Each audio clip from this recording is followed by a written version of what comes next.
Well, good morning, everybody, and welcome to Steel Design After College. Kind of a hot, muggy day in Chicago isn't exactly what I expected. This is the kind of weather we have down in Texas, so I guess that's just the way it is this time of year.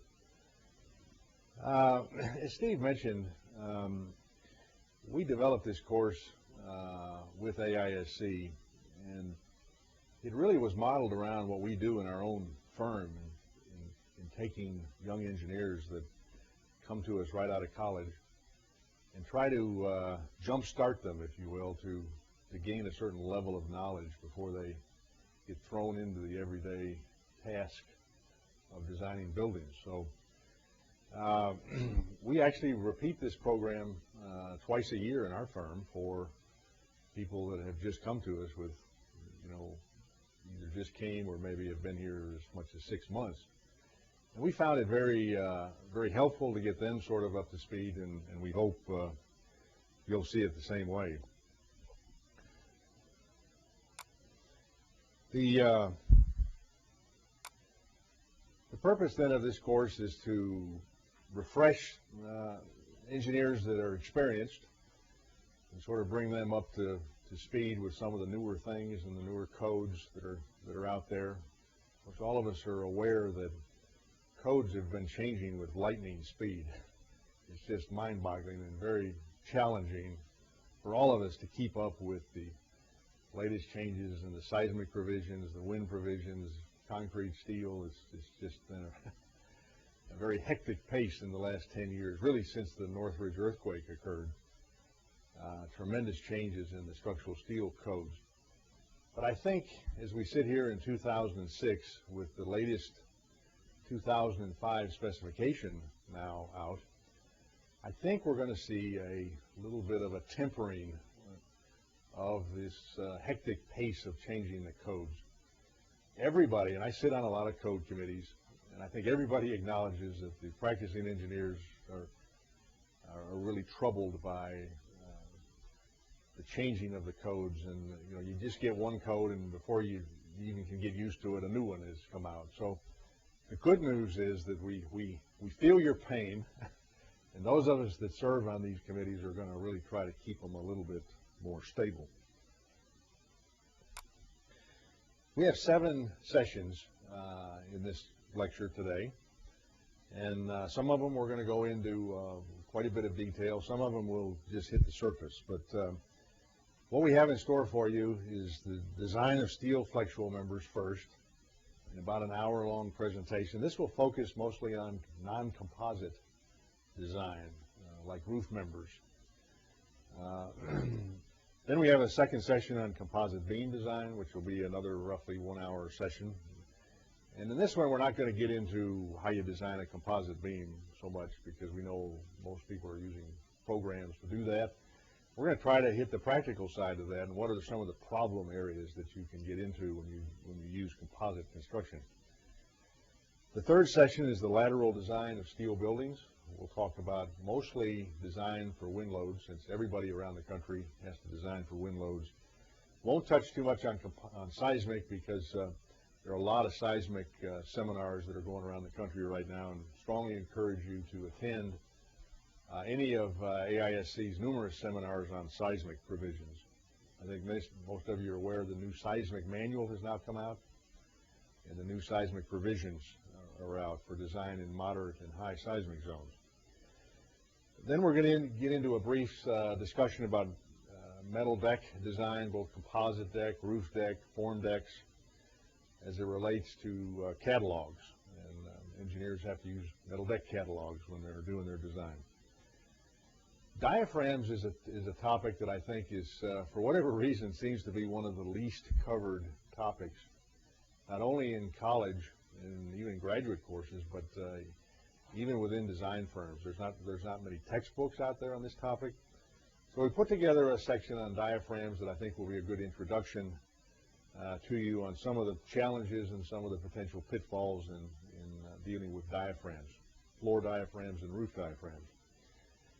Base plates and anchor rods is another section we're going to talk about very briefly, just an overview, because the new second revision of the AISC design guide on base plates has just now come out, and you will be able to obtain that. If you're an AISC professional member, you can actually download it for free online. If you're not, and I strongly encourage you to be, there's a lot of good advantages to being a professional member of AISC and all of the services they provide for you on the web. But you can buy that design guide as well. Then we're going to wrap up today with a discussion about some of the basic concepts of steel trusses. We use a lot of those in our long span roof design in our practice, and so we're going to talk a little bit about that because, again, you don't get a whole lot of that in school. And then we wanted to put a session, this is a very brief one, about computer analysis and modeling, computer modeling. Those of us that are in a management role in our respective firms are coming a little bit concerned about the tremendous horsepower that's out there in computer programs and the penchant for these young engineers who really have grown up with a computer to just use every piece of software they can get their hands on. That's good news and bad news. The good news is it's put a tremendous amount of power for each of us at our desktops. The bad news is we tend to sometimes rely on it too much and let the computer do our thinking as opposed to doing it ourselves. So we put together a little program here to try to remind engineers the importance of checking the input data and looking at the output before they put all their information on the drawing. So that's the final session that we're going to get into today. These next 6 or 7 slides are just sort of an overview of what we're going to do in each one of the sections. I'm going to skip over this in the interest of time because I'll just be repeating it at the end of, or at the beginning of each new session. So we're going to jump over to the first section here on non-composite. As I mentioned before I get into that, that there are a tremendous amount of seminars being given around the country, not only in the last few years, but in the coming years. AISC really does an outstanding job of trying to put together programs that are useful to practicing engineers. And to their credit, they don't just try to write these programs themselves. They reach out to the profession and grab people like myself and others that are in the trenches day in and day out designing buildings. And they usually tap those people as a resource to put these programs together with their staff. And I think generally the product that they come out with is pretty good and is useful for us practicing engineers. So there are things like stability of columns and frames, bolting and welding. Many programs on the new seismic provisions are out there. Connection design. All of these topics, I encourage you to look at AISC's website and see what might be at a location near you. As Steve mentioned, we usually let you ask questions as we go. This time, though, we're going to ask you to kind of write down the slide number where you have a question, and then I'll open it up to questions at the end so that we can control our time, and particularly since this session is being taped. Now, we've tried to organize these slides. All the slides that I show on the screen are in your book there, so you don't have to write a lot of things down. Just take notes of things that you want to keep track of, but you have everything you need right in front of you. So we'll kick it off here with design of flexural members, non-composite. The scope of this session, we're going to talk about the limit states that go along with non-composite design. The strength limit states we're going to talk about include local buckling, lateral torsional buckling, and yielding. We're going to talk about all 3 of those. We're going to get into a discussion of beam bracing, effective beam bracing, what it takes to brace a beam. For those of you that aren't aware, and I expect most of you are, that Dr. Joe Ura and Professor Hellwig, now also at the University of Texas, both of them now at UT, have put together an outstanding program sponsored by AISC and the Structural Steel Stability Council on bracing. And that seminar, I think, is an all-day seminar. They go into a lot of detail about bracing. I'm going to hit more of an overview hit the hot spots of it. But we will talk about beam bracing today. Cantilevers, how you brace a cantilever, we're going to get into that. And I think one of the most interesting parts of this seminar, this section, will be a discussion of the C sub B factor, and what that is and how you as practicing engineers can use it.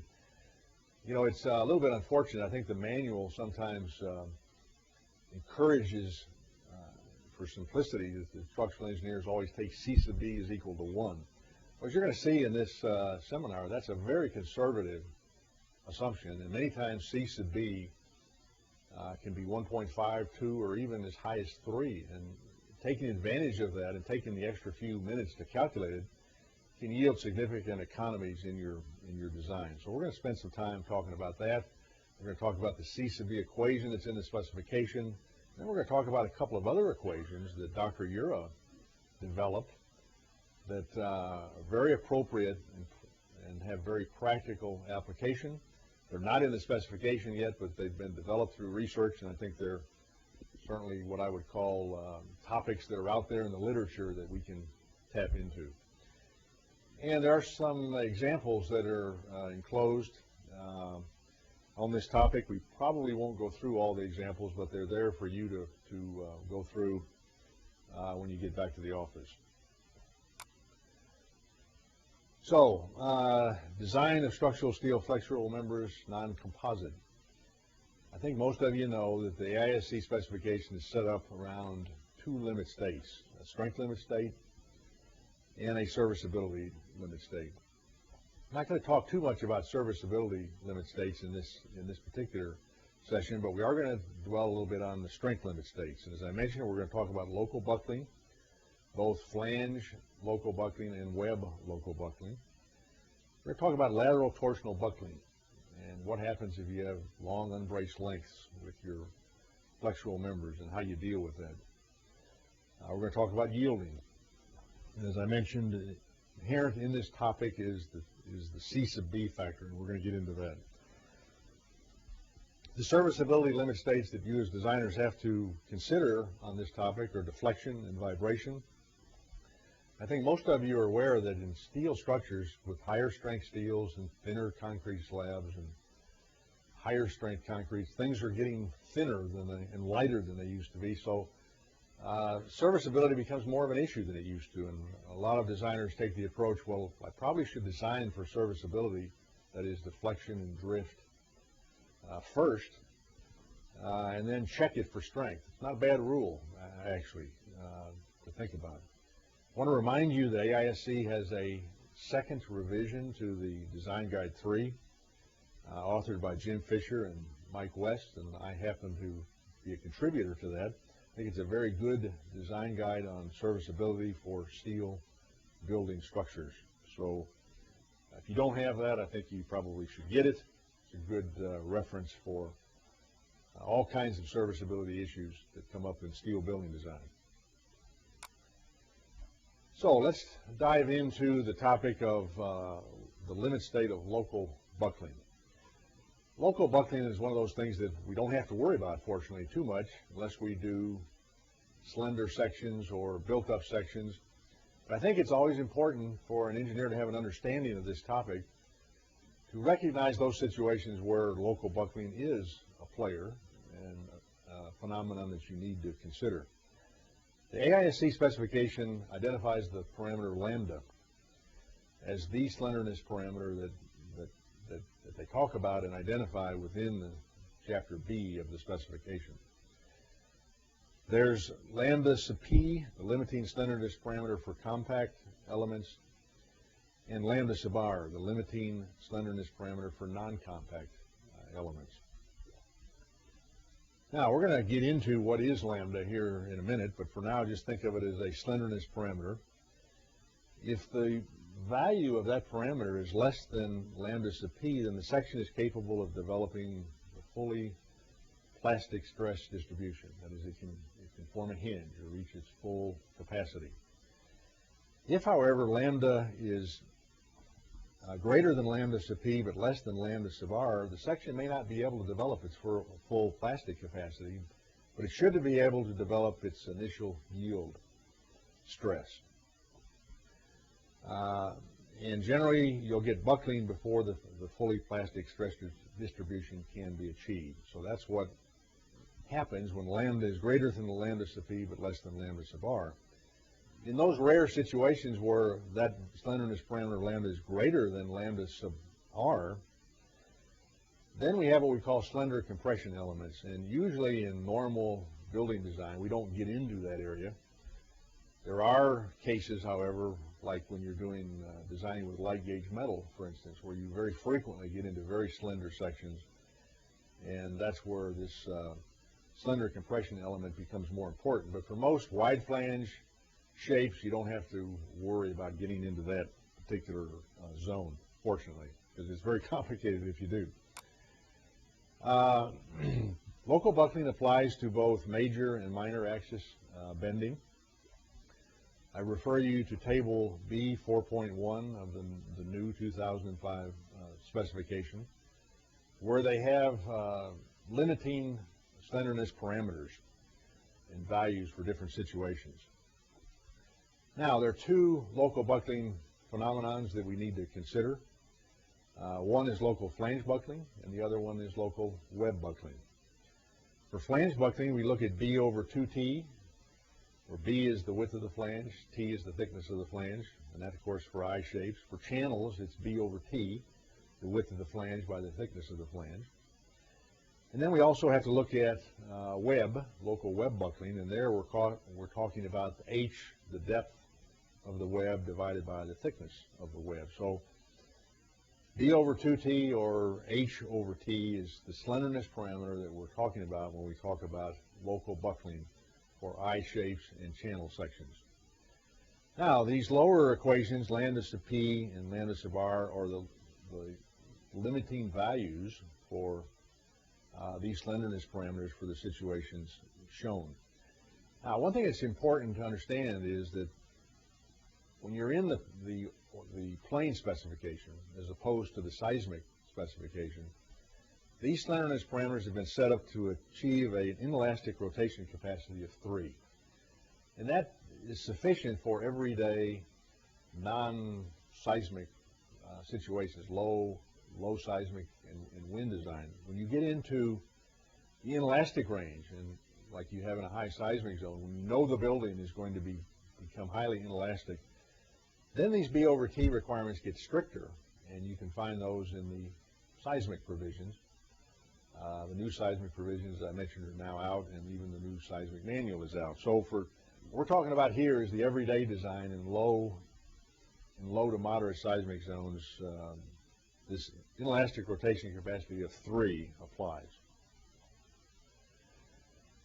Now, sometimes people have a question, well, what does all this B over T mean? What are we trying to do here?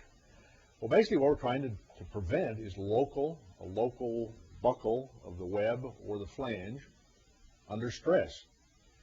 And basically these B over T requirements that you see in the specification are nothing more than values that have come from finite element analyses where the limits have been selected to prevent local buckling, local ripples, if you will, in the flange and the web. And you can prove this now that we have all this high-powered software at our desk. We can actually go into a program like SAP or RISA or whatever one is your favorite. And you can take, and we reference the W6x15 section here. You can take that section and go around the cross section and break it up into a mesh of the flange and the web, and then start putting a load on there. And you can actually see that as you start loading up this 6x15, you'll start to get, the program will start to predict local ripples or buckling of the flange and the web as you reach certain load magnitudes. And if you backtrack the stress at which that occurs, you'll see that the B over T limits that are in the table B 4.1 match quite well with what you get from elastic finite element analysis. So I hope that helps you provide a little physical significance of what these B over T ratios are all about. You can actually reproduce them a little bit with finite element modeling.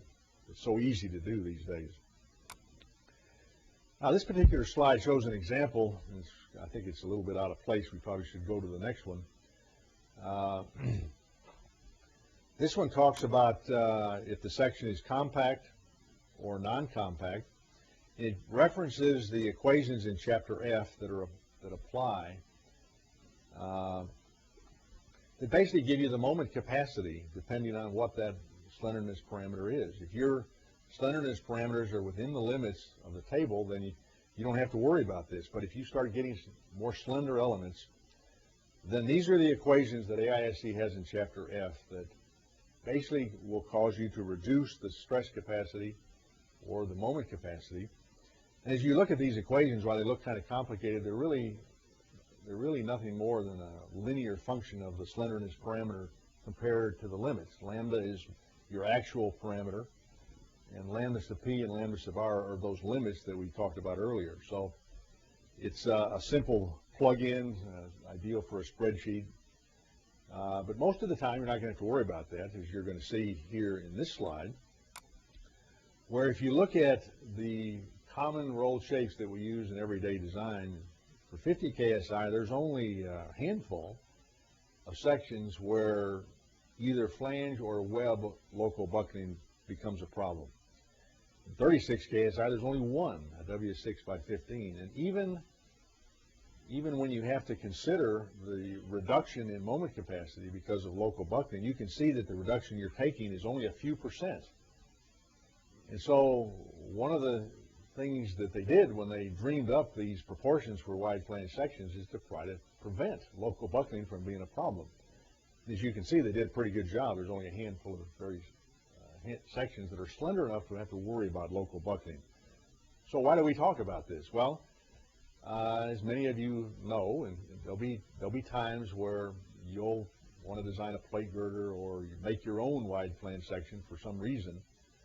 And there you have to pay attention to the local buckling because you may be tempted to use a thin web or a thin flange where local buckling becomes an issue. So that's what local buckling is all about. It's really nothing very complicated. The example I showed you on that previous slide just plugs through a case. The good news is you don't have to worry about that very much, but now you know what it's all about if you didn't before. Let me move on now and talk about lateral torsional buckling. This perhaps is one that you will run into more often in your everyday design. The moment capacity phi m of a section, as it relates to lateral torsional buckling, you'll see that it's a function of a lot of the various section properties of the wide flange or the channel section. Things like Z and R and X and S and G and J and A. Those are all just nothing more than tabulated properties of the wide flange section that you can get right out of the manual. And lateral torsional buckling is a function of a lot of those just properties of the cross section. But in addition, the major player is the unbraced length. If your beam is braced continuously by a slab, which is commonly the case, or by a roof deck, then lateral torsional buckling isn't going to occur, and you can generally develop the full plastic capacity of that section if you were to load it up to its full factored load level. But in many cases, there will be openings in the floor. For whatever reason, you may have longer unbraced lengths than what you can afford to have in reaching the full plastic capacity. So that's what lateral torsional buckling is all about. When is your unbraced length long enough where you have to take a reduction because of unbraced length? Now, a couple of parameters here, L sub P and L sub R. L sub P is the limiting value of the unbraced length for the full plastic bending capacity to occur. If your unbraced length is less than or equal to L sub P, you can generally develop the full plastic capacity. If, however, you get up into L sub R, you're going to see that L sub R is the limiting unbraced length that divides elastic from inelastic lateral torsional buckling. And we're going to show you that graphically in a second here, and I think that's probably the easiest way to understand it. Another parameter is the yield strength. The yield strength is a player really only in the first two zones of inelastic lateral torsional buckling that I'm going to show you graphically in a second. The other player is the modulus of elasticity E. And of course, C sub B, the bending coefficient that is dependent on the moment gradient. And we're going to get into that in some detail. We're going to confine our discussion here to compact sections. If your sections aren't compact, then you've got to worry about local buckling that we talked about earlier. But for this discussion, let's assume that our sections are compact. We don't have to worry about local buckling. And as we mentioned, most wide flange sections and channel sections that we use every day, you don't have to worry about local buckling. Now, the one thing that's very fundamental that all engineers need to understand, that when you bend a wide flange about its weak axis, or a channel about its weak axis, or a tube, or a pipe, or even a plate, really, fundamentally, you can't get lateral torsional buckling in those sections. And so lateral torsional buckling only is a problem when you're bending these elements about their strong axis. So keep that in mind. Now, I always like to look at this problem graphically. There are really three zones of lateral torsional buckling, and what we're plotting here is moment capacity versus unbraced length. And here's this L sub P parameter. That's the dividing line between developing the full, I lost my mouse here, this thing's really sensitive.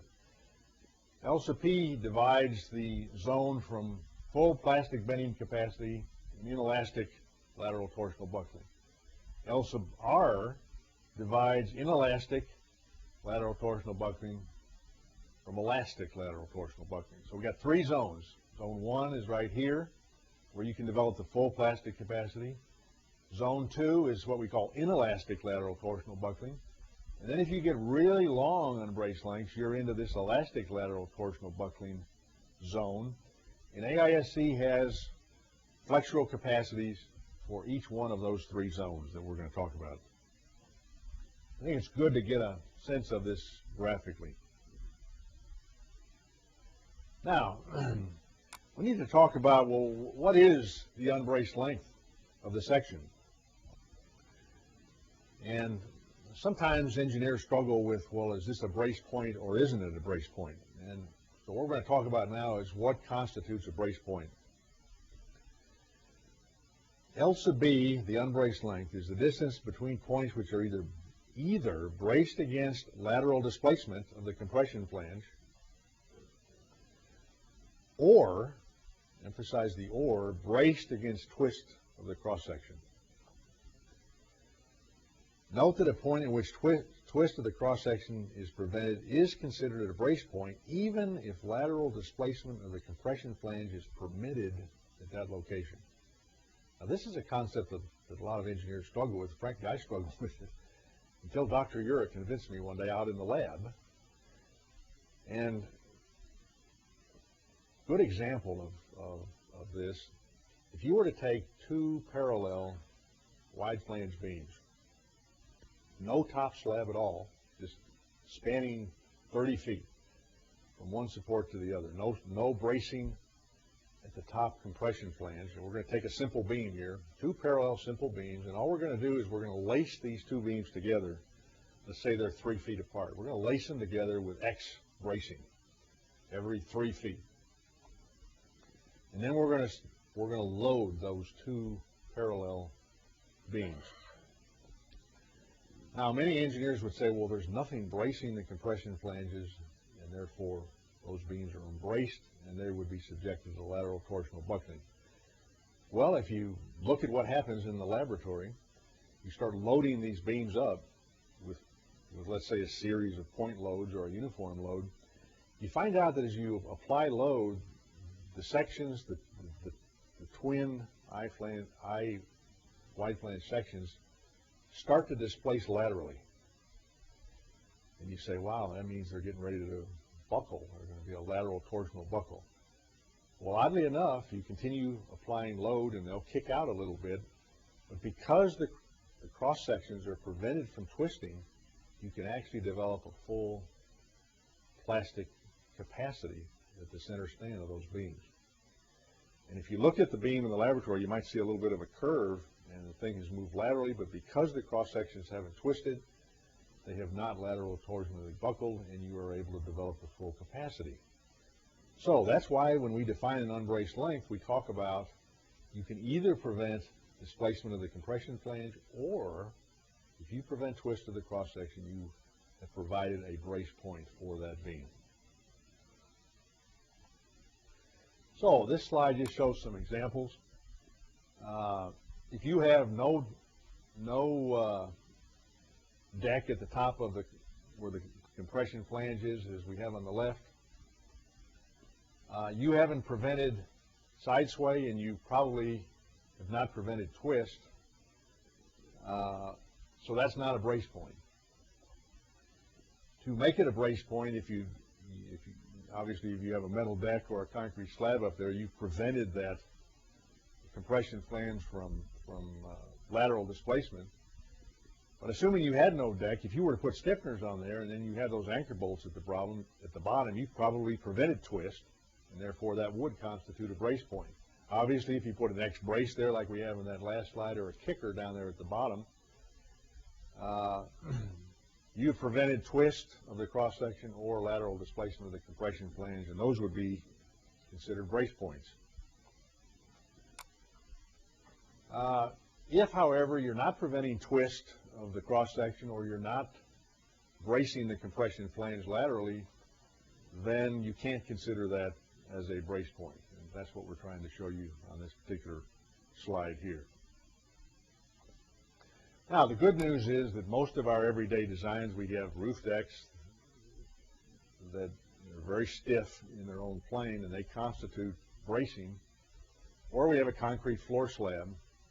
So we don't have to worry about this too much. But when you're dealing with the modern day architect, you find yourself getting into all kinds of situations where maybe you don't have a floor there. Maybe you got some beam traversing through space bracing something, and you have to ask yourself, is this beam braced or isn't it? Now, one of the debates that occurred for years and years back in the 1970s and the 1980s, and I happened to be a student of Dr. Ura there at the University of Texas, and I remember he was researching this very issue. If you have a continuous beam, does the inflection point, that is the point where you go from a negative moment to a positive moment, does that constitute a brace point or doesn't it? And for many years, a lot of engineers would say, well, gee, there's no moment there. So, no moment, no stress. So, yeah, that's a brace point. So I'll count on the point of inflection as being a brace point. Well, I think Dr. Ura proved very convincingly in the lab, and also in analytical finite element studies that he did, that the inflection point is not a brace point. And so you say, well, why isn't it? Gosh, there's no moment there. And the reason is, if you look at what's going on, if you just take a continuous beam, and let's just say now, for the sake of argument, there's no top slab or there's no bracing anywhere between supports. It's just a continuous beam.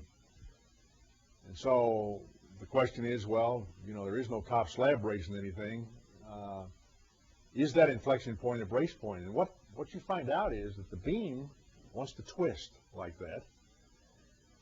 And the compression top flange kicks out to the right, the tension flange kicks out to the left, and the whole cross-section twists. So we haven't prevented displacement of the top flange laterally, and we haven't stopped twist of the cross-section at this inflection point. So it doesn't meet our criteria. And so the answer to the question is no. An inflection point cannot be counted on as a brace point. And when you look at a continuous beam, you need to consider the unbraced length from support to support, unless, of course, you have a top slab or something else bracing the compression flange. So these are cases where we're just trying to show you ineffective beam bracing. And one of the things that's important, the AISC specification says that at every support of a beam, you have to prevent twist of the cross-section for it to be a braced point. So every support, if you have a beam It sits on a wall at the support. By the specification, you're required to prevent twist of that section and lateral displacement of the compression plane. So remember that. That's clearly stated in the specification. And then for other brace points along the span, you have to ask the question, have I prevented lateral displacement of the compression planes, or have I prevented twist of the cross-section? Okay, so back to our 3 zones of lateral torsional buckling. These next series of slides just define the AISC equations in Chapter F for the 3 zones. Equation F21. In this zone here, where our unbraced length now is less than L sub P, so we're going to say that we can develop the full plastic capacity of the cross-section. L sub P, by the specification, is defined by equation F2-5. It's equal to 1.76 R sub Y, the square root of E over S sub Y. Again, just properties of the cross-section and the material properties. So, if your unbraced length is less than L sub P, you don't have to worry about lateral torsional buckling. You can develop the full plastic capacity. If your unbraced length gets longer and it's greater than L sub P, but still less than L sub R, then we're in this zone right here. And notice that there's a linear degradation of the moment capacity from the full plastic capacity down to a value phi sub B M sub R. And that value divides inelastic lateral torsional buckling from elastic lateral torsional buckling. This linear reduction in moment capacity is defined by this equation right here, which on the surface looks pretty daunting, but in reality it's just a function of the properties of the beam and the unbraced length. And AISC has some aids, design aids in the manual. For instance, that term right there is tabulated in the manual for each section. So, and then there are also beam charts in the manual. For each wide flange beam section, AISC plots the moment capacity as a function of the unbraced length. So it's real easy to just go into those beam charts, and for your particular unbraced length, you pull off the moment capacity. So you don't have to, the AISC's already done all the work for you. You don't ever really have to plug into these equations. They're daunting looking equations on the surface. You can see L sub P, as we talked about, is that term. I'm trying to get this mouse to focus in. You can see the equation for L sub P. Equation for L sub R is a couple of square roots under the square root, so that's even more complicated. But again, it's all just properties of the cross-section. So now, if you continue to grow the unbraced length, you might be getting into a section where your unbraced length L sub B is greater than L sub R, and then we're in what we call the elastic lateral torsional buckling zone. Now, the very interesting thing about this that many engineers don't understand until it's pointed out to them, your capacity, your flexural capacity, is a function of AISC, or is defined by AISC equation F2-3. And if you look at that equation, notice that there's no F sub Y and there's no E in that term. Elastic lateral torsional capacity is not a function of the properties of the steel.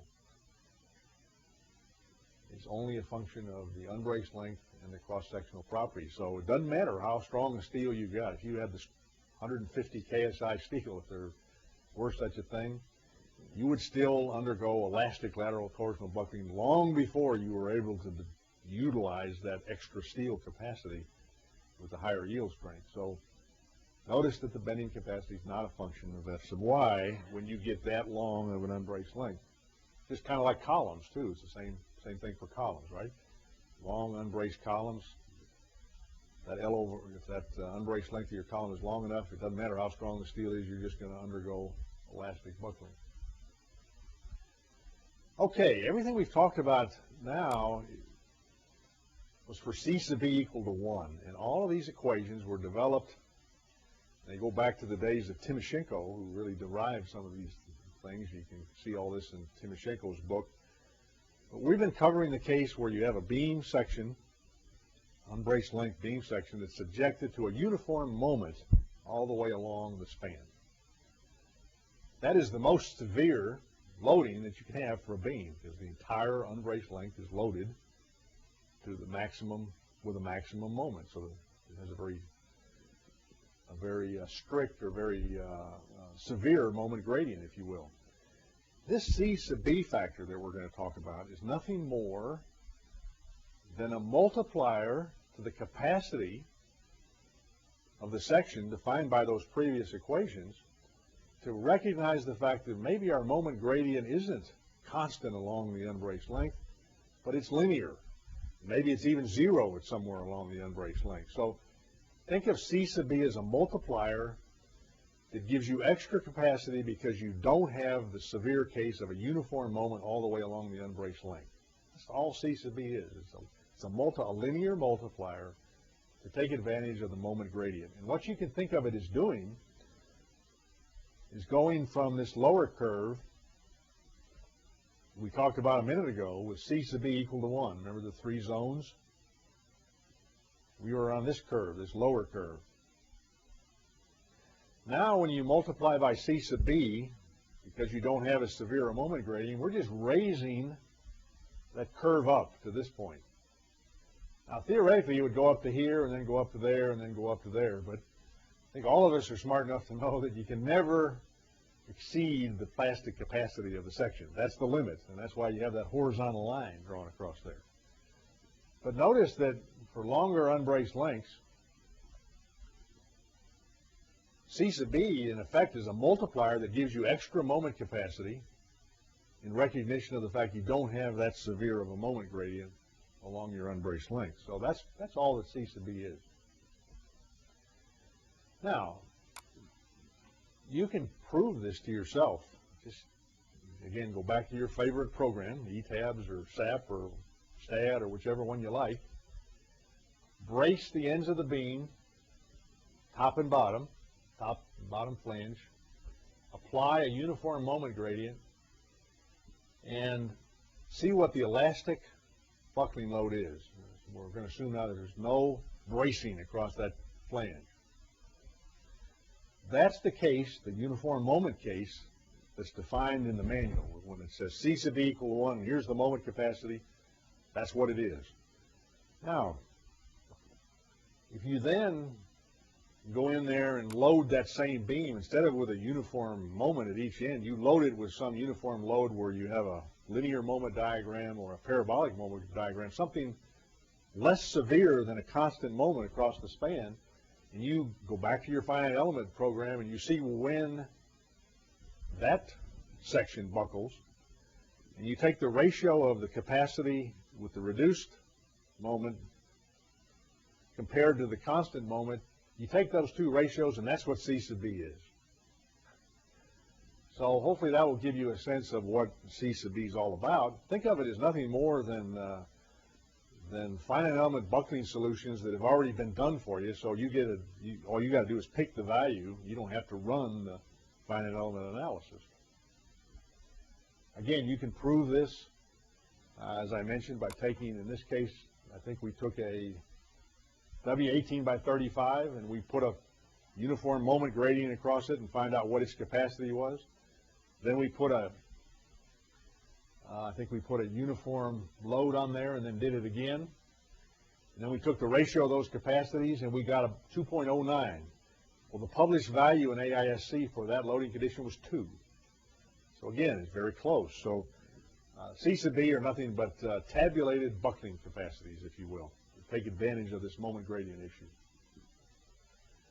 So again, C sub B is nothing more than a multiplier to account for the moment gradient. And the point that I'm trying to make here is that the manual and textbooks seem to encourage you to take C sub B equal to 1. You're going to see it's real easy to figure out what your real C sub B is. You may gain additional capacity by doing that. Now, there's several C sub B equations out there, and they've evolved over the years. The one that's in the manual right now is pretty darn good in the sense it's pretty flexible. It covers a lot of situations. It's defined as equation F1-1, but it has a basic assumption to it, and that is it assumes that the beam top and bottom flanges are totally unsupported between brace points. There's you're braced here and you're braced there, and there's nothing in between. Now, obviously, that's a worst case scenario, but unfortunately, there are many cases in real life where, and you're going to see that these last two situations, two more C sub B expressions developed by Dr. Ura. This is the case when you have downward loads and the top compression flange is laterally unsupported. This is like if you have a continuous beam with downward load and the top compression flange is laterally supported. A more common situation that we get into very frequently in our long span roofs where we have large uplift loads on the roof. You got a metal deck that braces the top flange, which is great for gravity load, right? Because that's the compression flange. But what happens when you get uplift on that? Well, now all of a sudden our compression flange at the top, the wind uplift is causing compression on the bottom flange. We don't have any bracing down there. But we do still have that deck bracing the tension flange. Well, because of that, this equation F1-1 really doesn't apply. Now, you can use it for that, but that would be very conservative to do that. So Dr. Ura developed these additional C sub B equations for these two situations, and we're going to talk about those. We find them very useful. I think you will too.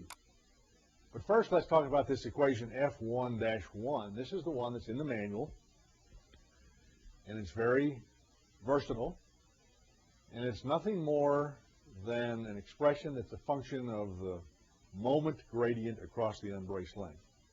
M max is the maximum moment between the brace points. And then M sub A, M sub B, and M sub C are nothing more than the moments at the quarter point, the center line, and the three-quarter point.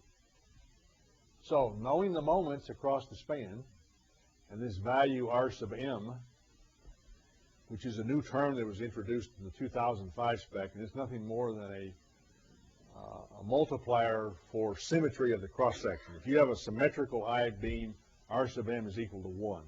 If you were going to be using a highway plate girder where the compression flange is smaller than the tension flange, for instance, and you're taking advantage of composite action, then R sub M takes on another value. But for most of what we're going to be doing in everyday buildings, R sub M is 1.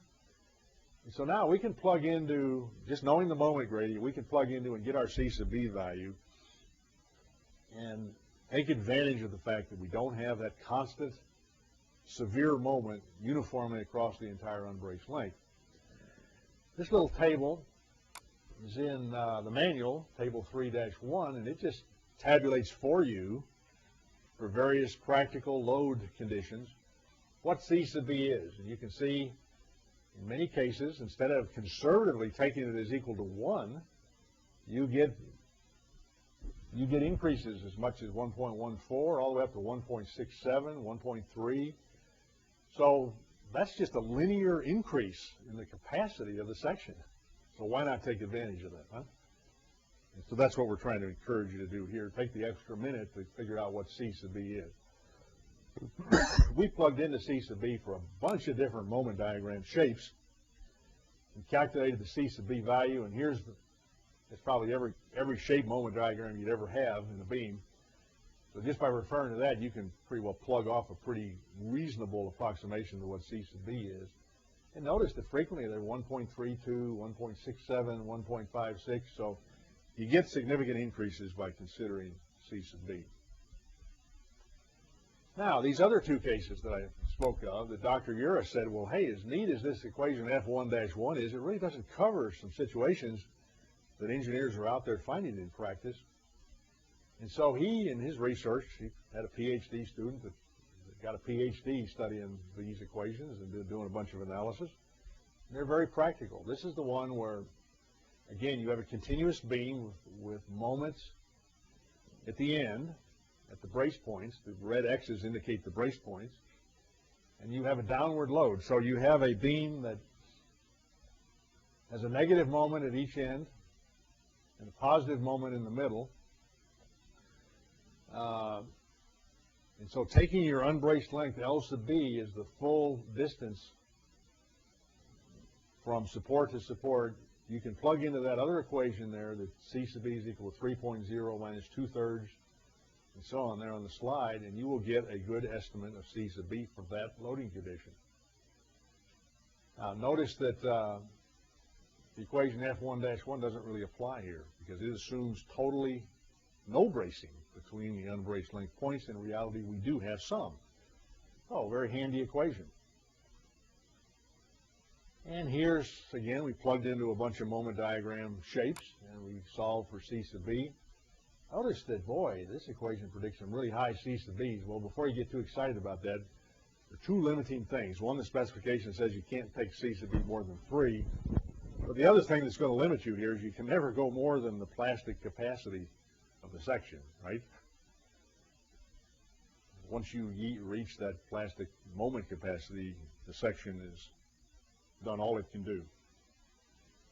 Okay, this is another series of equations, A, B, and C, that's even more practical and very handy if you have roof members that have high wind uplift. So you folks that are designing metal building type structures that have very low dead loads and high wind loads, wow, this is a cool equation because it'll help you design your roof purlins and even your trusses to take advantage of that metal deck at the top, bracing what becomes the tension flange at the top, right under wind uplift, with the compression flange at the bottom. So having this moment diagram shown here,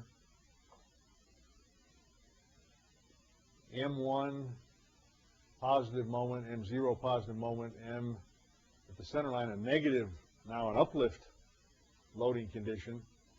Dr. Ura developed 3 equations depending on what the shape of the moment diagram is. And by the way, in these Ura equations, as we call them, they are sign sensitive. So we're defining positive moment and negative moment as shown, and when you plug into these equations, you have to watch the sign. So we just worked through the 3 cases here to show you how these equations apply. And once again, you can't get these out of equation F1-1 because it just doesn't apply. It would be very conservative if you did that. These are specifically developed for the wind uplift case, and therefore I encourage you to use them. They're not in the specification. I'm not sure why they're not. They've actually been around for 15 or 20 years, and I need to see why the task committee in charge of Chapter F hadn't put them at least in the commentary. But they are identified in the literature, the work of Dr. Ura and Dr. Hellwig, now at the University of Texas. So I feel very comfortable in using them. I've had questions about, well, if they're not in the spec, can you use them? Well, it goes into that engineering judgment sort of thing. So now, just a good rule of thumb to remember, if you have a simple beam on a roof that's braced at the compression flange by a metal deck, and you have wind uplift on that, rather than taking the unbraced length as the full unbraced length L sub B and plug it into F1-1 equation, you can just assume C sub B is equal to 2 right there, right away. That 2 is what I get out of that Ura equation. And so these are some practical moment diagrams you frequently get. If you were going to do a roof purlin, simple beam, and you wanted to brace it at the third points, let's say, well, what's happening there is you almost have a uniform moment across here, right?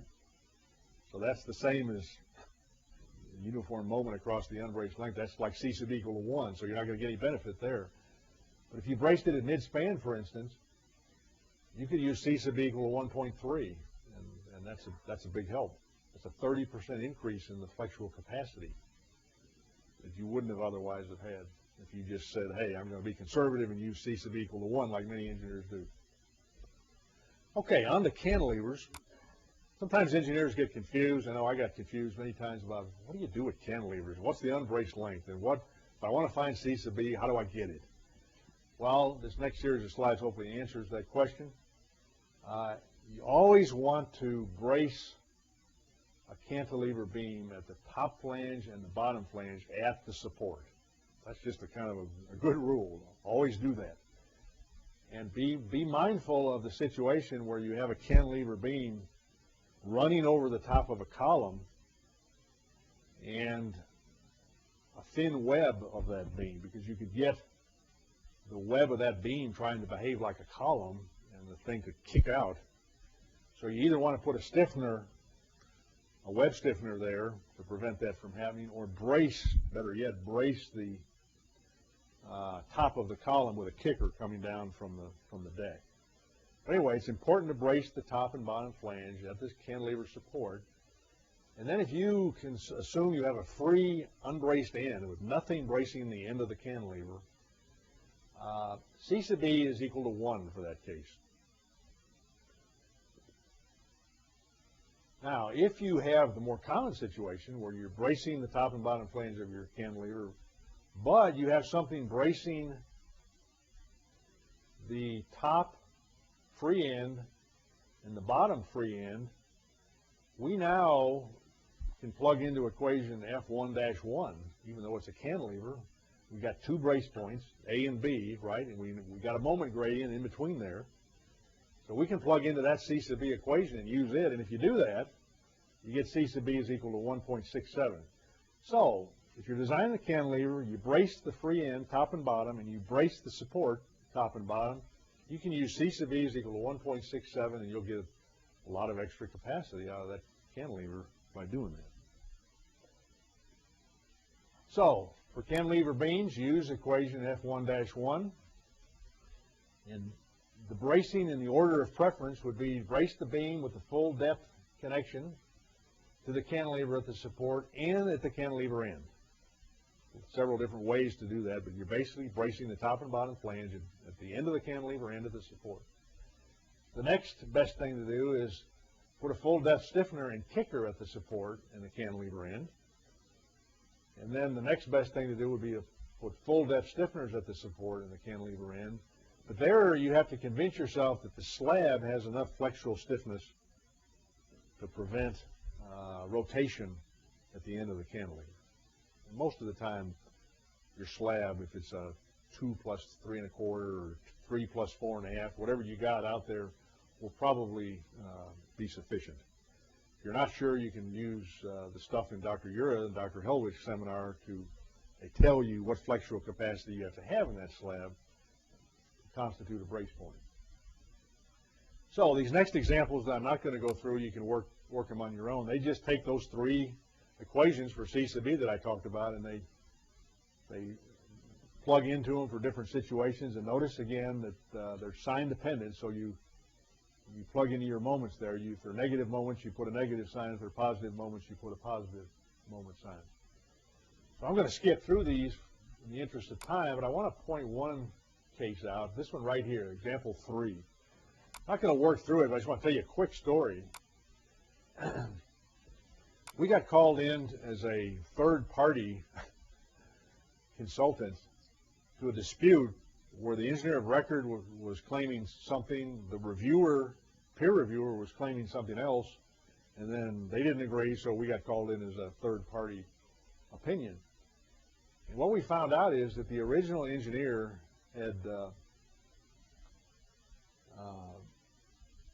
designed this, and he really didn't know much about C sub B, and he came up with an answer. Then the second engineer came in and checked it, and he used C sub B equal to 1 and found out it didn't work.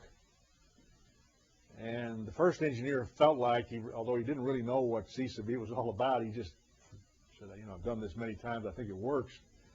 So we started looking at it, and really what we found out is that if you plug into the C sub B equations, and this was a situation where different span lengths, and then there was a cantilever at the end.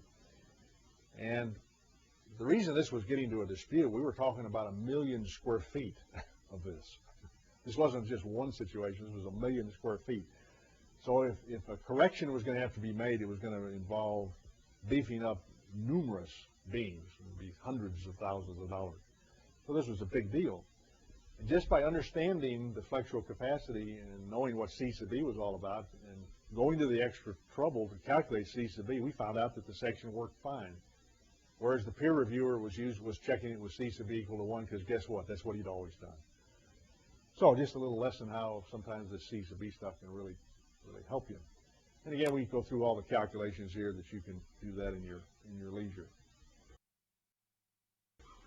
So to wrap up this section on steel flexural members, what have we learned?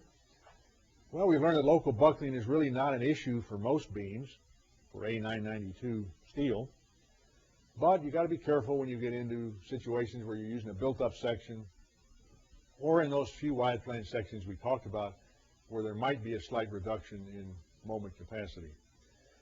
We learned that effective bracing must be provided at the ends, that is at the supports, to restrain rotation about the longitudinal axis.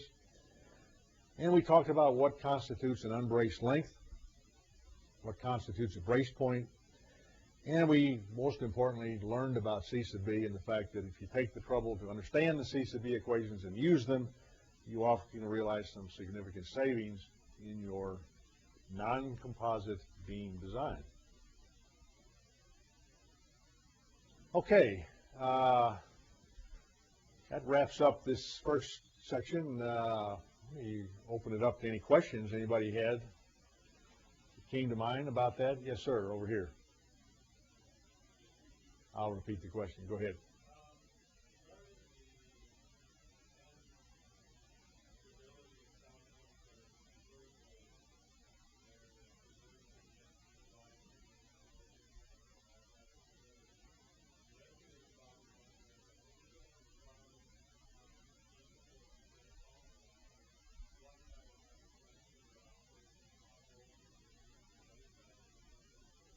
Yes.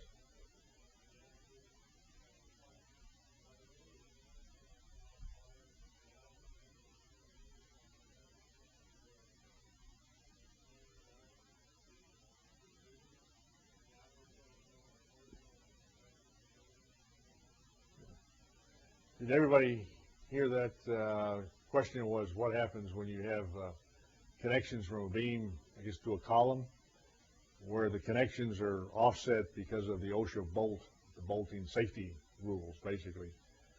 I think the answer is that what you're talking about, I think, is a temporary condition, right? Because eventually there'll be a top slab.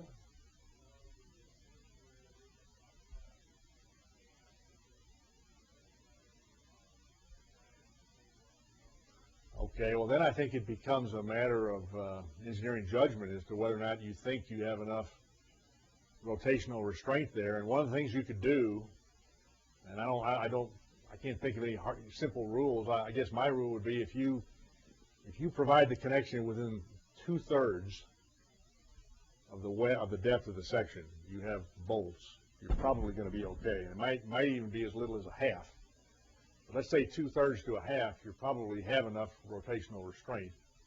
If you're unsure, it's real simple to just model that beam with a finite element mesh on SAP and just see what it does. You'll find out whether or not you can reach the full moment capacity by just continuously applying the load and see if the thing twists. If it twists enough where you can't reach the full moment capacity, then you know you're not braced well enough.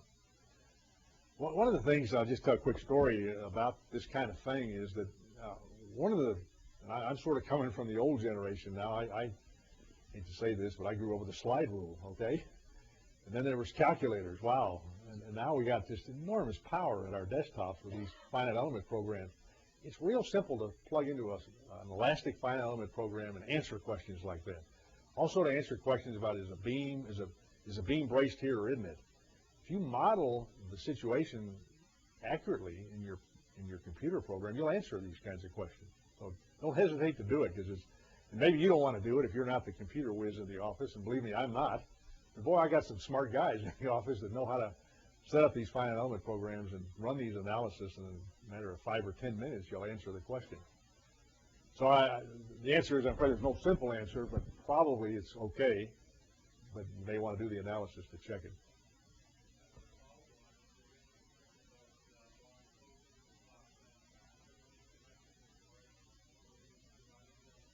Absolutely. I mean, as soon as you start taking away flange, you're going to be reducing the capacity of the section there and leave yourself more open to local twists there that might prevent you from reaching its full capacity. But again, your finite element model will probably tell you that. And of course, when in doubt, you can always stiffen the section, which I know is not popular, particularly with fabricators, but you know, unfortunately, you got to get the design done. If you don't have time to do a more sophisticated analysis, you take the simple way out and you strengthen up the section at that point. Any other questions? Yes, ma'am.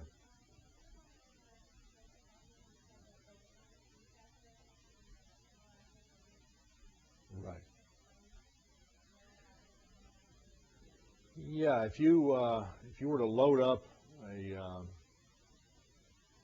we just load up a section with a moment when the section first yields. Let's say that's 1 theta, okay, and then we're going to continue applying that moment till we get three times that. So it's 3 times the rotation you would get at first yield. Now, when you're in a seismic area, you may have to go way out on that low deformation curve, and 3 may not be enough. You may have to go to 5, a ductility factor of 5, if you will. So the low seismic and wind requirements in the table, in that B table in Chapter B, are not as severe as they are in the seismic, where they require bigger B over T or smaller B over T ratio, so you can get higher rotational capacity. Think of it as a ductility factor. It's really what it is. Right. Yes, sir.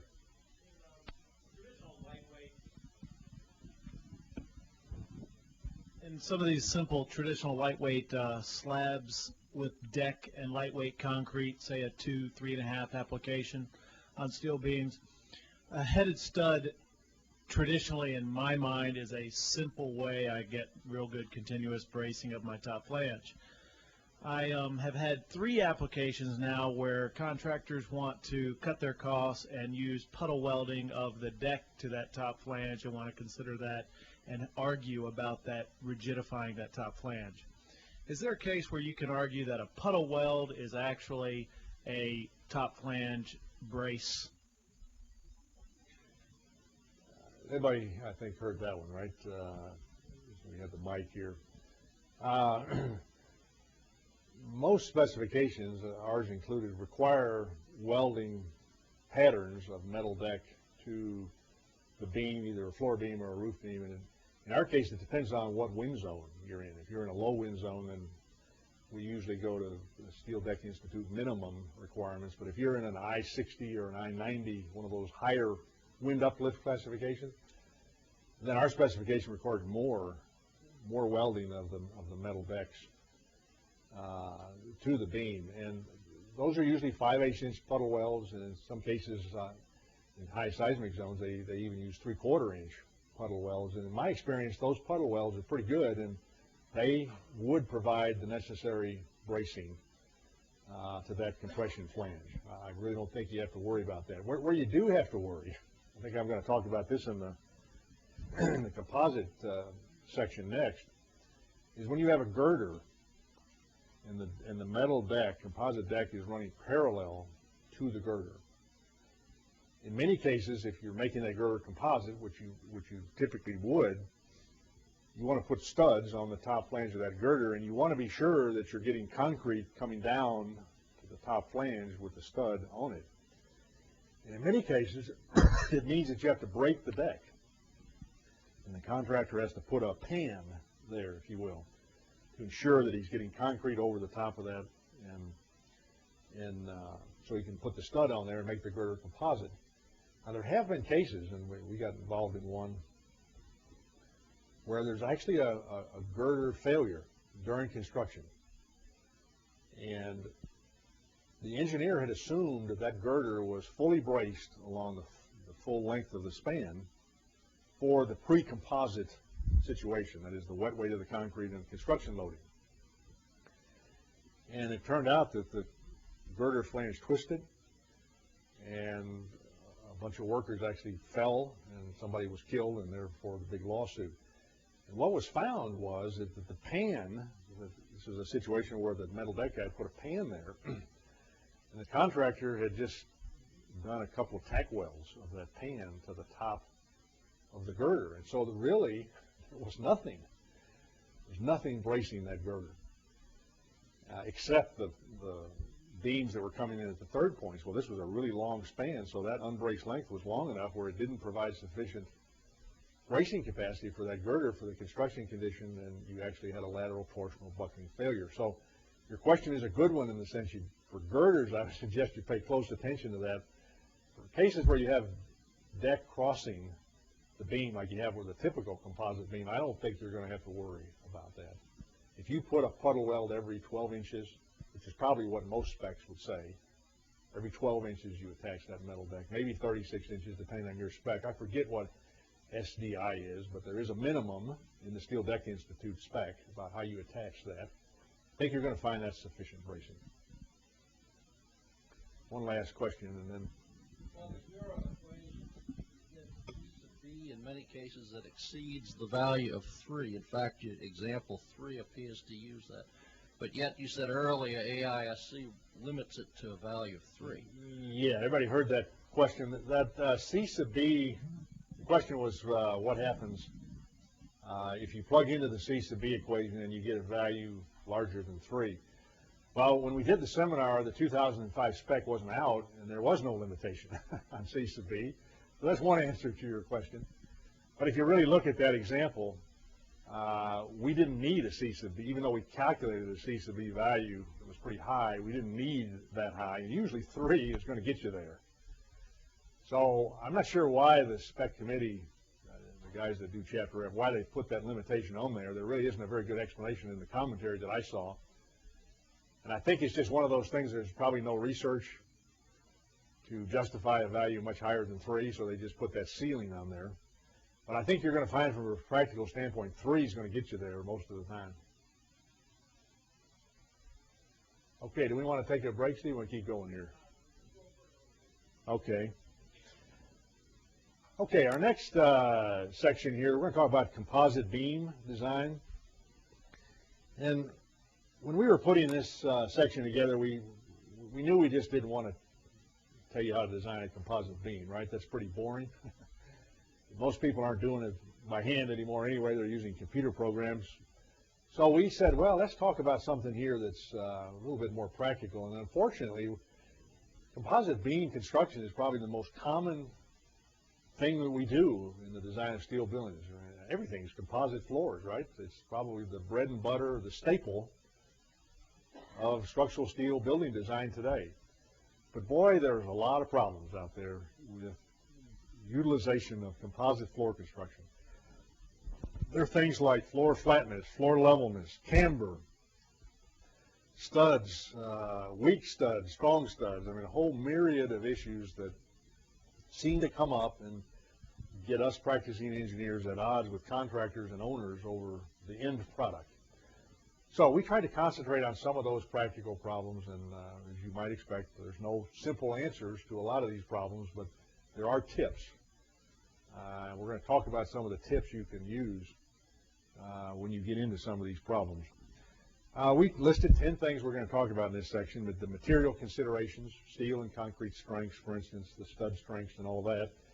Fire resistance issues, which are of course, something we have to face with the architect as engineers. Deck and slab considerations. We're going to talk about some strength and design issues. Camber, big issue.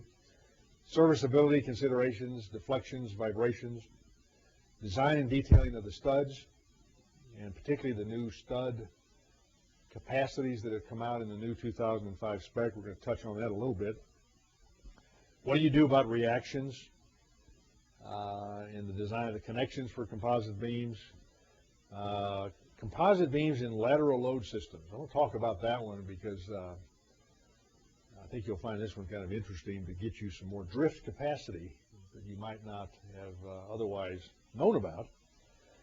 And then I think all of us have probably been involved in taking an existing floor and the owner says, hey, it's designed for 50 plus 20.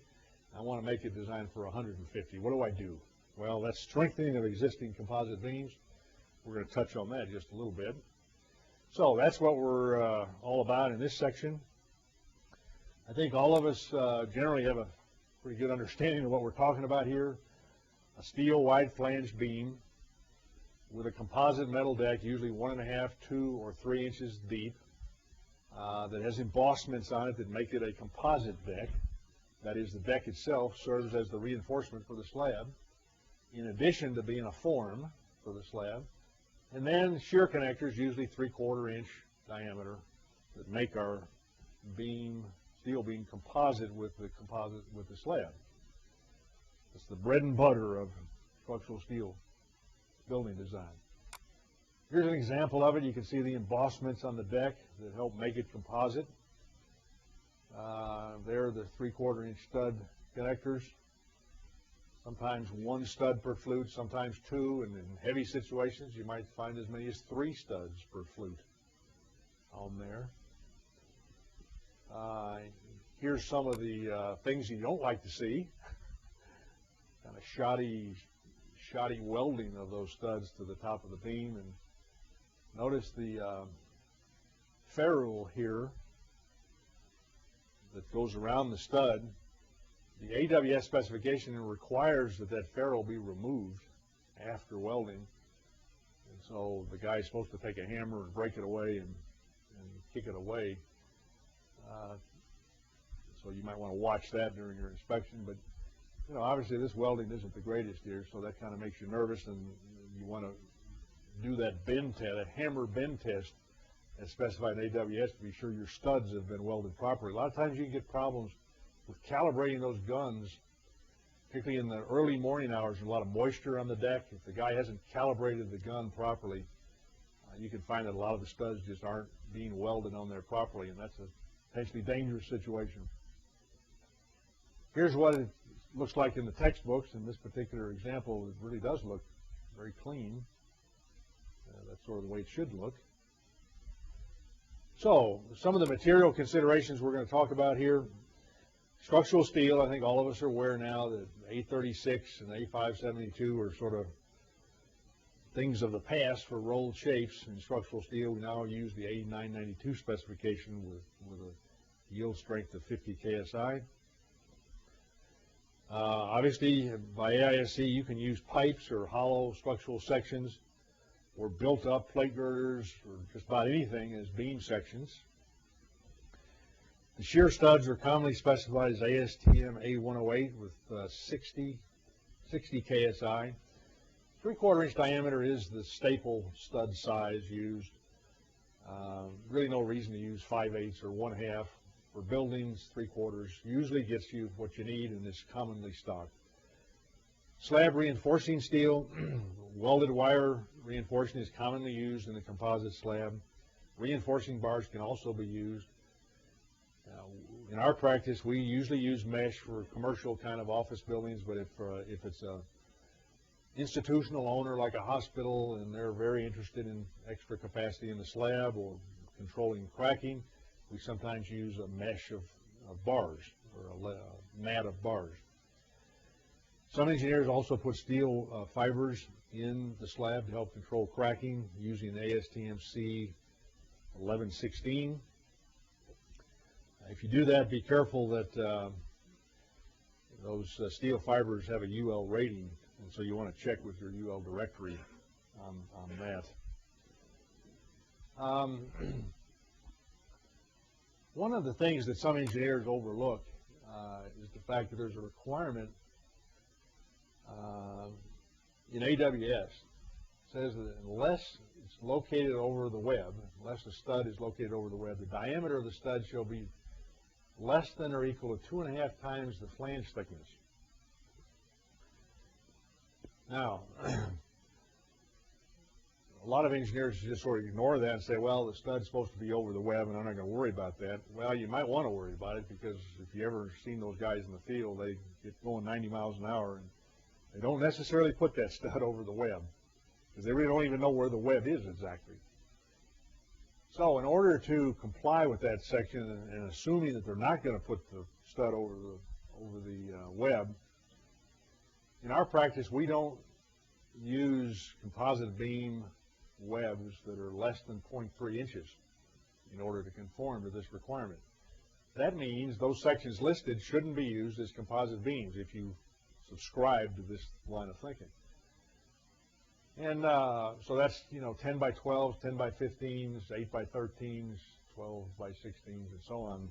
Those don't have a flange or a web thick enough, or a flange thick enough to conform to that requirement. So if they didn't have the stud over the web, it would mean that there's a potential for the stud ripping out and not developing its full shear capacity. Getting into the concrete, normal weight concrete, 3 KSI minimum, 10 KSI maximum.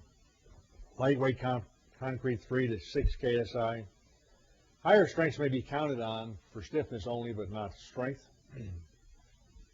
Normal weight concrete normally is taken as 145 pounds per cubic foot, including the reinforcing. Sand lightweight or lightweight concrete. Be careful about the wet weight of your concrete, and because concretes around the country can vary considerably in their density, anywhere from 95 or 100 all the way up to 125 or even 130, depending on the aggregate they're using. So be careful when you're using metal deck catalogs, and be sure you understand in your location for your concrete what your density really is. One of the features of composite beam construction is that the deck slab generally cracks over the purlins or the girders. That's because we're designing the composite slab as a simple beam, and the concrete doesn't know it's a simple beam, so it tries to act like a continuous beam, and the concrete over the support there tries to take that negative moment. It can't. It exceeds the modulus of rupture, so it cracks. Those cracks have generally been shown to not affect the capacity of the composite beam or girder. Even though they might be big enough to stick a dime in, tests have shown that it really doesn't influence significantly the flexural capacity. But they can make an owner very unhappy, particularly if there's a tile floor or something other than carpet where those cracks might be exposed, or if it's a plain concrete floor. Most people aren't going to like that. So what do? Well, you probably should put either an additional layer of mesh in this negative moment region, or a lot of engineers like ourselves, we put bars actually chaired up over the support to try to control this cracking and keep it more as a hairline crack as opposed to a crack you can stick a dime into. And it's pretty hard to eliminate it altogether unless you really put some pretty good steel in there, because concrete, that's just the way it is, right? You get hairline cracks, shrinkage cracks, because contractors don't do as good a job as they perhaps should in curing, moist curing these slabs, and sometimes they're out in the hot, dry air, and that causes shrinkage and so on. The other thing, of course, is the deck serves as the positive reinforcing for the slab in the normal situation. And therefore, all we're putting in these slabs is minimum temperature and shrinkage reinforcing steel.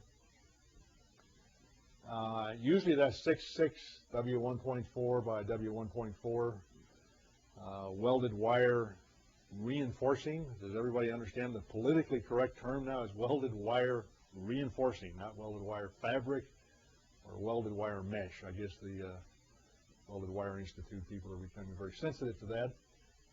Or you can put 6.6 W2.1, which is a little heavier mesh in there. But it's basically shrinkage and temperature steel. Be advised that if you're using composite decks in parking garages or any situations where you can have a lot of dynamic loading, like areas where you have forklifts or vibrating equipment, you may not, and you probably should not, count on that composite slab as the reinforcement. That is, you probably should put bars in the bottom of the flutes that are counted on to take the moments. Because over time, if you've got a lot of vibration, the deck might work loose from the concrete, and you may not get that composite action that you counted on. And that's actually stated in most of the metal deck catalogs. Fire resistance is something that we engineers just have to be aware of. I think it's generally the purview of the architect to develop fire ratings, define the fire ratings required for the project, and then we help him out to pick the UL numbers that apply to get the hourly rating that he wants. Depending on, you know, your architect and your area of practice, sometimes the architect thinks that's our responsibility and we're supposed to do all that. Well, what we try to do is help the guy out as much as we can, because most of them don't seem to know too much about the UL ratings for composite construction, so you end up being a consultant to the architect to help him solve those fire resistance issues. Normally you need 2 hours for floor beams and floor construction, 3 hours for the frame. And of course the UL directory has all these UL ratings in there that we want to refer to, or you want the architect to refer to. We're going to talk about some of the more common ones. But depending on the size of your project and the location of that project within the city or the county or wherever, you may not even need a fire rating. So you want to check that out and see. AISC has a nice design guide out, Design Guide 19, that was written by John Ruddy, which is a very excellent reference to aid you in designing steel structures for fire. Here's the UL directory that I think most of us are familiar with. There's 3 UL listings for composite construction that are the common ones that we reference, and I'm sure you do too. UL D916, D902, and D925 are the typical ones that address composite decks with shear studs and composite beams.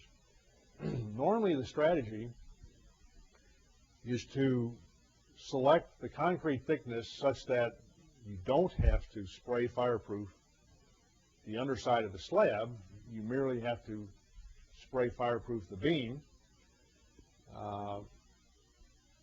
That's the norm, but in some seismic areas, I know on the West Coast, for instance, where mass becomes a big issue for them, and sometimes in their tall buildings, instead of doing 2 plus 3.5 lightweight to get a 2-hour rating without spraying the deck, they might cut that down to 2 plus 2.5 to save that extra inch of concrete or so.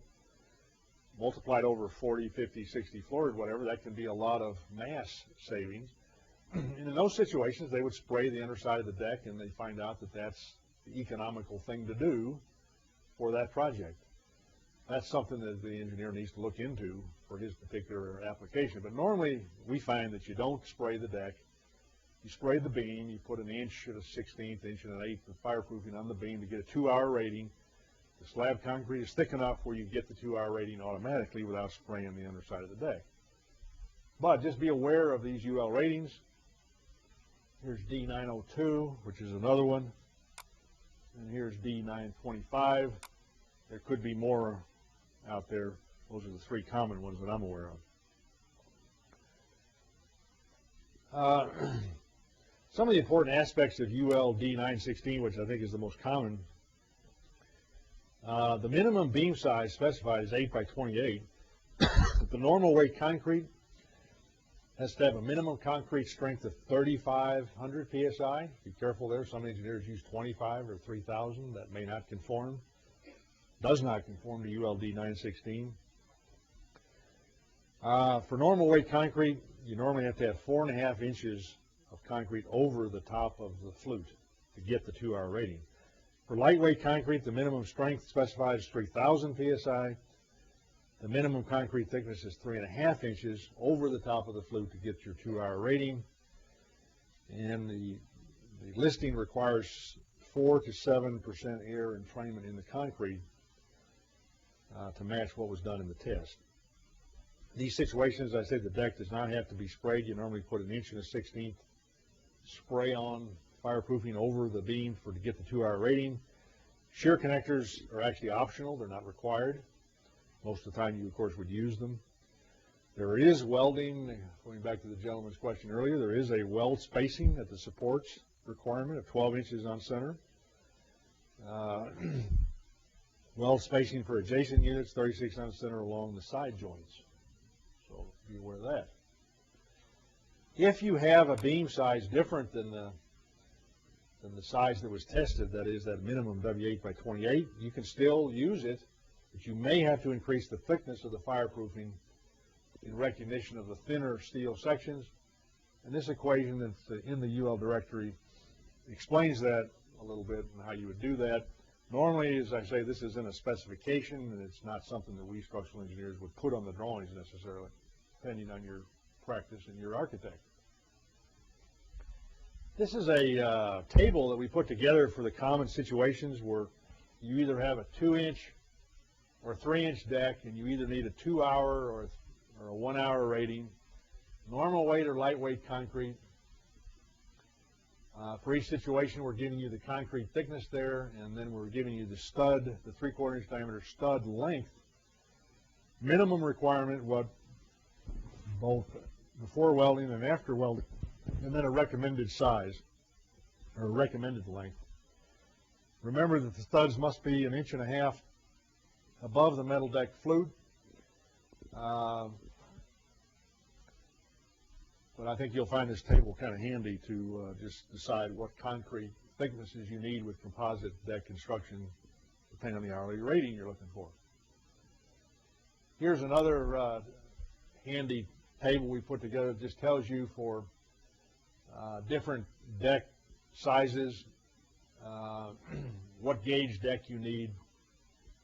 Normally, you don't want to shore these decks during construction. I think most contractors will tell you that it's cheaper to get a metal deck that's heavy enough to span the purlins such that you don't have to shore the deck.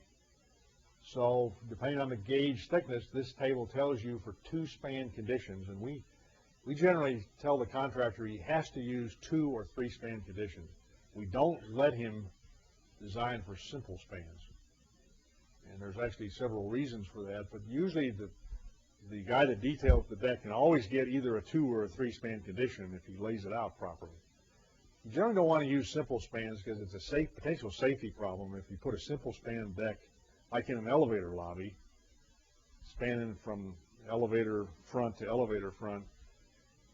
We found that that's a safety issue, that the deck could slip off the support if it's not put on there exactly right, and therefore our high-rise erectors have told us, please don't use simple span decks.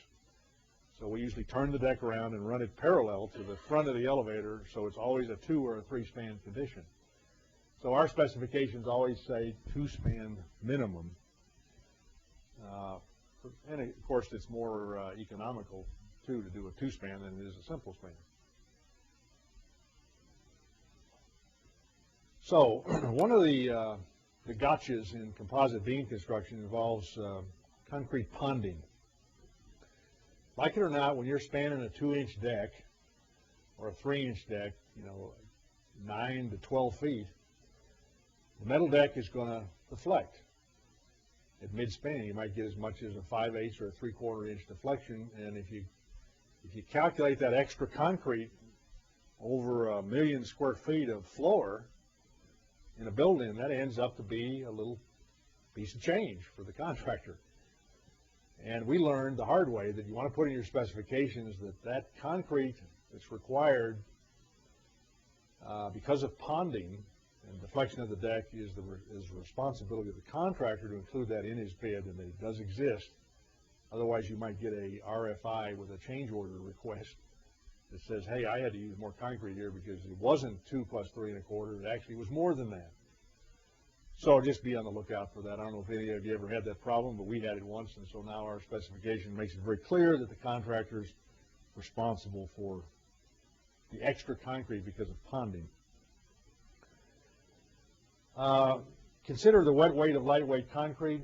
As I mentioned earlier, you can get all kinds of lightweight concrete depending on the aggregates in the local area you are that can weigh anywhere from 115 all the way up to 130. And the UL listing does have a limit on that. And so be sure you don't get caught with a concrete that doesn't meet the UL requirements on density. That can be a very painful problem to solve. Be aware of vendor catalogs that oftentimes talk about setting up their load tables with 110 pound per cubic foot concrete. Well, we don't often see 110 pound lightweight concrete. It's usually 115 or more. So be careful you're not using catalogs that say 110 when you really have 115. You may have to adjust the loadings because of that effect.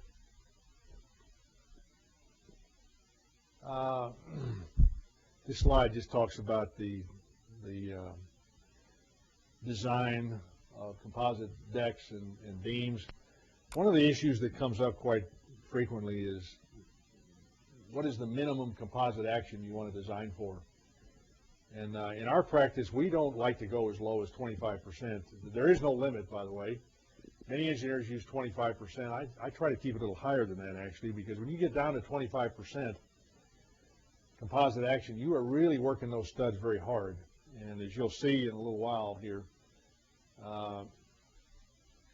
you're really straining those studs significantly up to a high strain, and therefore you're running the potential of breaking them if they haven't been welded on properly. Yes. Why don't you continue with the strength design topic after our break? Let's take. Okay. We are, yes, we're close to 10 o'clock here now, or 10 to 10. So we're going to mark your place here. We'll come back and then let you get up and stretch your legs and get a drink of water.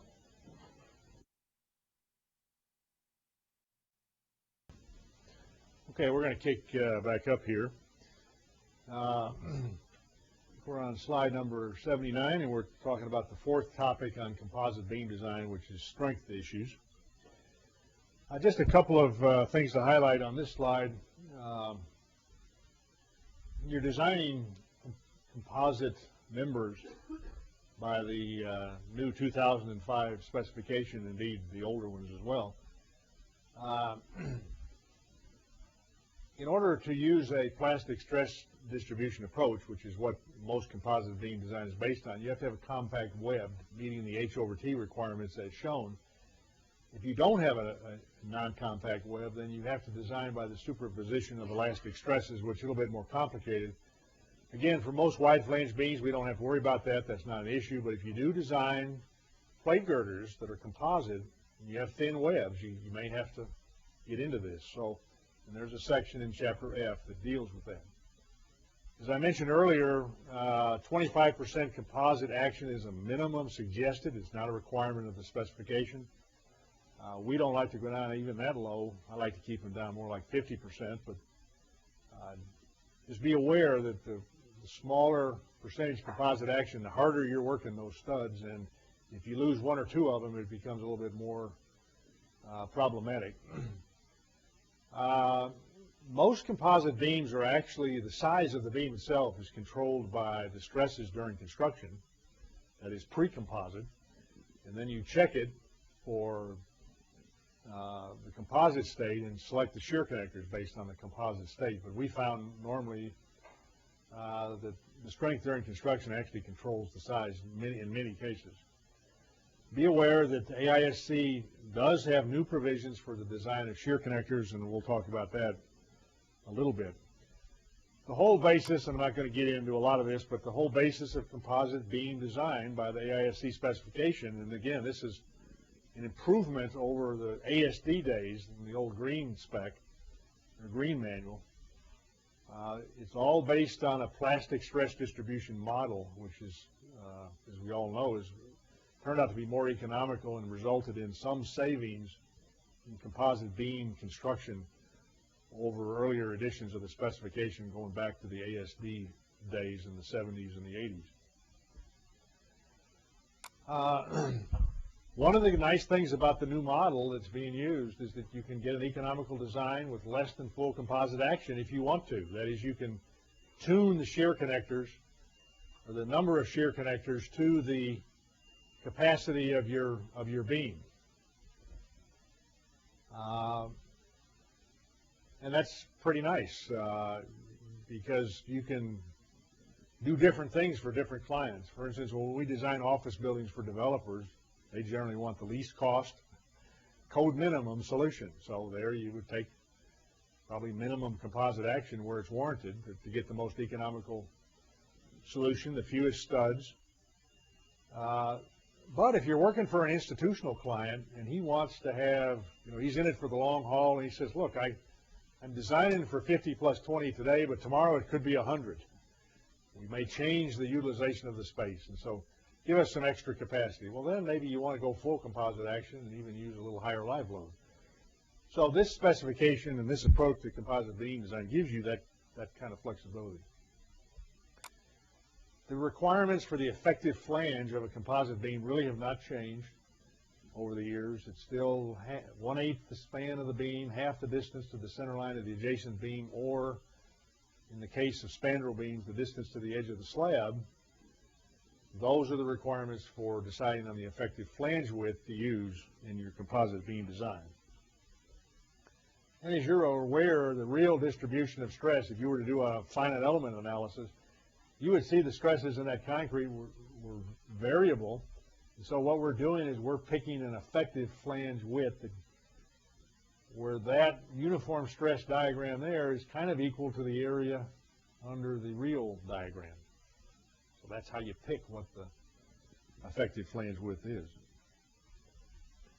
Be aware of situations that could interrupt your composite action.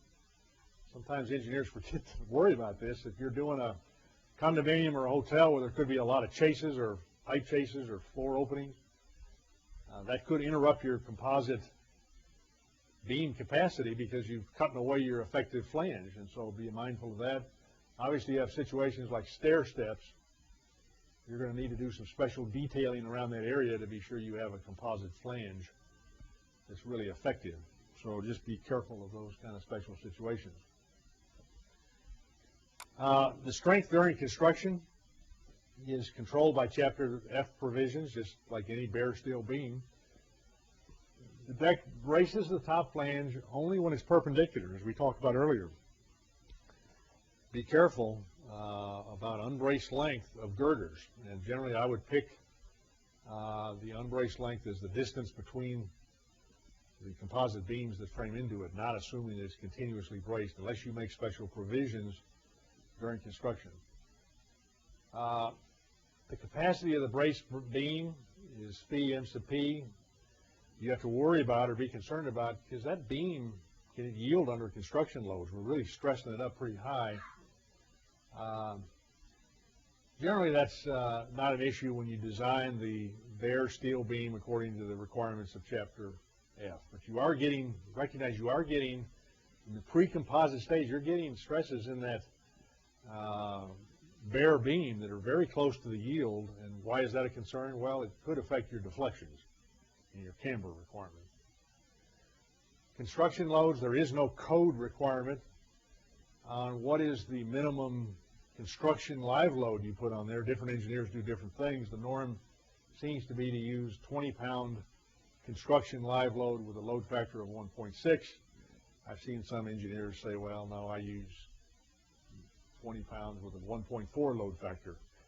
I don't think there's any law or code requirement. You kind of do what seems right to you. I would use 20 and 1.6 load factor in most cases. You treat the concrete as a dead load using a 1.2 load factor in combination with live load, but then of course the AISC 7 load combinations require a 1.4 load factor alone without any live load is an additional load combination that you have to check. Camber seems to be one of the problematic areas of this type of construction. A lot of arguments, disputes, unhappy people out there on the job site and on the owner side and the engineer side over camber that either too much, too little, or caused floors that weren't level. So let's just go down the list and we'll talk about them. There are no silver bullets here, but there are things I think you should be aware of. We don't camber, and I would suggest you not camber beams with moment connection. It makes it more difficult to deal with getting a level beam at the end of the day in a more complicated camber diagram. Beams that have single or double cantilevers, you know, if you specify camber in the center section of a double cantilever beam, for instance, they're not going to hold the cantilevers level and then just camber the middle. They're just going to round the whole thing. So be careful of that. For that reason, we don't generally make the beam a little heavier. Don't provide camber in that condition. Beams with welded cover plates, heat from the welding will alter the camber. They'll do the camber first probably, and then put the cover plate on there. That could screw up the camber. Non-prismatic beams, you generally don't want to camber because it doesn't fit with the normal fabricator hydraulic jacking setup, the jig setup that they have for cambering normal beams. Beams that are part of inverted or chevron bracing, generally don't camber those. Spandrel beams, be real careful in cambering spandrel beams. We had a situation a couple of years ago that ended up costing us some money to resolve, where we had a spandrel beam spanning 40 feet. The engineer cambered it, and on that spandrel beam was a tube post every 36 inches that supported a continuous tube 3 feet above the floor that was the support for the sill of the window wall system. And the engineer specified the camber based on the bare steel beam, and what happened is that post and that continuous sill ended up making that beam really like a Virendale truss and made it a lot stiffer than the simple beam, and the camber didn't come out. And so we were, had spandrel beams that did this, and then the contractor, the curtain wall contractor, couldn't get the window wall to conform to the tolerances, and it was a big argument. They had to come back and cut off all the tubes and get them level, and that was a problem. The other situation I've seen to be careful about, if you put a bent plate on a spandrel beam as a deck stop, that bent plate, if it's a 1/4 inch bent plate that maybe is 12 inches cantilevers out and then sticks up 4 inches or 6 inches or whatever, that adds significant moment of inertia to your spandrel beam. And if you don't consider that in your camber calculation, you'll end up with your spandrel beam camber not coming out in that situation as well. So be careful of spandrel beams. Many engineers, including I think ourselves now, we just generally try to keep the spandrel spans shorter, not 40 feet, but maybe more like 30 feet. And we do have to span 40 feet. We generally make the spandrel beam heavier, particularly if they're going to hang curtain wall or precast panel or something off of it, because deflection in those kind of members can be problematic for the curtain wall guy. And so excessive deflection out on your spandrel beams can cause problems during construction. We don't camber beams that are less than 20 feet long. Very large or very small beams, be careful. I've seen engineers use a 16 by 26 spanning 42 feet and 2.5 or 3 1/4 inches of camber. Wow, you put 3 1/4 inches of camber into a light beam, and it may not come out. You may get more than you wanted. So I'd be real careful of your programs that are spitting out beam sizes that have more than 3 inches of camber on. Probably 2 inches is 2 1/4 inches is a good upper limit. So be careful of those problem areas for camber. Now, floor levelness is probably one of the biggest problems out there in composite floor construction. And how you design for beam deflection. Remember that you're going to get additional concrete because of the ponding operation and the metal deck deflection. So that may add a little bit more dead load than you think you got. So in our composite beam calculations, we always add an extra 1/2 inch of concrete to the nominal concrete weight as part of the dead load calculations. Some engineers say, well, I'm just going to design these beams as non-composite beams, make them heavier, not use camber, and therefore I'll end up with a stiffer floor. Well, that's true, you will, and that could be a good solution for certain kinds of clients that are willing to pay the extra cost. So designing around the problems of camber, or not using camber, is certainly one solution.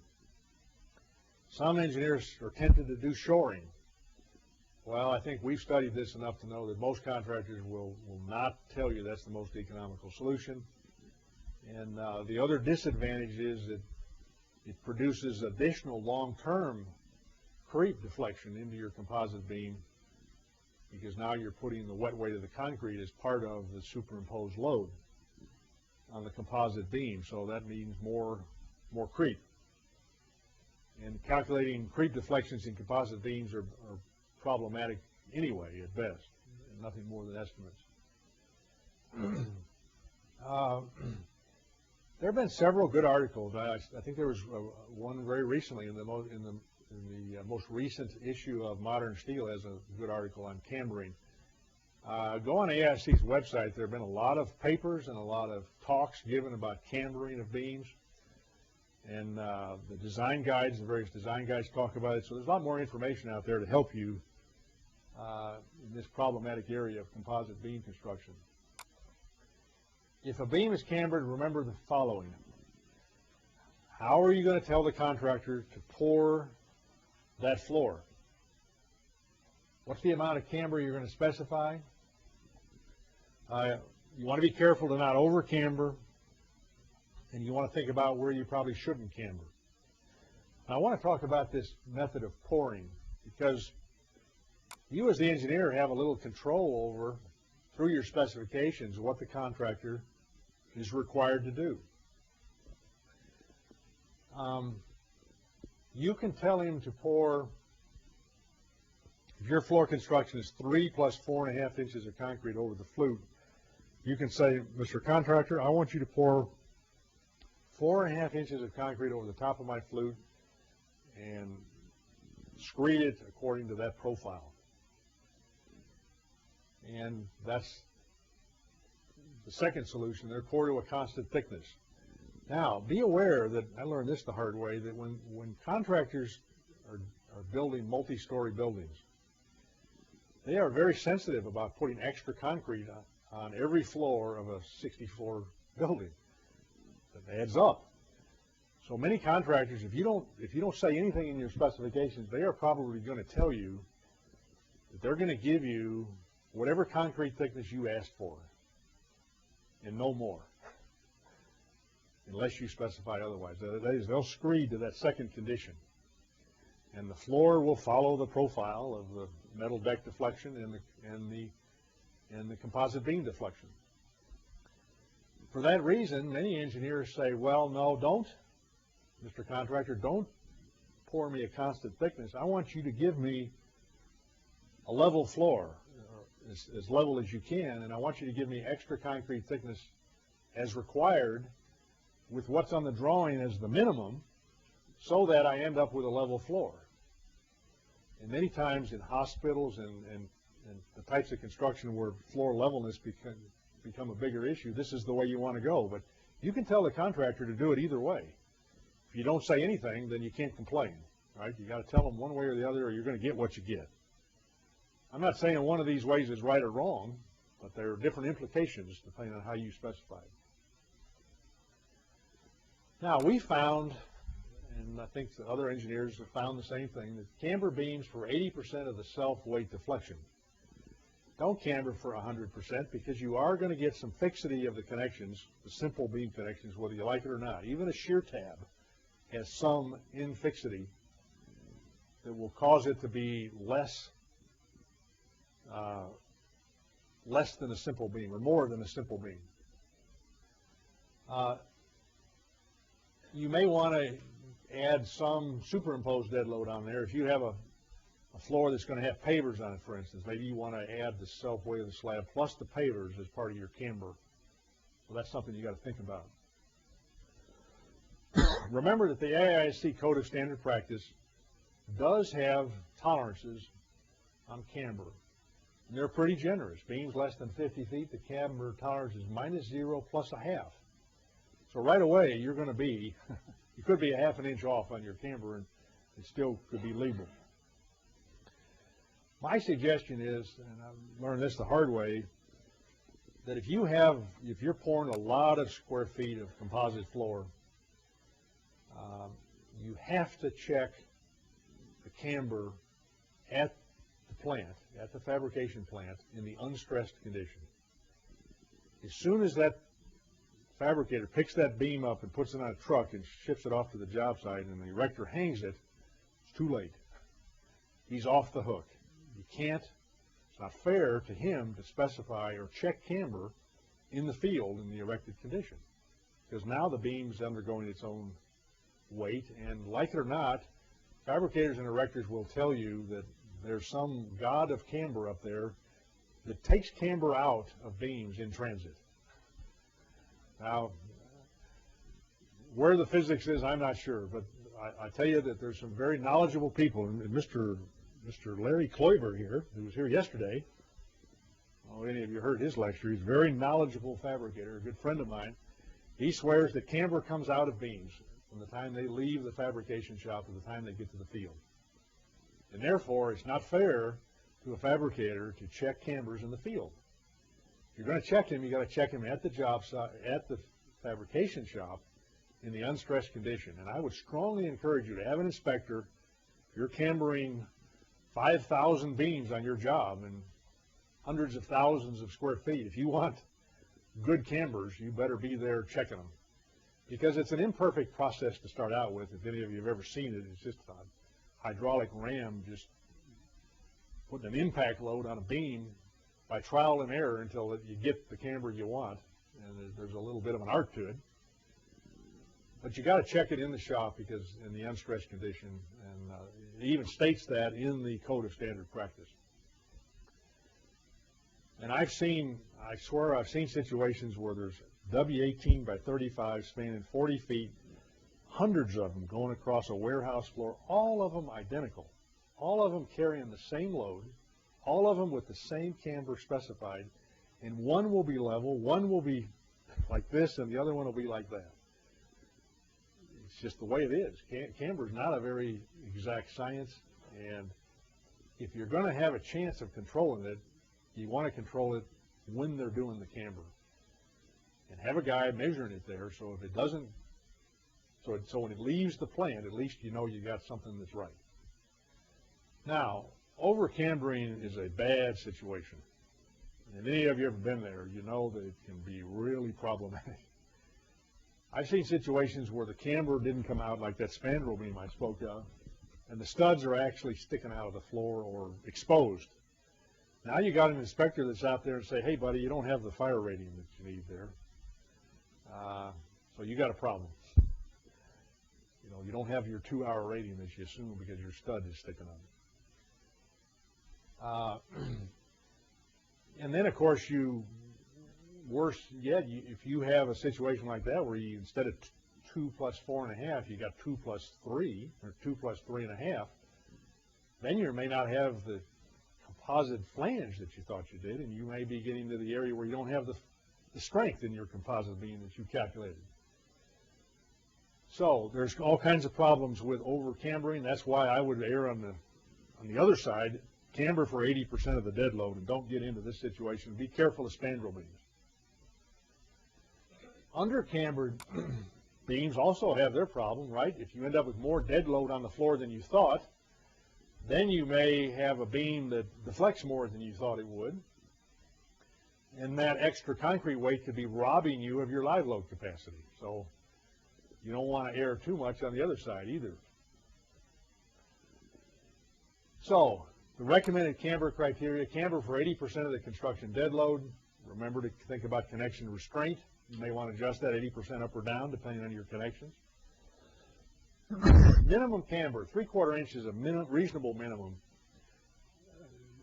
Fabricators won't give you a 1/2 inch camber. They'll tell you 3/4 inch is the minimum. Design beam for additional stiffness, if necessary, when you have less than a 3/4 inch calculated deflection. And it's important to you to have that beam level. Camber in increments of 1/4 inch, always round down. Be sure your computer program, whatever, if you're using a commercial program or if you have a spreadsheet, you better be careful about how it's calculating the deflection. What slab loads it's using, does it use that extra 1/2 inch or doesn't it? A rule of thumb, L over 300 is a reasonable camber. Don't camber light beams 3.5 inches like I've seen on a lot of drawings. Not a good idea. It's probably going to be problematic for you. Maximum camber. Cambers greater than L over 180 should probably be investigated further with serious thought to upsizing your beam. And remember to think about live load deflection and floor vibration. Many times floor vibration, if you're going to design your retail floor or your convention center floor or your ballroom floor for vibration, that may indeed control the design right there. You have to upsize everything to control the acceleration using Design Guide 11. Design Guide 5, low and medium high-rise buildings, has a really good section on camber that I encourage you to read. That's part of the information you can find on the website.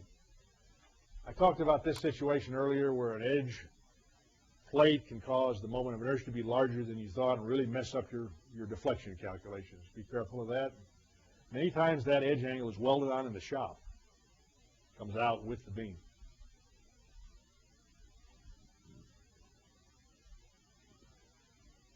We talked about serviceability considerations, possibly controlling. Vibration could be a player.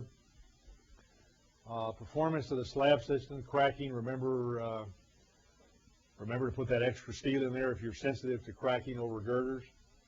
One of the areas that bit us a few years ago in a lawsuit, really painful, is this vapor emission through floors. This has generally been more of a problem on concrete slabs on grade, but we've also seen the problem in structural floors as well. And basically what's going on, whenever you have any kind of an adhered floor system that has a glue involved,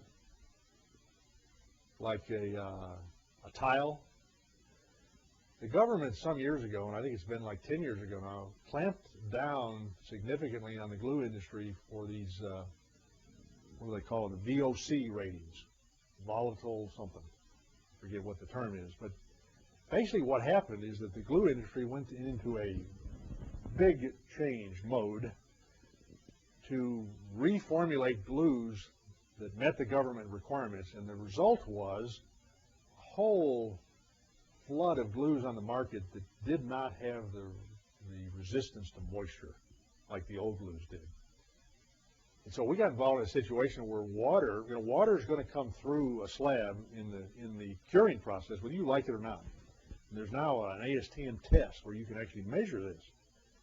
But you're going to get some vapor transmission through the concrete, and that is likely going to attack any glue that's going to be on that floor that doesn't have a good resistance to moisture. And many of them out there today do not have the resistance. Mostly a problem for slabs on grade, but we've also seen it as a problem for structural floors. So think about that one. My advice to you is that how could a glue be a structural engineering problem? Hey, baby, it's concrete. It's your problem because it's concrete. So the moral of the story there is you better talk to your architect about glues if you're specifying the concrete on the job, or otherwise you might get stuck. Calculation of deflections, loads.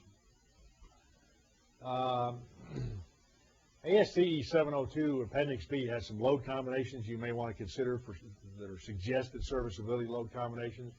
Design Guide 3 also has some. It gets to be a judgment when you're calculating beam deflections, composite beam deflections, whether or not you use all the live load, 50% of the live load, the reduced live load. Not necessarily any code requirements on that, so you could use engineering judgment.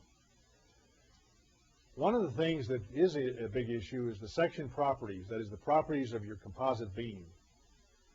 The fully composite moment of inertia capacity versus the partially composite capacity is an issue that you have to think about.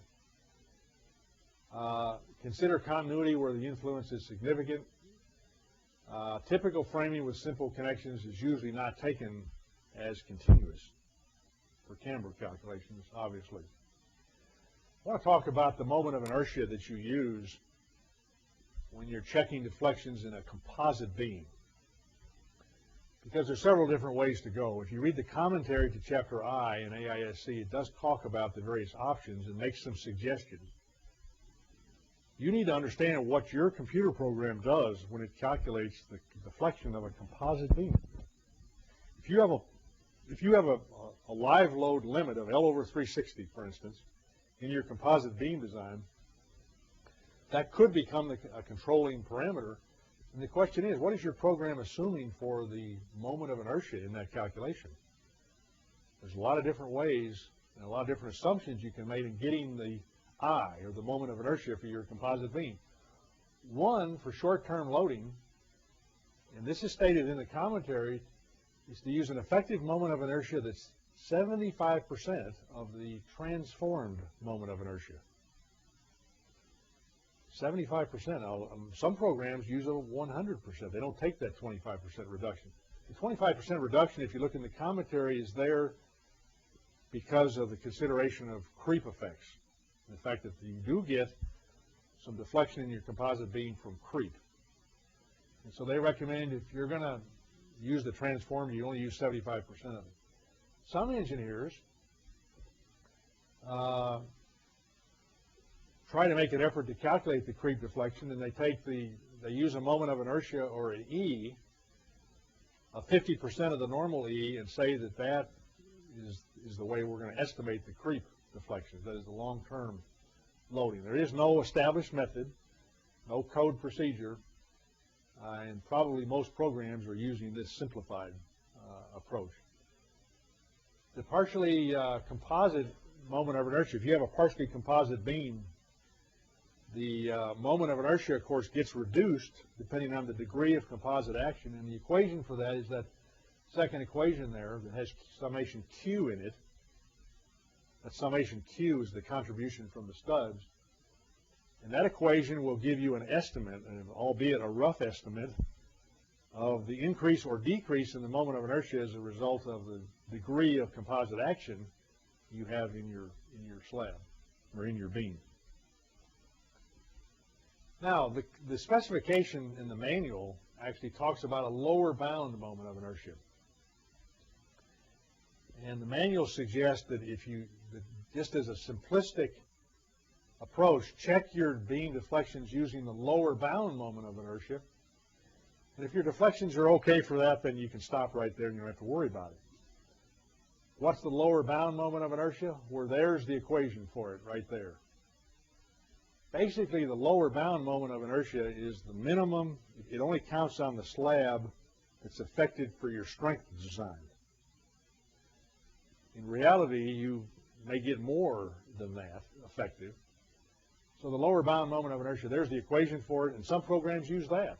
So I guess the moral of the story is you better understand what your composite beam program is doing when it's calculating the live load deflection, or the total load deflection, or the superimposed dead load deflection, when it spits that out for you. So the total beam deflection calculation is the delta 1 is the pre-composite deflection of the steel beam alone. That is, when you put the wet weight of the concrete on there, that bare steel beam is going to deflect under that load, right? So that's delta 1. Delta 2 is the deflection of the composite section due to superimposed dead loads and realistic long-term live loads using the long-term I effective. That's delta 2. Delta 3 is the deflection of the composite section due to transient live load using the short-term I effective. So the total beam deflection that you're going to get is the sum of delta 1, delta 2, delta 3, minus any camber that you put in there, right? So that's what you have to be thinking about when you want to think about having level floors at the end of the day. And all of those delta 1, delta 2, delta 3 carry a little bit of an error with them, because you can't, this composite action business makes it real hard to calculate this very accurately because of the properties of the concrete.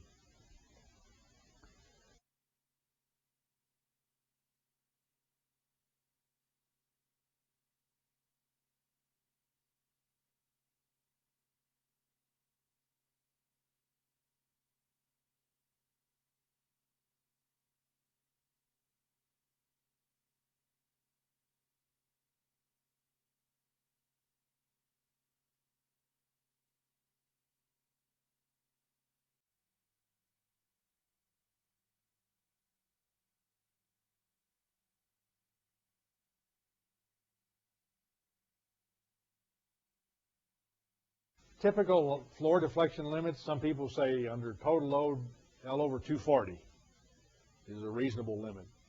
Some people say under live load, this is what we do for office buildings, we say under live load, and this is reduced live load, we say we are not going to let a composite beam in an office live load environment deflect more than L over 360 with an upper limit of 1.5 inches. Why the 1.5 inch limit? Well, we've been in situations where an office may have some very expensive millwork in it for that lawyer that's in the corner office, you know, that can afford all that nice millwork. And that millwork stuff has to be really level. If you got a floor that's doing this or doing that, that millwork is not going to come out right, and there are going to be some unhappy people. So we try to limit, based on experience, our live load deflection to 1.5 inches. Some people don't do that. That's up to you. Be careful of beams supporting CMU or brick wall or cladding. Look at Design Guide 3. They have some suggested deflection limits for these situations. Recommended limit at spandrel supporting cladding under live load, under live cladding and 50% of the superimposed dead load. I think Design Guide 3 suggests a deflection no more than 3/8 of an inch. That's to avoid those curtain wall problems. That's pretty stiff, and that's one of the reasons why you may want to consider not using composite action for spandrel beams and maybe making them moment frames out there. Reduced deflection also gets you some moment resistance or some lateral load resistance. Under live cladding wall load and 60% of the superimposed dead load, some people suggest L over 600 is a limit. So just think about that. Refer to Design Guide 3. Now let's talk about shear connectors real quickly, because it's been controversial over the last 10 or 15 years. And a lot of research occurred at Virginia Tech University under the direction of Dr. Sam Easterling. And AISC recently modified their shear connector requirements and basically lowered them slightly. And as I say, this is a result of a lot of tests and also a lot of comparison with the AISC spec requirements on shear connector capacities with what the rest of the world was doing. And we found that the U.S. had some of the highest shear capacities than any other country in the world. And that raised a few eyebrows and caused us to go back to the drawing board. We did that. And the whole issue of a shear connector in the strong position or the weak position came up. And during the test, it became very clear that if you have a simple beam, like shown here, and you have a composite slab crossing the flange, whether you put that stud in the so-called strong position, if you look on the right-hand side, the strong position would be the case where you put more concrete cover between the stud and the edge of the deck toward the center line. Sorry, my pointer just doesn't want to cooperate, but right here, that's the strong position, that's the weak position, and the shear force is going this way from left to right. Now, why does the guy put the thing in the strong position and the weak position instead of putting it in the middle? Well, the reason is the metal deck manufacturers have to have this rib. See that little bump there in the middle of the flute? That's the rib. It's a stiffening rib that gives the deck its additional capacity as a form during the construction stage. They need that as a stiffener, in effect. And they're not going to take it out because we already asked them. Sorry, we're not going to do that. So we're stuck. The guy in the field is going to say, well, I can't put the darn gun right over that flute, so I'm going to put the stud on the one side or the other. You tell me where you want it. Well, if we tell the guy to put it on the weak side, he'll do it right over, or if you tell him to do it on the strong side, he'll do it okay on half the span, but then he'll keep doing what he was doing all the way over to the end, and then it's on the weak side.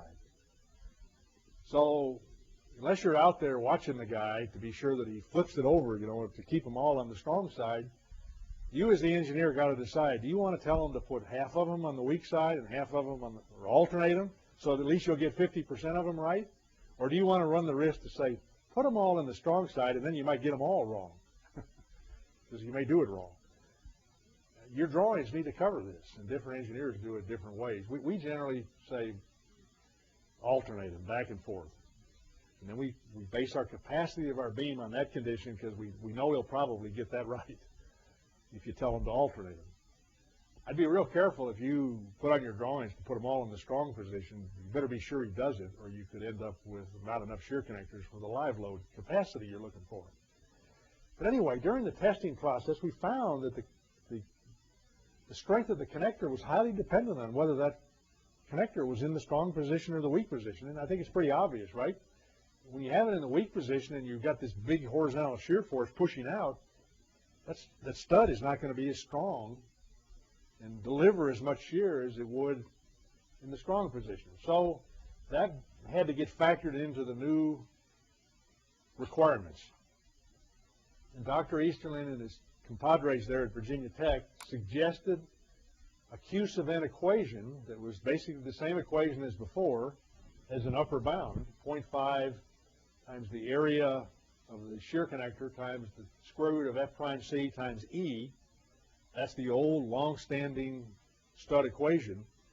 But then we had to put some reducing multipliers on there to account for the strong position, the weak position, and a bunch of other factors. So the result today is the new 2005 spec gives you that as the new shear connector equation with an R sub G, which I say stands for stud geometry condition, as an adjustment factor.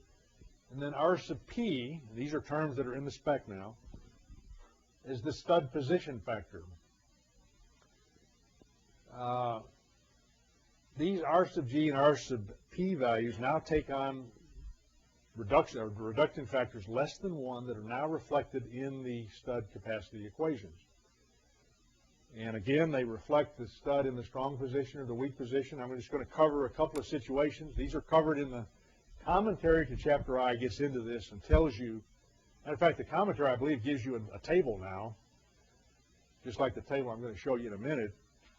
It tabulates all this for you for the more common conditions. But if you put a stud in the weak position, as shown to the left there, the position factor is 0.6. If you put it in the strong position, it increases that factor to 0.75. So in R sub P is equal to 1 only for a stud welded directly to the steel beam with no deck. So this position factor is acknowledging that A, you have a metal deck there, and just by welding a stud through a deck, you're going to get a reduction in capacity over what you would do if you just had it welded to a steel beam directly. And depending on whether you put the stud in the strong or the weak position, depends on that, what the magnitude of that factor is. So that's R sub P values. There's also geometry, R sub G factor, and that takes a value of 1 if you put a single stud in the rib of a deck perpendicular to the beam, or if the deck is parallel to the beam with typical rib widths, and the specification talks about what's an acceptable rib width for the girder situation. You get to take R sub G is equal to 1. As soon as you put 2 studs or 3 or more studs per rib, you start taking on additional reductions. So with 2 studs per rib, R sub G is 0.85, 3 it's 0.7. So these two factors are additive in the sense that you apply them both at the same time in the stud equation. And the result is we generally are getting 5, 10 to 15% lower stud capacities than before. And our new specification then calibrates better with tests and also brings us in the U.S. in a little bit more alignment with what the other countries around the world are doing. Now you say, oh my God, I designed 4,000 composite beams last week. And I designed it by the 1999 spec. And wow, does that mean all my beams are in trouble? Well, the answer is no. One of the controversial parts of this was the fact that there really has been no reported failures or problems with composite floor construction in the United States that anybody on the spec committee was aware of. And so one argument was, why do we want to reduce all of our stud capacities when there's no evidence of any problems with what we had in the old formulas? That's a fair question. And I think there's probably some conservatism built into our composite beam design, because you get a lot of you know, you're designing a beam, assuming it's a one-way element, and you're assuming a certain flange width, and you're ignoring the beam on either side of you. Well, in reality, you get some two-way action there that probably makes our model, our composite beam model, fairly conservative. So that's probably one reason we haven't seen any failures. Another reason is we rarely get floors loaded up to their factored loads, right? Theoretically, you wouldn't see a problem until you loaded the floor up with its factored live load, and that doesn't happen very often. Although any of you that know about these rolling file systems that are out there these days, you know that you can load up a floor real fast with a rolling file system. And for the life of me, I've seen law libraries on rolling file systems that have loaded up floors to 300 pounds a square foot when they're only designed for 50 plus 20, and they're sitting there deflected 6 inches, and they haven't come down. So there's a lot of robustness, and I think, in our composite beams, which really makes it a pretty impressive element. And one reason why the fee factors are 0.9 is it's a very ductile element that has a lot of robustness to it. But anyway, the bottom line is we really haven't had any problem. But I think the spec committee ended up voting for this new model that, based on research, and brings us again into alignment more with what the other world specifications are doing. But really, if you go back and check, okay, what is assuming I had 5% less shear connectors than I needed, going back to the old model, what effect does that have on my capacity? It really doesn't affect it that much. In other words, it's not too sensitive to the number of connectors. Now, you got to think about shear connector placement for girders. Obviously, for uniformly loaded beams, you just put them uniformly across the span. The AISC specification for years has said you can put them on uniform, you don't have to follow the shear diagram. For girders, though, you may want to think about putting a detail on your drawings which covers the 3-point loading condition, where you either put them on uniformly and upsize the number of connectors so that you put them on uniformly and get the number of connectors you want in the ends, but realizing that constant moment area in the section, you really don't need any shear connectors because your moment isn't changing, therefore theoretically there's no shear transfer there. So you just have to decide on your drawings how you're going to handle shear connector placement on your drawings in your typical detail. You need to know what your program is doing. Some programs would say, okay, I'm going to upsize the number of connectors, assuming you're going to put them on them in a uniform fashion so I get the right number at the ends. Some programs are only going to give you the number you need, and you probably should be putting, you know, out in the outer 2/3 and none in the middle, or a nominal number in the middle. So just be aware of that issue. The shear connector spacing hasn't changed any, is still the same as it's always been, 3D, 4D, and 6D as shown here. That's all the same. Should the number of shear connectors be increased over the calculated value? Again, in a matter of engineering judgment, depending on your client and your function of your building. Maybe you want to put some extra connectors in there in recognition of some of them may not be any good, or we may have a live load requirement change in the future where I want more capacity. I know we work for a lot of hospitals, for instance, that say we want full composite action and we want to design for 150-pound unreduced live load, end of story. And obviously you've got some flexibility in a floor like that. Be on the lookout, and we're going to talk about this more in the diaphragm discussion this afternoon, but be on the lookout for situations where you have drag beams or collector beams that are collecting shear, diaphragm shear, and delivering it over to your lateral load resisting system. There you may need some additional shear connectors on those elements to account for the additional shear that's in there from the lateral load resisting design, either seismic or wind. Usually it's a problem more for seismic. Connections and reactions gets to be an issue. If you delegate the design to a fabricator or you design them yourself, somebody's got to be told how to design the connections. Fabricators really strongly encourage us engineers to put the reactions on the drawings.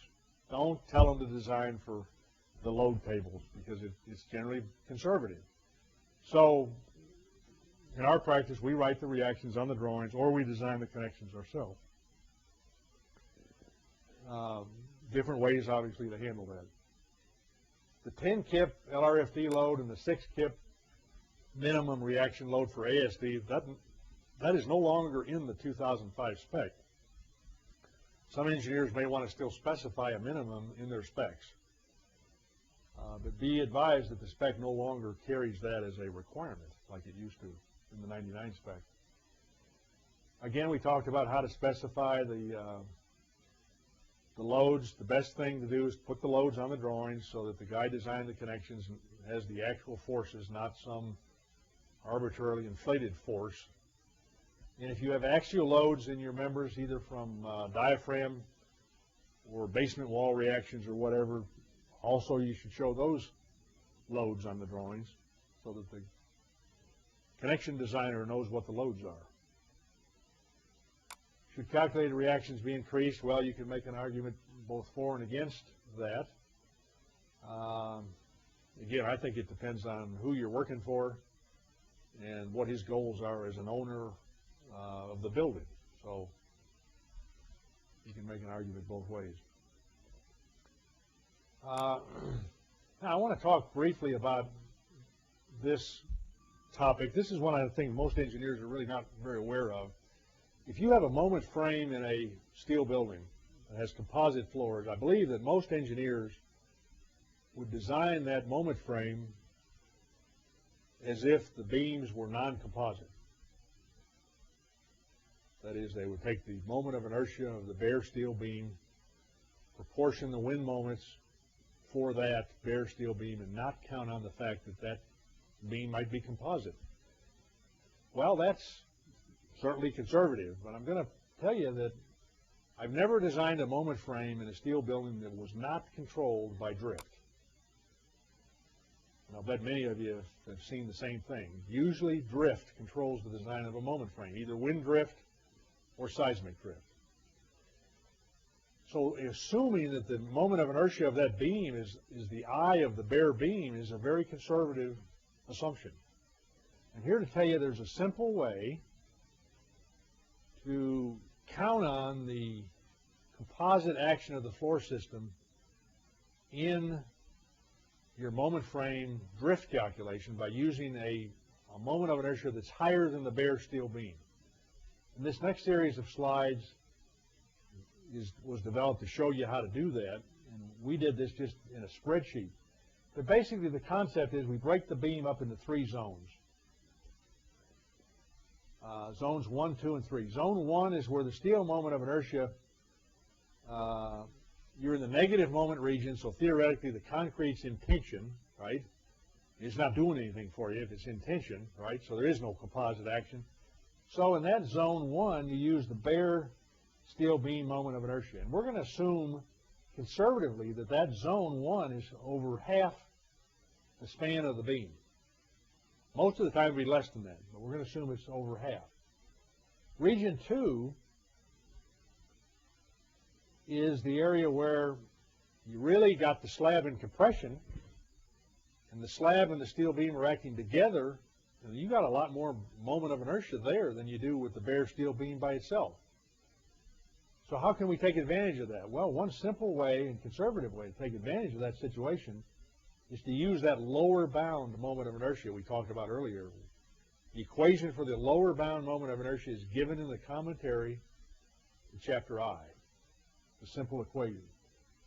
So we could put some shear connectors on there to develop that lower bound moment of inertia, and voila, we've all of a sudden in zone 2 have increased the moment of inertia of our bare steel beam probably by 15, 20, 25, 30%, and that could reduce our drift, our calculated drift, and therefore lower the beam size we need.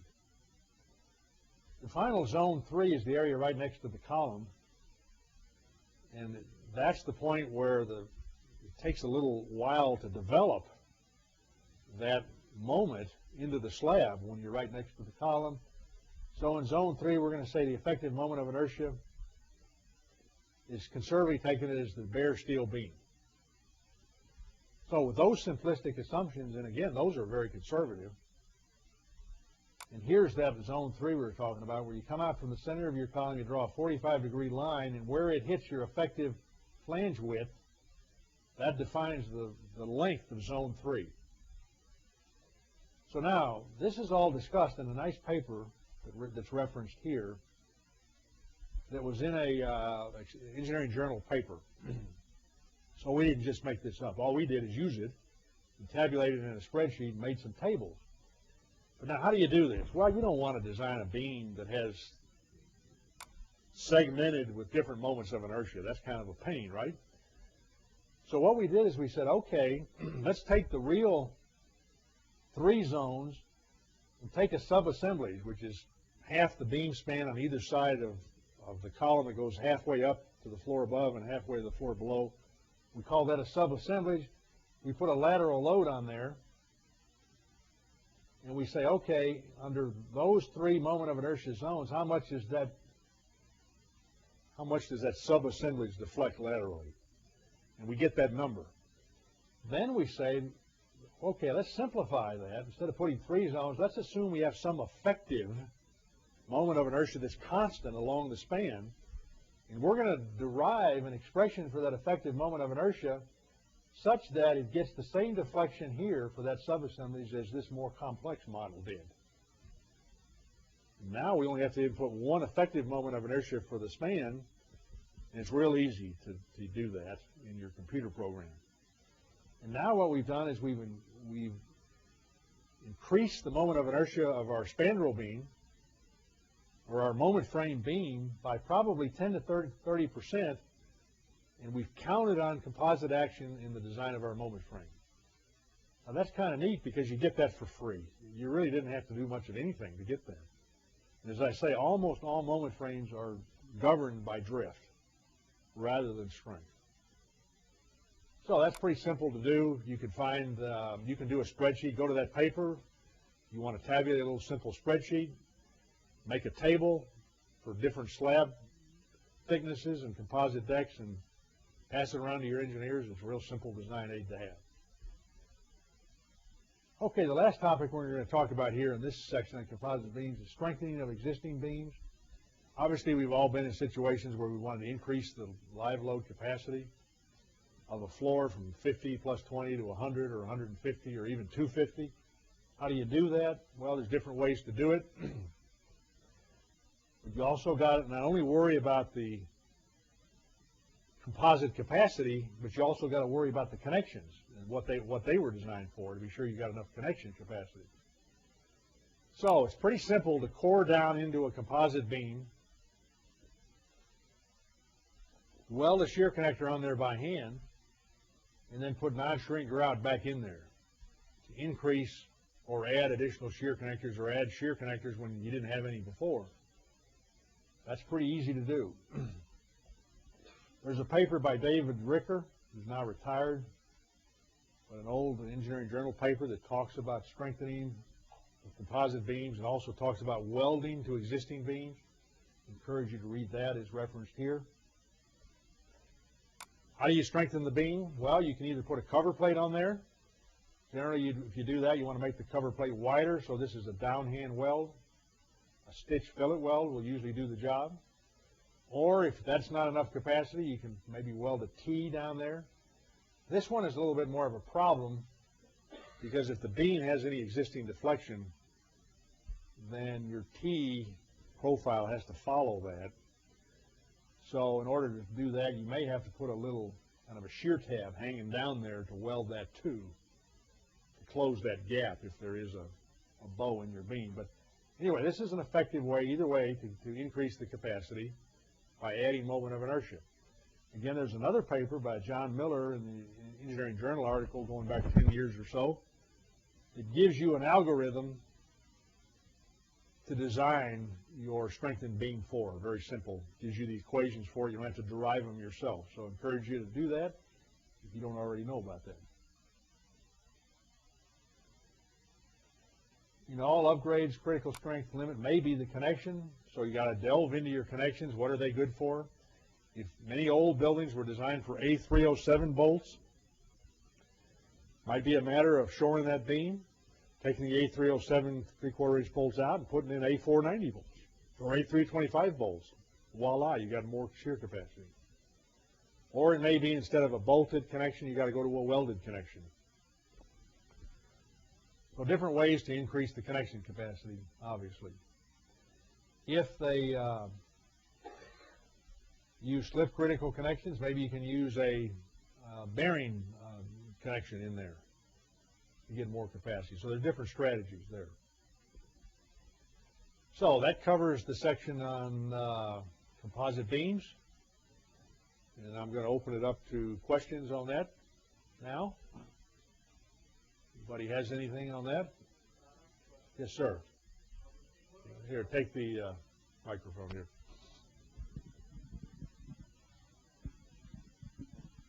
I was working on an existing job building where they had a composite beam, but the end of the beam, the 4 feet of the end of the beam, had no slab on it. Is that considered a composite beam, or do you have to design those as non-composite? If it's 4 feet at the end of a long span, Yeah. I don't know what your span was, 30 feet or About 36 feet. 36 feet. Yeah, you'll probably find that that composite slab, you don't need it that close to the support. But the way you would check that is you draw the moment diagram, Yeah, you get your moment capacity right there, and check and be sure that for that moment diagram, the bare steel beam works by itself. If it does, then you're okay, but remember you got to develop that moment a little bit past where your opening is. So you got to take that into consideration. But usually if it's 4 feet only from the support, you don't have the moment diagram high enough where it's probably going to be a problem. Okay, yeah, because most software programs automatically design them as non-composite. Right. And I was checking it was like adding additional loads to them, and of course I just wanted to make sure that Yeah. that it was the right approach to still consider that as a composite. Okay, you only need usually the center of the beam is where you have the maximum moment, right? So that's where you need the composite action the most. As long as you can satisfy that, and then where it turns non-composite, be sure your beam is strong enough to carry the moment at that location, then you're okay. Any other questions? Okay, well, we're gonna, one more? Here you go. Did you mean to say that the engineer of record is responsible for going to the fabrication mill and check on the canvas? Not the mill, the I mean, fabrication shop. yeah, fabrication No, he's shop. not necessarily responsible. All I'm saying is most projects are going to have a testing laboratory, right? That's usually hired by the owner to serve the owner's interest in checking the quality of construction.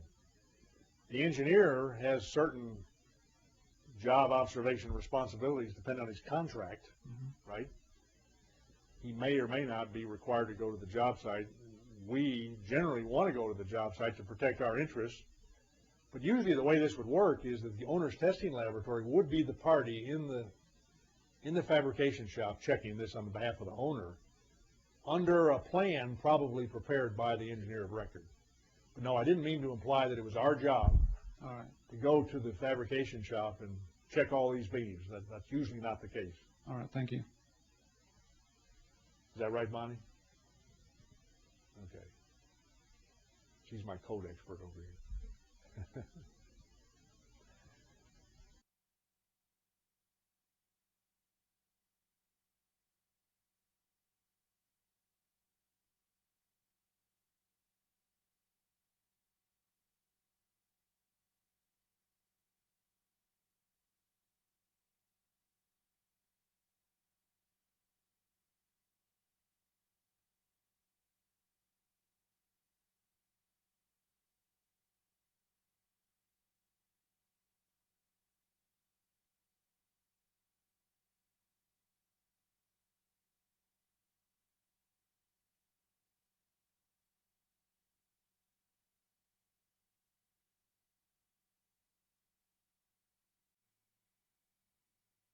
This next section is lateral analysis of steel buildings, generally for wind loads.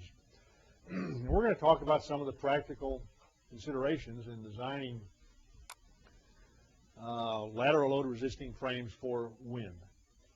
We're going to talk about some general things that apply to modeling and loads and so on. We're going to talk about the various limit states, serviceability, strength, and stability, a stability limit state under factored gravity loads. And we're going to talk about some analysis parameters that we use in our practice that you may be interested in sharing the experience. Some general issues. It's important first to identify the vertical lateral load resisting system. I'm going to abbreviate that throughout this lecture as the VLLR. So when I say VLLR, that means the vertical lateral load resisting system. For any of you that have worked with architects, you know that if you're going to get the distribution of lateral load resistance the way you want it, you better get to them early. And it always is a negotiation. No, you can't have a brace frame here. Yes, you can. No, you can't have a shear wall here. Yes, you can. If you move it over one bay, I'll give it to you. If you don't, I won't. It's a negotiation process. And the important thing we try to teach our engineers is get there early, because the earlier you get there with him, the better you are in getting what you want. And what we're after here is getting a lateral load resisting system that's fairly symmetric in plan, so that the center of resistance or the center of rigidity of the lateral load system is pretty close to the center of pressure of the wind load that's applied to the building, and also close to the center of mass of the building. If you got the center of resistance over here and the center of mass over here, what are you going to do? You're going to put a big torque on the building, and that's undesirable from a seismic standpoint. In earthquakes, it's certainly undesirable from a wind standpoint, because it may cause your building to just go into a torsional oscillation. So proper location of the lateral load resisting system early in the project is a key element to a successful design. You have to decide what you're going to model. Are you going to model the whole building, including the gravity loaded columns and the lateral load columns? Are you only going to model the 2D frames? How are you going to do that? That's a decision that you as the engineer need to make early in the process. With today's software, it's becoming more and more easier and easier to just model all the columns and all the beams. Why? Because it gets you the proper distribution of gravity loads in the building spatially, and it also ensures that you capture the P delta effect of the gravity loaded columns properly in your design. We're going to talk more about that P delta effect in a moment. But you have to decide how much of the building you're going to model in your lateral load system. If you're not going to model anything but the lateral load frame itself, then you've got to be sure that the gravity loads that are on the building are properly accounted for in the leaning column effect, or the P delta effect, in your moment frame. So that means you've got to add, if you're only going to model the moment frame, you may have to put a dummy column in there that has all that gravity load from the rest of the floor that's tributary to that lateral load system, to be sure you properly model the P delta effect. The P delta effect can weaken a frame by 10 to 15%, so not including that gravity load in your lateral load model can cause significant errors in your drift and in potential sizing of your members. So that's the decision you've got to make, and different projects have different complexity, and you may make that decision differently. I'm here to tell you that with this software, many of our engineers say, yeah, just model the whole building. They actually can set it up and put it all in there just about as fast as they can, doing a gravity analysis by hand off to the side, and then transferring all of that information over to the lateral load resisting system that they model. So you've got some flexibility there. I always really encourage the young engineers to get a feel for the problem. And, you know, I think many of our young engineers are guilty of just immediately running off to the computer program and setting up the model and putting in the loads, and then out come the results, and then slap it all in the drawings without looking at how reasonable the answers are, and does the building make sense? Is the frame moving the way I think it should move? I think it's very important when you do a computer model to just put the wind loads on there and see if the frame deflects in a logical way. it's a good way to debug the model as well, to see if it's behaving intuitively like you think it should. These are some of the things that I think we as engineers need to do to be sure that our computer programs are giving us the answers that we think they are, and it's not the garbage in, garbage out problem. When frames are drift controlled, and as I said earlier, I found all steel moment frames are almost always controlled by wind drift or seismic drift. You may want to do an optimization routine, and some computer programs have the ability to tell you how much deflection you're getting from column shear, beam flexure, and so on, so you know where to put the material to get the extra drift control that you're looking for. The other way to do it is the old way, by trial and error. Just increase the beam and increase the column and get the drift till you get what you want. That may not be the most optimum way to do it, and there are optimum routines out there in some of the software that do that for you. Remember to check foundation load for net uplift under braced frames. I've always found that braced frames are always desirable over moment frames in wind climates and even in low and moderate seismic zones, because you're going to design those for strength, and your drift control, you get it for free.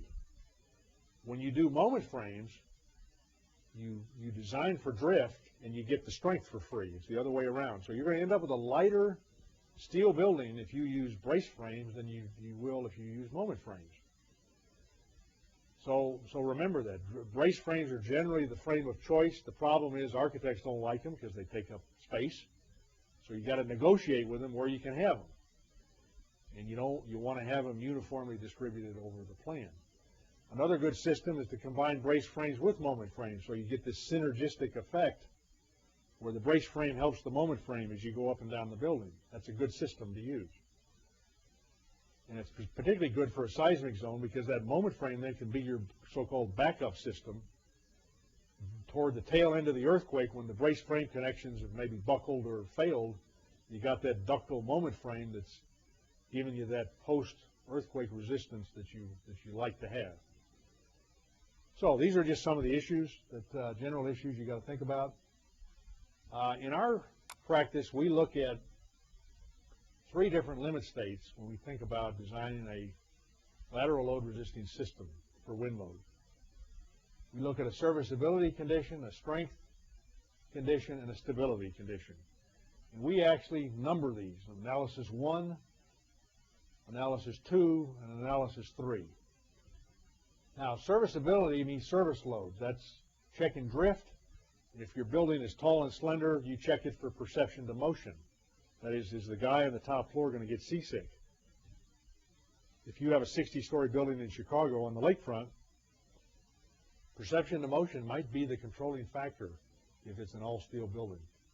More controlling than drift, more controlling than the load combinations for strength.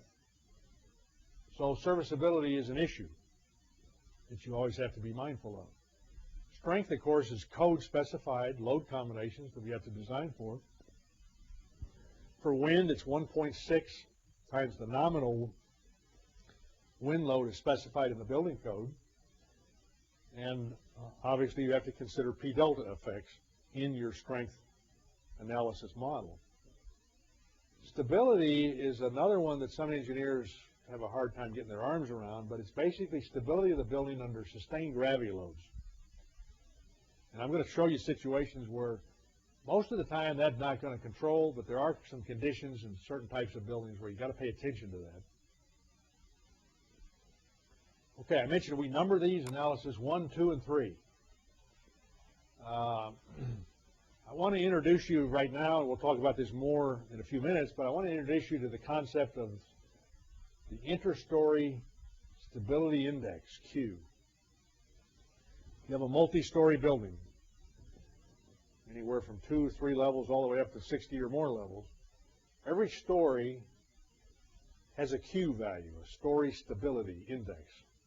And that story stability index is actually identified for those of you that design concrete buildings. Shouldn't talk concrete in here, but for those of you that use that other material, the ACI 318 code actually in chapter 10 uses the term Q for the stability index. It's also a term that's used in the literature a lot. Stability index Q. What is it? It's P, the load on the story, the sum of all the gravity load on the story P, times delta, the story drift of that story relative to the story below, divided by V, the shear, the story shear on that level, divided by H, the story height. That is what's called the stability index, and it's a good measure of the stability or the lateral load resistance of that floor. We're going to talk about more of that later. Some of the analysis parameters that we have to worry about in our model. Well, we got to think about how big is the lateral load? Where do I get that? How big does it need to be? How do I apply it? Building mass is important when you're considering the P delta effect. P is the vertical load. P means mass. You've got to get the mass part in there. Member stiffness. What am I going to use for my EI of my members? Beam column joints. How am I going to model the beam column joints? Everybody's heard of panel zone deformation in a moment frame. Real high shears in the beam column joint, and that very high shear in that beam column joint actually causes additional shear strains in the joint that adds to the drift, the story drift at that level. How am I going to account for that in my design? We're going to talk about that in a minute. Diaphragm modeling and braced beam. When I say braced beam, I'm talking about the beam that's part of a chevron bracing system or an X-brace system. Some real gotchas out there that we're going to talk about when you design brace beams. Foundation flexibility. Many engineers take the easy way out and say, I'm going to assume the base of my foundation is pinned. A simple assumption, rarely true, very conservative. Every foundation has a certain amount of rotational resistance at its base, whether it's sitting on a spread footing or whether it's sitting on a pier. Whatever it's sitting on, it's got some rotational stiffness. And the reason you should count on that is because if drift controls the design of your building, the worst drift condition you'll have is probably in that first story. Why? Because it's usually a taller story. And if you take that tall story as pinned at the base, you're going to put a lot of extra steel in those beams and columns in that first story to keep that story drift under control. So one way to mitigate that problem is to count on the actual stiffness that's there at the foundation when you do your computer model. Don't be afraid of doing that, because there's a simple way to do it that I'm going to show you here in a second. We also have to say, okay, for all of these serviceability limit states, strength limit states, and stability limit states, what's the acceptance criteria? What's my fail, pass, fail, go, no-go requirement? We're going to talk about that. Okay, serviceability means usually drift or perception to motion. For drift, different engineers do different things when they check drift. Some engineers use the nominal code load, which is usually the 50-year mean recurrence interval windstorm, or for an important building with an I factor of 1.15, it's a 100-year storm. Some engineers say, I'm going to check drift for that storm. Well, I found that I think that's pretty conservative, and many of the wind tunnel guys that do perception to motion checks for acceleration in tall buildings, they usually use a 10-year storm as a more realistic storm, or a 5-year storm.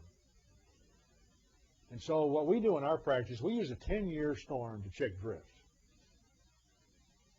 And we say, okay, under a 10-year storm, we're not going to let the story drift be more than L over 400. The story height divided by 400. Some engineers say, hey, that's not conservative enough for me. I want to do L over 400 for a 50-year storm. Guess what? There's no code requirement here. It's a serviceability issue. It's not a life safety issue. You can do whatever you want to. So what we really do in our practice for hospitals and institutional buildings, we use the nominal wind load, that is the code specified wind load, the 50 or the 100-year load for institutional buildings. And for developer commercial kind of buildings, we use the 10-year storm. That's just the way we do it. You can do whatever you want. For strength, the code tells us what we have to do. It says you're going to design this building for a 50-year mean recurrence interval storm, or you're going to design it for the 500-year earthquake. It tells you what you have to do for strength, because that's life safety. For stability, the code doesn't even really talk about that directly. There are some inferences to it that we're going to talk about. But to check stability, it's more of a stiffness issue. So you can use any lateral load you want to in checking that stiffness, and we'll talk about that more in a second. How do I get the 10-year storm? If I'm going to use a 10-year storm or a 5-year storm or a 75-year storm, how do I get that? Well, guess what? AISC 7, Chapter 6 in the commentary has a little table. It shows you how to convert from a 50-year event, which is what's mapped, to a 10-year event or a 25-year event or whatever event you want. In the case of a hurricane zone along the coast, the mapped velocity is 50 years, and if you want a 10-year velocity, you take that velocity multiplied by 0.74. If you want the load, it's 0.55 of the load. That is 0.74 squared is 0.55. So from a load effect, it's the square, it's 0.55. For the non-hurricane zone, it's a different multiplier. But anyway, you can get these recurrence interval values in a table in the commentary to AISC 7, Chapter 6. Chapter 6 in AISC 7 also has a requirement for wind load combinations or wind load cases that you are required to check. Here they are, as shown in Figure 6.9. You're required to put the full wind load on the projected area of the building in two orthogonal directions, usually the principal axis directions, in the X direction and in the Y direction, either direction. Either direction in the X, either direction in the Y. And that's basically what's stated in Case 1. Case 2 is the same thing, only we're going to make you put, because we know the wind load doesn't just blow uniformly across the width of a building, even in a symmetric building in an open country environment, the turbulence in the wind produces a non-uniform loading effect that causes a potential torsion on the building. So AISC 7 says we're going to give you a 25% reduction in the base shear, but in return for that, we're going to make you put a 15% eccentricity to your wind load to account for this torsional effect. That's load case 2. Load case 3 covers the case of a diagonal wind, because we know the wind isn't always just going to blow on the orthogonal principal axis. You could get a quartering wind that might control a corner column or might control some other part of the lateral load frame. We say you're going to apply the load simultaneously in two orthogonal directions at 3/4 of the value, and that's the same as kind of putting a diagonal wind load on there. So that's case 3. Case 4, the final case, is we're going to put that diagonal wind on there like case 3, but we're going to say, hey, that diagonal wind might also have an eccentric effect due to the turbulence in the wind. So we're going to give you some reductions there, but you got to put that same 15% eccentricity about each principal axis independently. But now we're going to take another reduction on the base shear in each direction that you get to apply. These two torsional cases, 2 and 4, discourage an engineer from putting all the lateral load resistance in his building into the center of the building and end up with a building that has very low torsional stiffness. If you try to do that in design for load cases 2 and 4, you're going to put a real torque on your building that will increase the base shear on the lateral load frames that are close to the center of the building. And it'll quickly discourage you from doing that, which is what the intent was. Okay, stability under gravity load, that analysis 3. We're going to get into this more, but for right now, let me just tell you, when you check that load case, we're going to make it real easy, and we're going to put 100 kip force at the top of the building in the X direction. Independently, as a separate load case, we're going to put 100 kip force at the top of the building in the Y direction. And then independently, we're going to put 100 kip-inch torque on the building as a torsional moment. And we're also going to do that at the top of the building. I'm going to do it at the top of the building only because that's going to make it real easy to check the torsional stiffness or therefore the translational stiffness is each floor. Why? Because the story shear is the same at every floor. So that makes this check real easy to make. Let's talk about torsional stability, because some engineers aren't used to this concept and don't understand why it's important. We all know what translational stiffness is, right? You apply a load and you have a certain stiffness in the frame that produces a certain deflection under that applied load. Torsional stability is a function of the mass on the building or the floor or the frame at that level. And the translational stability is a function of the mass and the translational stiffness of the story. That is, how much does that story deflect under a uniform shear? Well, torsional stability is, instead of being mass, it's mass moment of inertia, which we'll talk about in a second. And then instead of translational stiffness, it's torsional stiffness, inch kips per radian of twist.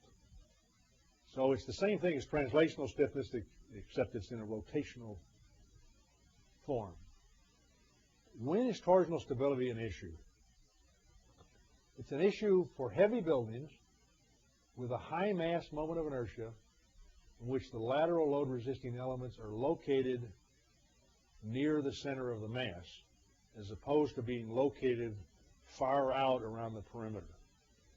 There have been many buildings during earthquakes that have suffered severe damage due to a torsional instability in the building, because the structural engineer put all the lateral load resistance in the core and put nothing around the perimeter. The earthquake came and it got the building rotating in a torsional manner and created a little bit of a torsional instability that overloaded the frame and caused failure or damage. Torsional instability is a bigger problem for seismic perhaps than it is wind. That's when you see the damages during earthquakes.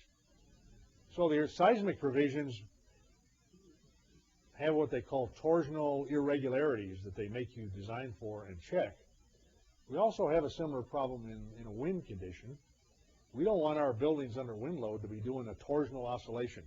You generally want torsion to be the third mode. You want the first mode to be a translational mode in one direction, the second mode of the building to be translational in the other direction. The third mode is the one you want to be torsion, not the first mode or the second mode.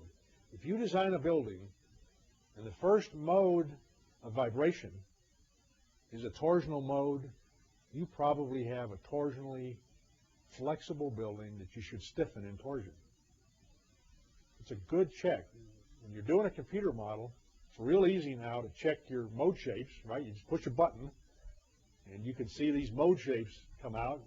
Watch the building dance. If the first mode is a torsional mode, you need to go back to the drawing board and modify your lateral load resisting frame so that the torsional mode is the third mode, not the second mode or the first mode. It's a very good, simple rule of thumb. Anyway, back to mass moment of inertia. Mass moment of inertia is one of the players in torsional instability. And if you have a small footprint with all your lateral load resistance in the center, you're probably going to have a small mass moment of inertia.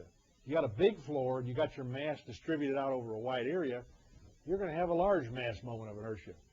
The mass moment of inertia expression is simply the mass of the floor divided by the area of floor times Ix plus Iy, where Ix is the area moment of inertia about the x-axis and Iy is the area moment of inertia about the y-axis. That's simply what mass moment of inertia is. Now, here's good and bad examples of torsional requirements. Poor torsional behavior will be the one on the top, where all the torsional resistance is in the middle.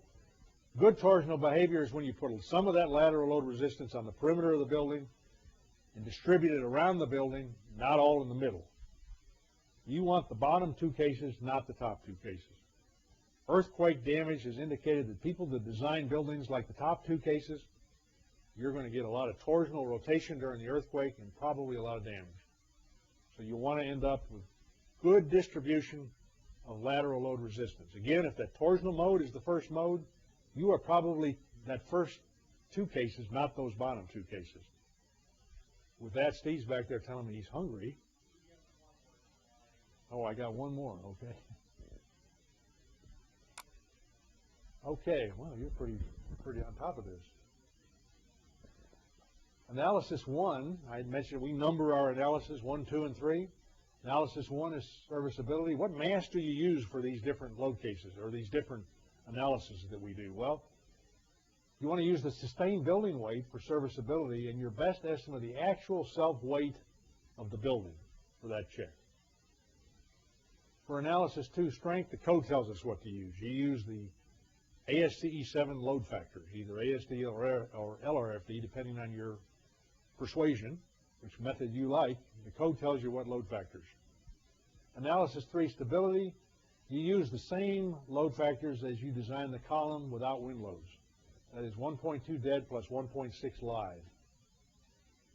That's the load factor we're going to use for mass in our building mass when we're getting around to checking our P delta. And remember, this P delta phenomenon is very important when you're doing your lateral load analysis.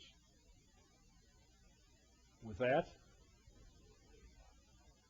good place to stop. We're going to go eat, and everybody's on their own, I understand, and we're back at 1 o'clock.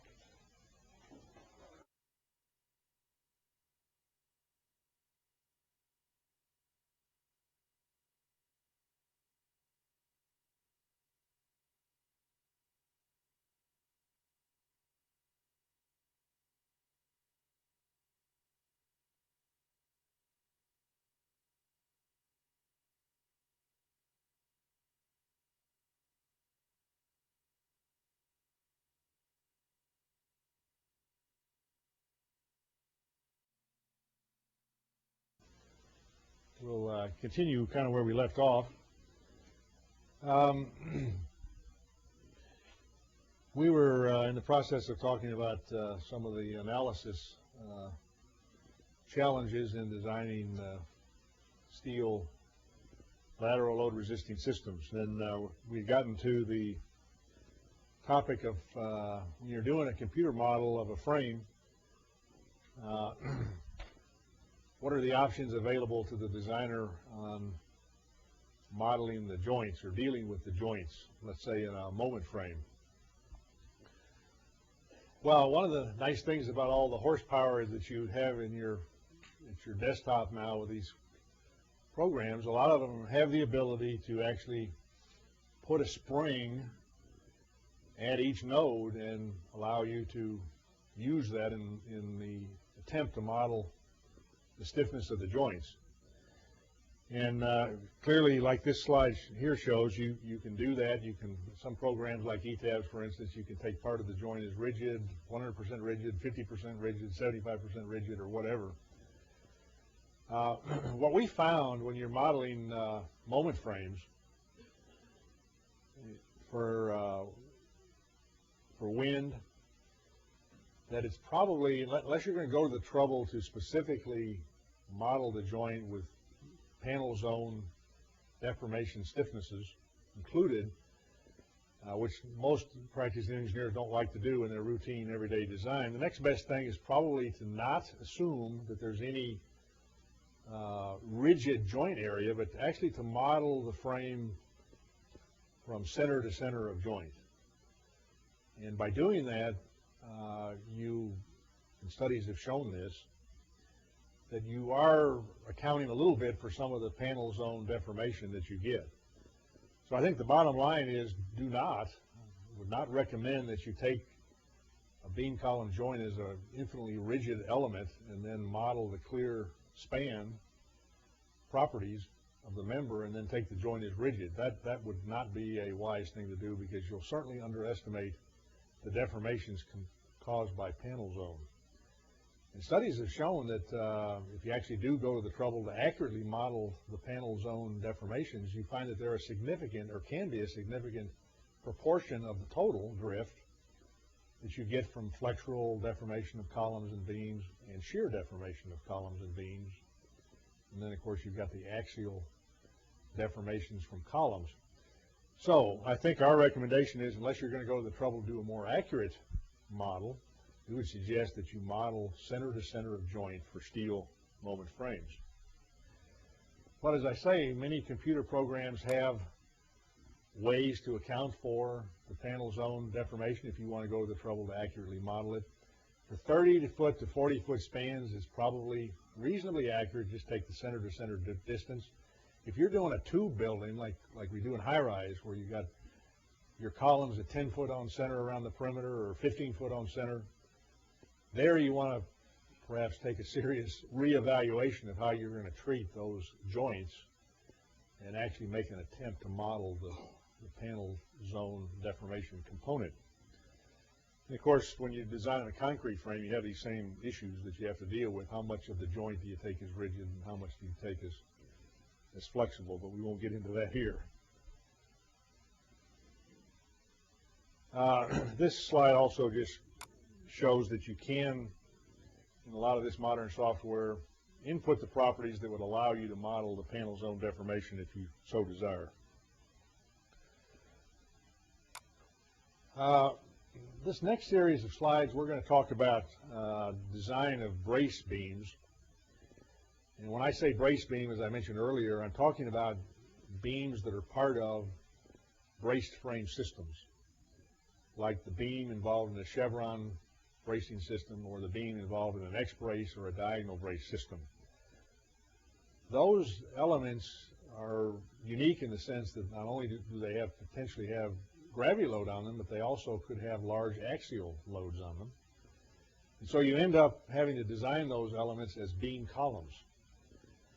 And how you model those is important, and more importantly, how you take their unbraced lengths of those members is also very important, because I think a lot of engineers make some errors there that I want to point out to you in these next series of slides. Also, if you use a program like ETABS or any of them that have the diaphragm, rigid diaphragm capability, you have to be very careful that the rigid diaphragm assumption is inhibiting the axial deformation of this brace beam. Because if you connect it to the diaphragm, the rigid diaphragm, and there's no deformation in a rigid diaphragm, and therefore there would be no deformation in your brace beam, and you would be underestimating some of the drift caused by shortening of this brace beam. So that's another consideration that you have to be careful of when you're modeling an X-braced or a chevron brace system.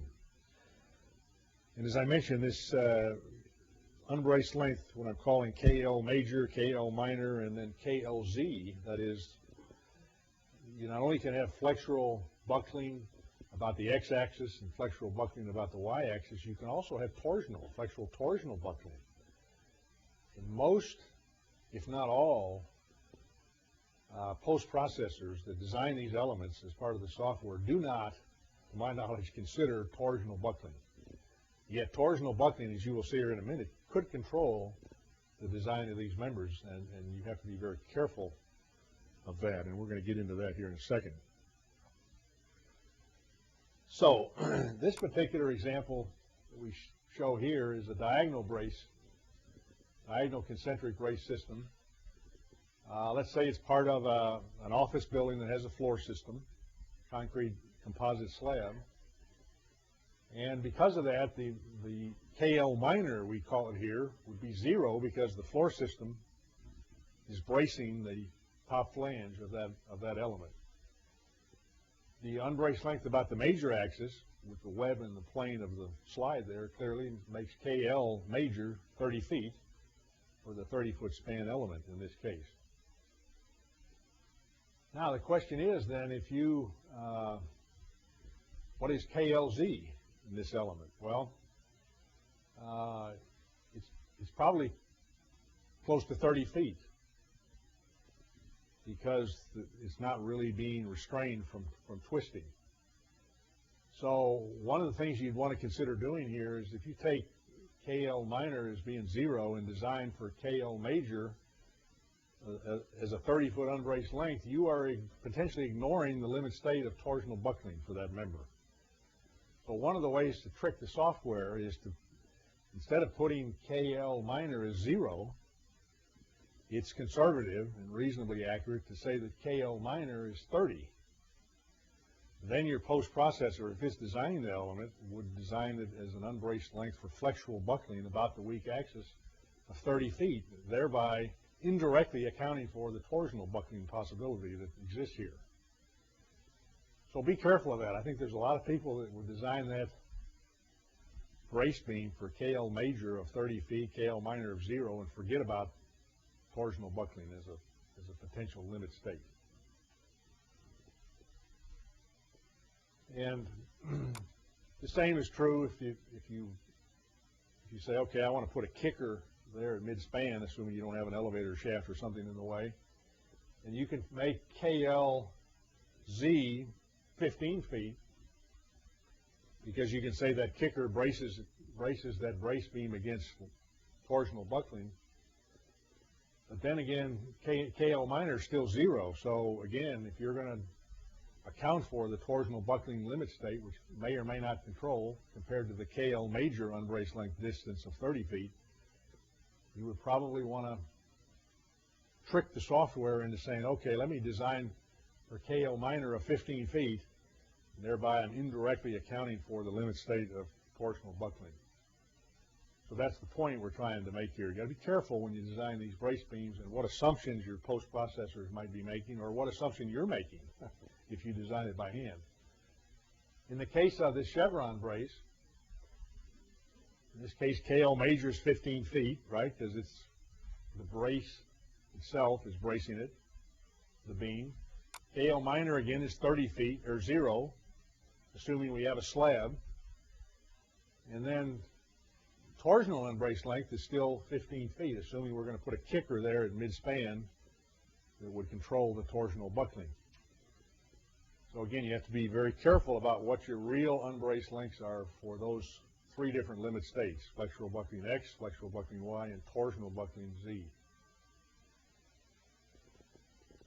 If you have an elevator shaft, a chevron brace in an elevator shaft, I've seen some engineers assume that the elevator divider beam is going to provide bracing. And physically that might be reasonable, but from a code standpoint, the elevator divider beam is not fireproofed, and therefore one could argue that it probably shouldn't be counted upon as being a bracing element. So you need to factor that into your design thinking there as to how you're going to design that brace beam for that case. And the same applies here for the diagonal brace. So be careful about the openings and the unbraced lengths that you're assuming. Now, I mentioned the issue about foundation modeling and the fact that having a realistic boundary condition at the foundation might help you in designing for drift, where drift can control moment frames. It's been standard practice for many years in the AISC specification to say that if, rather than assuming a pin base, that most footings or foundation systems would really permit a rotational stiffness more akin to assuming G equal to 10, where G is the ratio of I over L of the column and the summation of I over L of the girders that frame into that joint. Taking a G equal to 10 is a reasonable boundary condition. I think this is based on a paper by Ted Galambos many years ago that derived this, and it's been part of the nomograph discussion in the AISC specification now for many years. But so what we do is when we're designing moment frames for foundations, we frequently take G equal to 10 and assume a rotational spring at the base that provides that level of rigidity, and then take advantage of that in reducing the drift under a serviceability limit state, which I think is pretty reasonable to do. If you want to take the foundation as rigid, then of course you have to be consistent in your assumptions. If you're going to assume the foundation is rigid when you're designing the moment frame, then you have to translate the moments that you get from that analysis into the foundation design. And rather than assuming it's perfectly rigid, you might want to assume that it's more a G equal to 1, which is another boundary condition that's identified in the AISC specification as being more realistic for the so-called rigid foundation condition. point is to take more realistic boundary conditions into your analysis into account as a vehicle to reduce drift, which controls moment frames most of the time. So different programs allow you to handle this different ways. Some of them allow you to just put a spring down there at the foundation. And using G equal to 10, you can solve for the spring stiffness that we show there, K sub C, that makes that condition happen. Or if your program doesn't allow a spring, you can put a pseudo girder down there that has the properties of that girder giving you the rotational stiffness that's comparable to G equal to 10. So there are different ways to handle that in your modeling. If you look in the PCI handbook, they have a modeling suggestion for accounting not only for the footing stiffness of a spread footing, for instance, that with a soil that has a certain modulus of subgrade reaction, but it also gives you some ideas on how you might model the base plate and the anchor bolt assembly, which could be an additional source of rotation at the base. We usually don't go to that kind of trouble, and we just assume that G equal 10 and go about our business for the average frame. But if you want to get into this in more detail, of course, we now have the tools to do these more sophisticated models fairly quickly.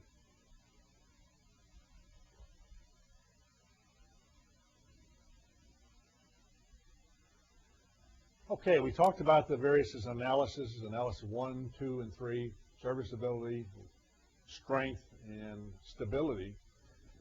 Now what we want to talk to is, well, what are the acceptance criteria? We mentioned that under serviceability, that not being a code issue, not code specified, the engineer is free to use his judgment. And what we do in our practice is use a drift limit of 0.0025 or 1 over 400. And then depending on the kind of building, we either use the 10-year wind or the 50-year nominal wind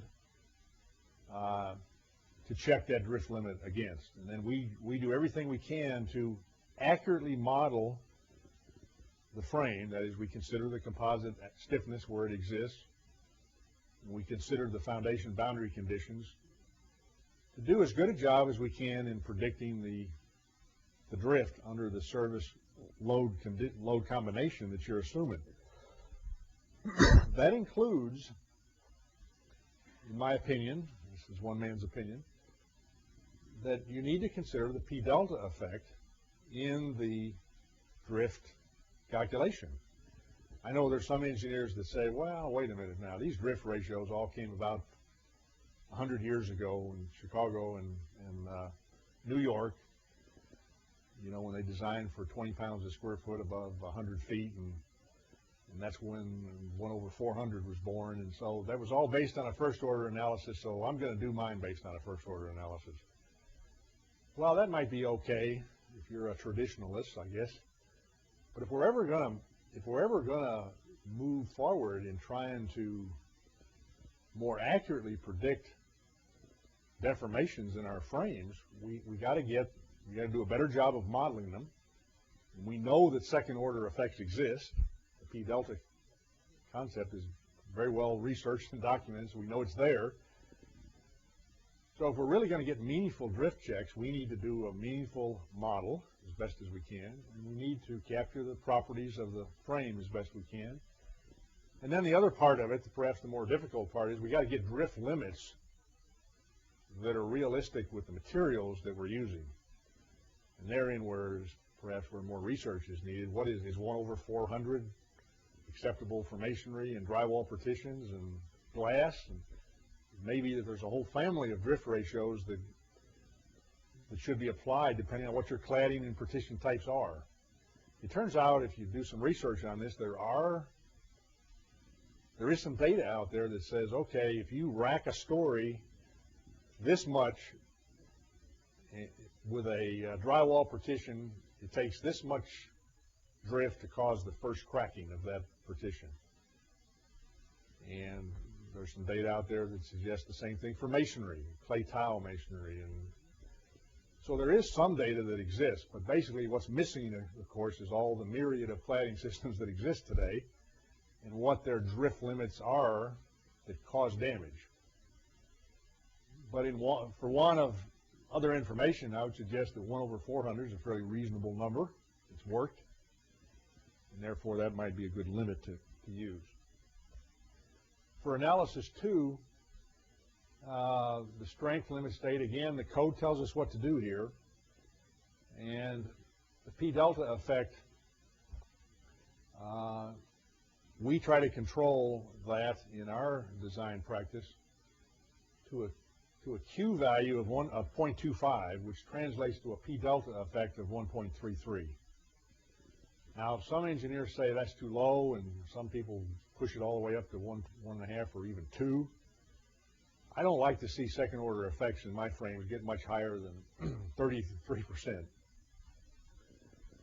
Because I think you're starting to get a kind of a soft building when you go much higher than that. But you're free to pick that number.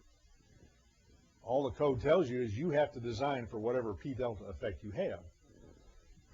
So in-house we use the P delta limit of 1.33. That is, we put enough stiffness into our frame to prevent that P delta effect from being any larger than 1.33. Under analysis 3, the stability, the 99 LRFD spec actually had some requirements in there for stiffness of braced frames. It was sort of hidden in there that a lot of people didn't realize it was there. We've rewritten all that in the 2005 spec where it's sort of taken out, although the whole new direct analysis approach has been born. I don't know if any of you have seen the new Chapter C in Appendix 7. We now have a whole new way to do lateral analysis for steel frames using a direct analysis approach, which basically is downgrading the EI of your members to 80% of the gross value.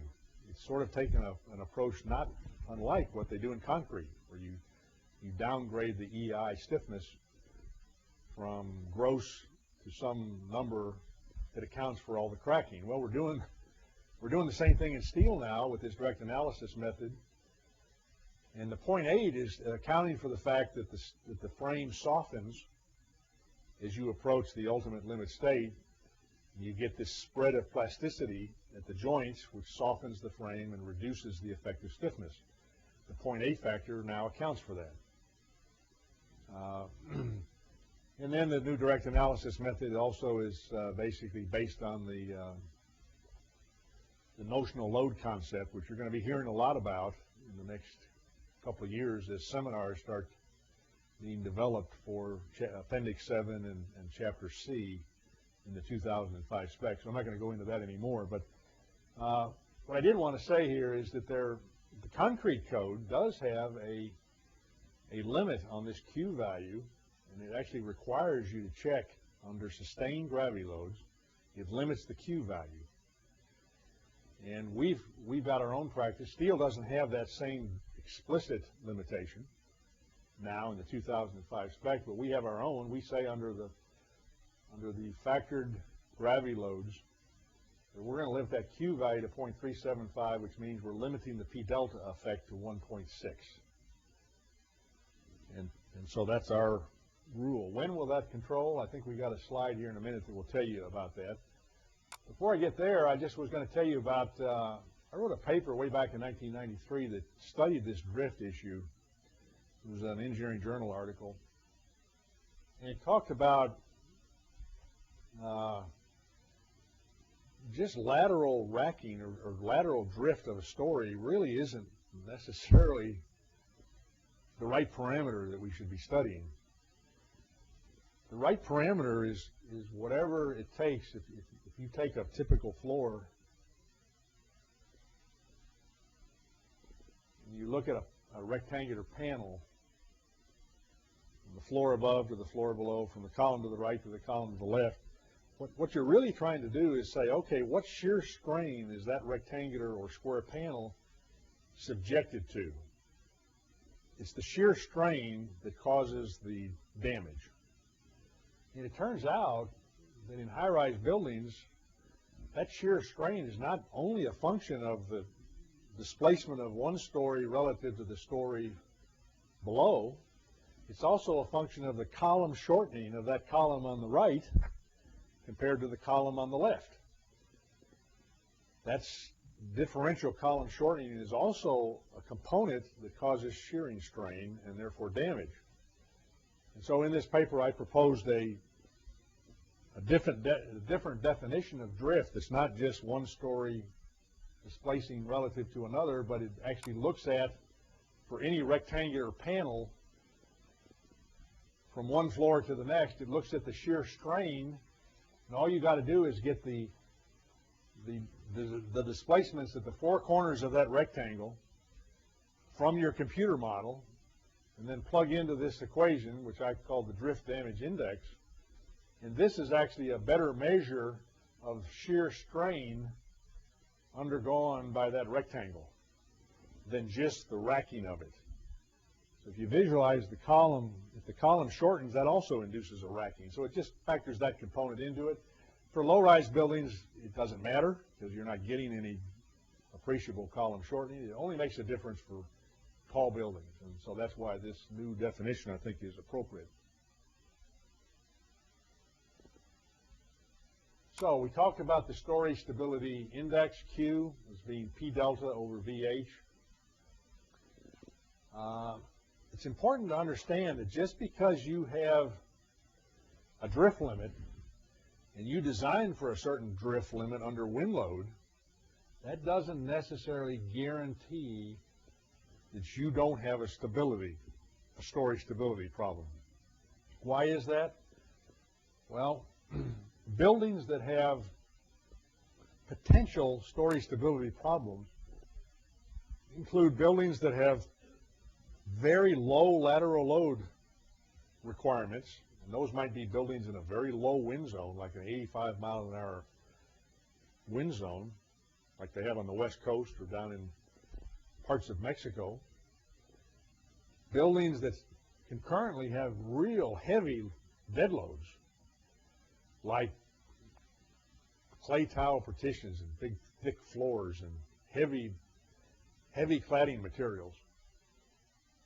And this first came to my attention when we were designing a building down in Mexico, in the central part of Mexico toward the West Coast. They had no seismic to speak of, and very low wind loads and very heavy building materials that they used down there. And we found out that on that kind of a building with no lateral loads, that means it doesn't have much lateral stiffness because you're not putting much lateral load on the building.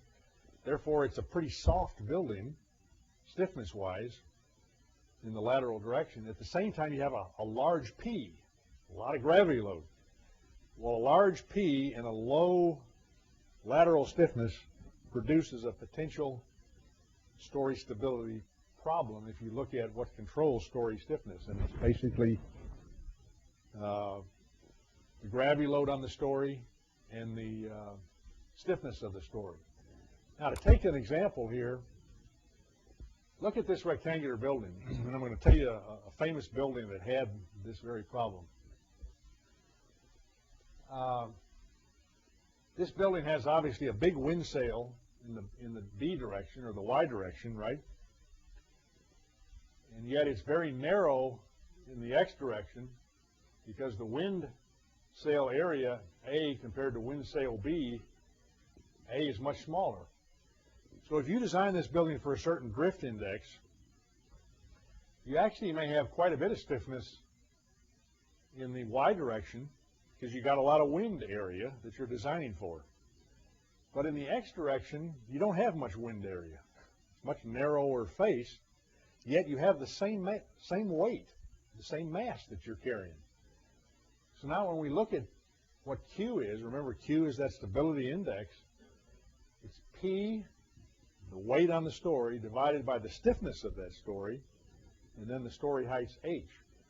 Well, you find out that because there's no wind sail in that X direction, and yet you still have the same P, you actually can have a stability problem in the X direction of this building, much more likely than you would in the Y direction.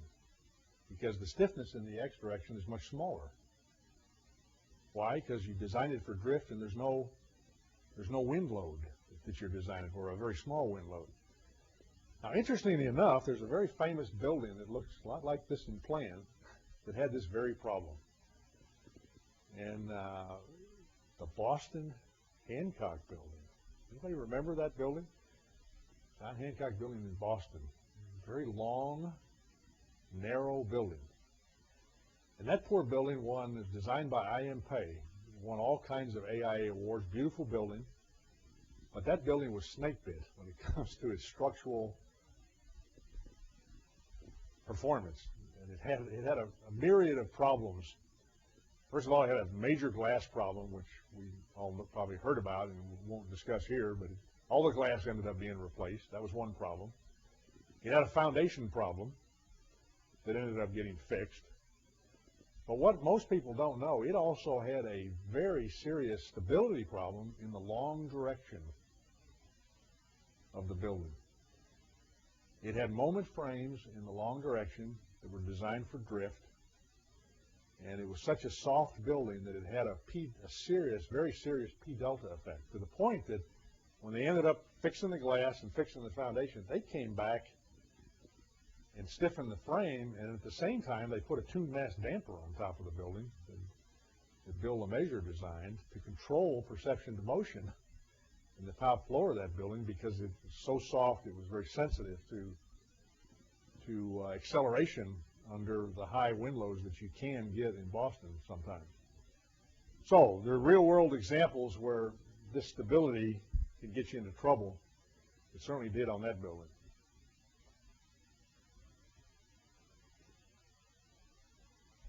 Okay, that concludes the section on lateral load analysis, primarily for wind loads. We're going to jump into metal deck design and just some of the things about that. But before we do, I'll be glad to open it up to any questions anybody has on any of the material we covered under the lateral load section. Anybody had their lunch and they're ready for their afternoon siesta? Okay. We're going to cover metal deck design.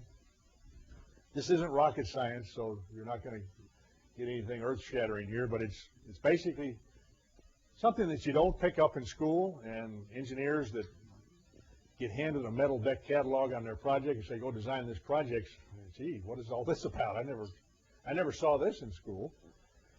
So we're going to just cover some very simple basics on metal deck types that are used out in the real world, and the catalogs that come out with them, and how you might want to interpret them. We're going to talk about the different deck types. We're going to talk about composite deck design, composite deck finishes and details, what kind of coatings, painting, galvanization you want to put on these. Non-composite deck types like form deck and roof decks, and other non-composite deck design issues. First of all, we already talked about composite deck. We know what that's all about. Got embossments on it where the metal deck is the reinforcement, positive reinforcement for the slab, and non-vibratory conditions. The metal deck is the positive reinforcement, and you just put mesh in there to control shrinkage and temperature effects. There are also non-composite decks that basically can be broken down into form decks that are used for concrete support, where the deck is strictly a form to support the wet weight of the concrete, is not intended to be any reinforcement for the slab. So you put either welded wire reinforcing in there or reinforcing bars in there to reinforce the slab for gravity loads. And then there's all kinds of decks that are available for roofing support, roofing materials. Composite deck, I think we covered pretty well. Most of this is a repeat of what we already talked about. Just remember that under dynamic loading like forklifts or heavy vibratory equipment, you probably don't want to count on that composite deck as the positive moment reinforcing. You would want to reinforce it just like you would a normal concrete slab for flexural resistance.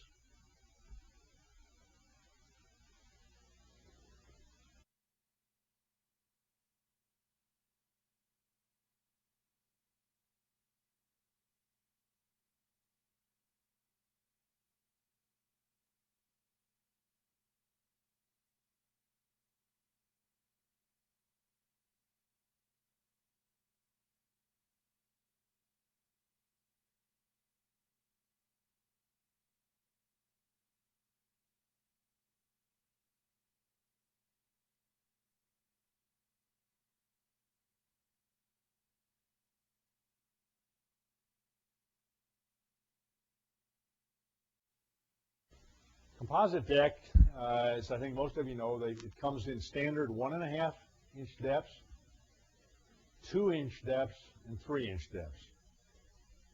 The code, the AISC specification, actually limits us to 3-inch decks for composite action because there just hadn't been any tests. I think we're in an area now where we ought to really be looking more at using deeper decks. And I want to talk about that more under the roof decks because I think that's where it really applies. But we're rapidly moving into a condition in structural steel design where labor is becoming a more and more important component of the cost compared to the material.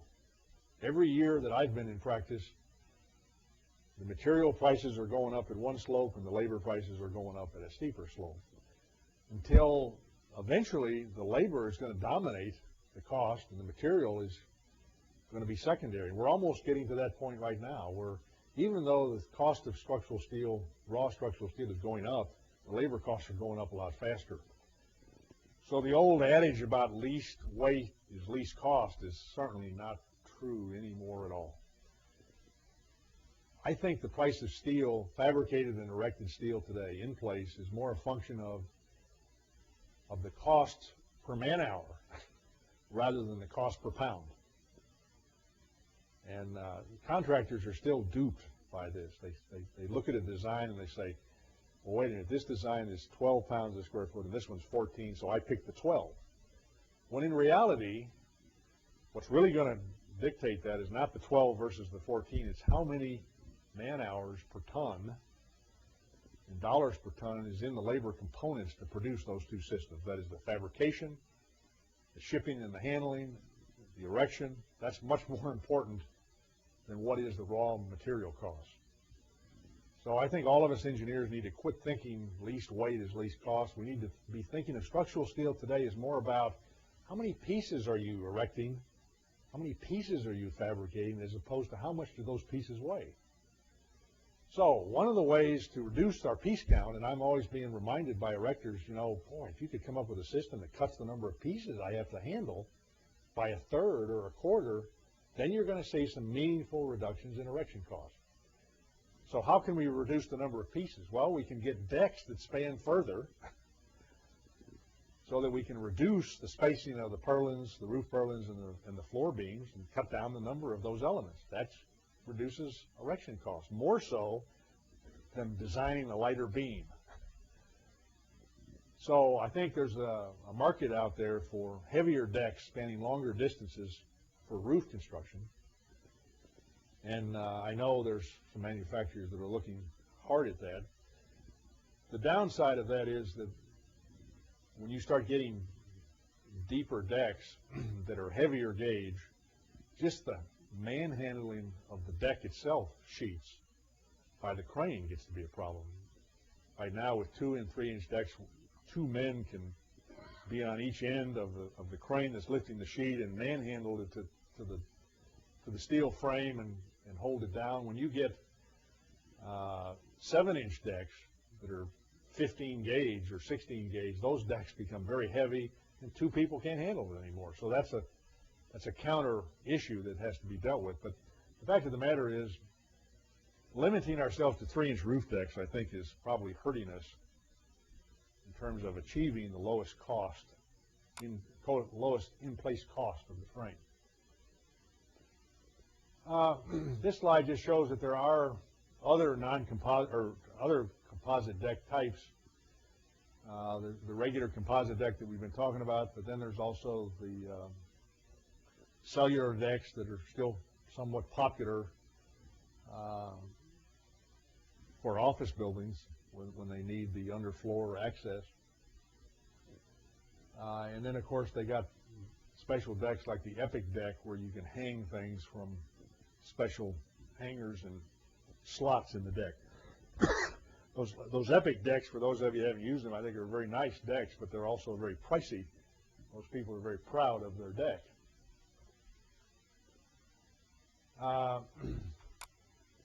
We talked about, I think, most of this as it relates to composite deck. You've seen this same table before, where it's just nothing more than a function of the deck depth, the type of concrete, lightweight or normal weight, the hourly rating you need, and what stud is recommended for that assembly. That's what this slide's all about. You saw this slide before where it also gives you the recommended spans for different types of deck that are carrying different floor thicknesses, either normal weight or lightweight concrete. Just a point of observation, and I'm sure many of you all have noticed this too. I've never found it economical to go any heavier than an 18 gauge deck. 20 gauge, yes. 19 gauge, yes. 18 gauge, yes. All of a sudden, when you get to 16 gauge, the price for some reason just goes up dramatically. It must be involved in the manufacturing process. Maybe I should ask somebody at AISI who might know the answer. But anyway, the thicker, heavier deck seems to be really a jump in cost, so they just never price out. Even though I'd love to get a 16 gauge deck and use it to span further, just the cost premium is very high. The Steel Deck Institute publishes a design handbook. And probably many of you have on your library shelf, and I'm sure you can get it online now, that gives you all the ins and outs of designing with metal decks, composite deck.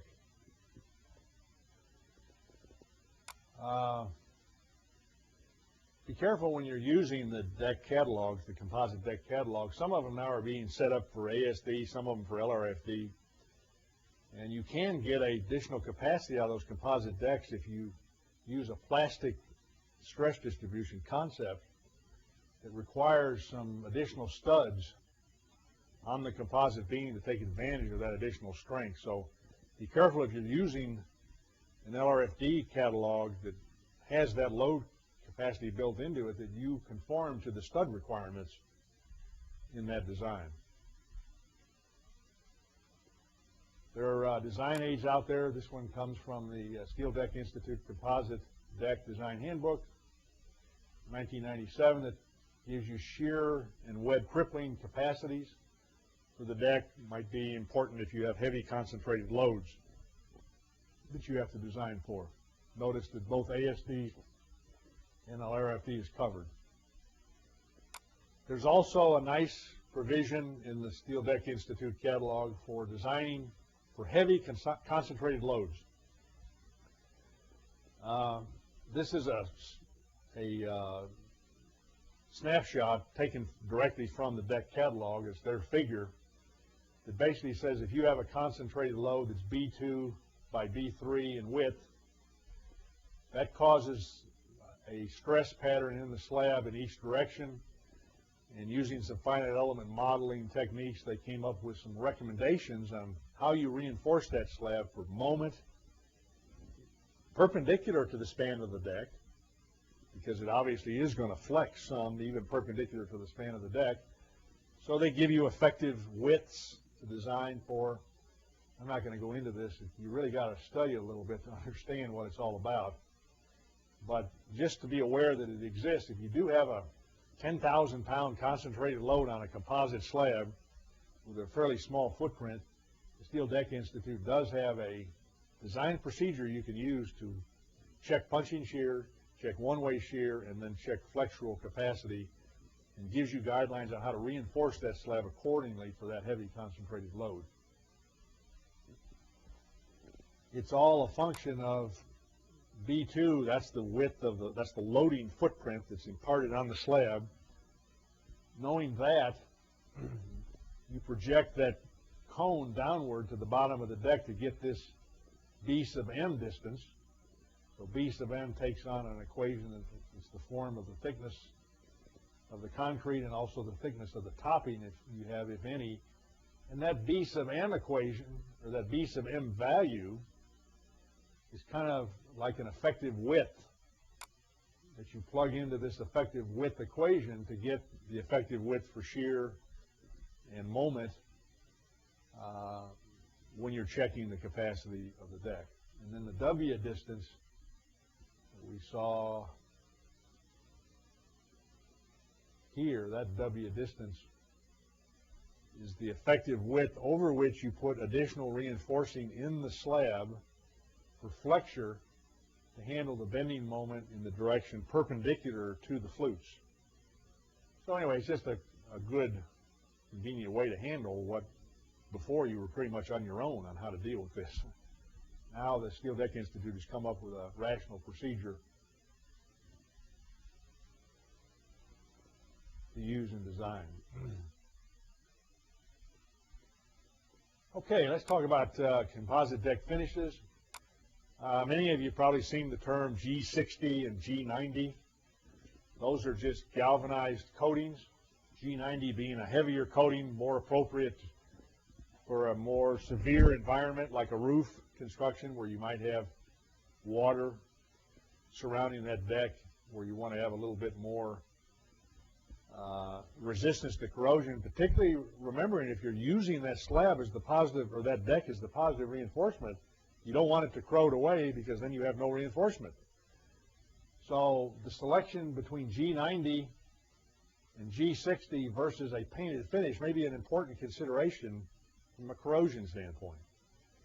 Different engineers have different rules. We like to use, for all roofs, we like to use G90. For floors, we're willing to drop back to G60 or even a phosphatized painted finish if the owner understands that he's getting a lower cost for that deck, but he's also incurring a little bit of more risk for corrosion. But the risk for corrosion in the floor system is probably not that great compared to a roof system, so that's why in our practice we use the G90 for roofs, the G60 or the phosphatized painted at the owner's choice for floors. Remembering that the deck serves as the positive reinforcement, so that's why this warrants some serious consideration on the designer's part. There are design aids out there in the steel deck manuals. Volcraft has one. You know, all the major deck manufacturers have them. This one is for slab edge pore closures, where you have a bent plate or a bent light gauge element cantilevering out, and that element has to serve as a form, cantilevering off that spandrel beam to carry the wet weight of the concrete and the potential of a man walking out there at the same time. So it gives you guidelines on how much load you can carry as a function of your cantilever distance. So that's a handy thing to use in the design and selecting the size and the gauge of that closure element. On to roof decks and non-composite decks. There's three primary types of non-composite decks: roof deck, vented form deck, that is decks that support lightweight insulating concrete, which are still fairly popular amongst a lot of architects. And then, of course, form deck itself, which is nothing more than the form for a concrete slab that's reinforced like a conventional concrete slab. First, roof decks, there tend to be three types: narrow rib, intermediate rib, and wide rib is how they're known in a lot of catalogs. Also known as Type A, Type F, and Type B decks in the manufacturer's jargon. And different decks are appropriate for different thicknesses of insulation and different spans. There's no one deck that is, quote, right. It depends on the thickness of insulation, because remember, the insulation has to span across the flute there, so you can only use the wide rib, which is probably tends to be more economical from a material standpoint, but it also means you have to have a heavier insulation that might span across that wider opening. So that's one of the factors. There's also a 3-inch deck, Type N deck it's called. And then, of course, there's cellular decks that many architects like in exposed conditions, like an auditorium or a school, where they don't want to buy the cost of a ceiling, a hung ceiling, so they use the deck as the finish. They put a nice finished coat of paint on it, and then they like to, when you look up, they like to see a nice flat surface or something that's more interesting than just an old ugly galvanized metal deck. So we see a lot of that in our school construction that we do, and auditoriums and that kind of thing. Form deck, of course, thickness above the concrete can range anywhere from as low as 1.5 inches to as much as 5 or even 6 inches. Form deck normally comes in various standard depths. 9/16 inch is what we used to call coriform, or wrinkle tin, as it's known on job sites sometimes. Then the heavier 15/16 inch deep flutes. Then the 1 5/16, 1 1/2, 2, and then even 3-inch form decks. We used to do millions and millions of square foot of schools in Houston, and the material of choice was always coriform deck, 9/16 inch deep, with 2.5 inches of lightweight insulating concrete on top of it, and then a single ply membrane roof or a built-up roof. Millions and millions of square foot of roofs have been built with that kind of construction, and you still see it a lot. Still see a lot of insulating concrete roof systems. For construction safety, there's a requirement by Factory Mutual that says you have to take a 200-pound load per foot at mid-span, at the midpoint of one span, with a deflection limit of L over 240, and that drives you to these limits on span for the different types of deck: narrow rib, intermediate rib, wide rib, for the different gauges. So if you're going to conform to that Factory Mutual requirement, and by the way, that's an insurance issue, you need to talk to the architect, and who in turn needs to talk to the owner. Are you being insured by a Factory Mutual insurance company that warrants that we follow these criteria? And many times we ask the question and the owner doesn't know and the architect doesn't know, so then we're just left to do whatever we think. But you ought to at least ask the question. There are rules out there for attaching these decks to their supports, either by welding them or screwing them. Normally, if they're welded, it's with 5/8 inch puddle welds, although if you're in a seismic zone out in California, you frequently see them using 3/4 inch puddle welds to get additional shear capacity in their diaphragm. You can use powder or compressed air actuated pins. Power-driven fasteners are common. Self-drilling fasteners. You need to be aware of what the requirements are, depending on whether you're following the Steel Deck Institute requirements, the Factory Mutual requirements, or you also need to pay attention to your diaphragm strength requirements. All of these are factors that go into the selection of how you attach your metal deck to the steel frame. Steel Deck Institute has their own minimum requirements. Absent anything else, this is what we always fall back to: SDI minimums. 18 inches on center in the field of the roof and 12 inches on center in the perimeter and corners if the rib spacing is less than or equal to 6 inches, otherwise at every rib throughout. You got to be really careful in hurricane regions for wind uplift. You can get enormously high uplift pressures on roof surfaces in hurricane zones, as we all have seen with the pictures of roof membranes being blown off. A lot of those problems are coming from the fact that the decks aren't being attached properly at corners and at eaves where the wind pressures get to be very high. So this is something we pay very close attention to in our spec. In hurricane regions, identified by either I-90, the Factory Mutual has their own class system, which is I-90, I-120, and so on. The higher the uplift rating, 90 means 90 pounds per square foot uplift pressure, which is very high pressure, representative of what you can get in a very high corner of a building in a very high windstorm. They get to very strict attachment requirements. And so you need to be very mindful of that if you're designing a roof in a hurricane zone where you want to build in that uplift resistance.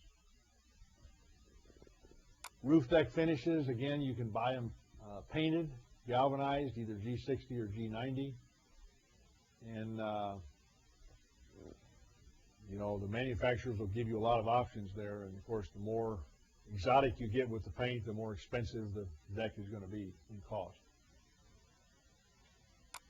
Generally, when you're selecting roof deck, the steps are you choose the deck type and depth to suit the spans and the installation type that the architect wants to use. Again, working with the architect. What kind of roof system does he want? Is he using insulating fill or not? What kind of insulation is he using? Those will be a factor in deciding which deck you use and also what span you want. Beware of special requirements such as acoustic criteria. A lot of architects are really enamored by these acoustic decks, where if you're in an auditorium like this and your deck is exposed, you can get the acoustic treatments on the decks that get much better sound rating classifications than the plain old form decks or roof decks. Ensure that the span limits are as required in factory mutual or underwriter's laboratory, depending on what your project warrants in discussion with the architect.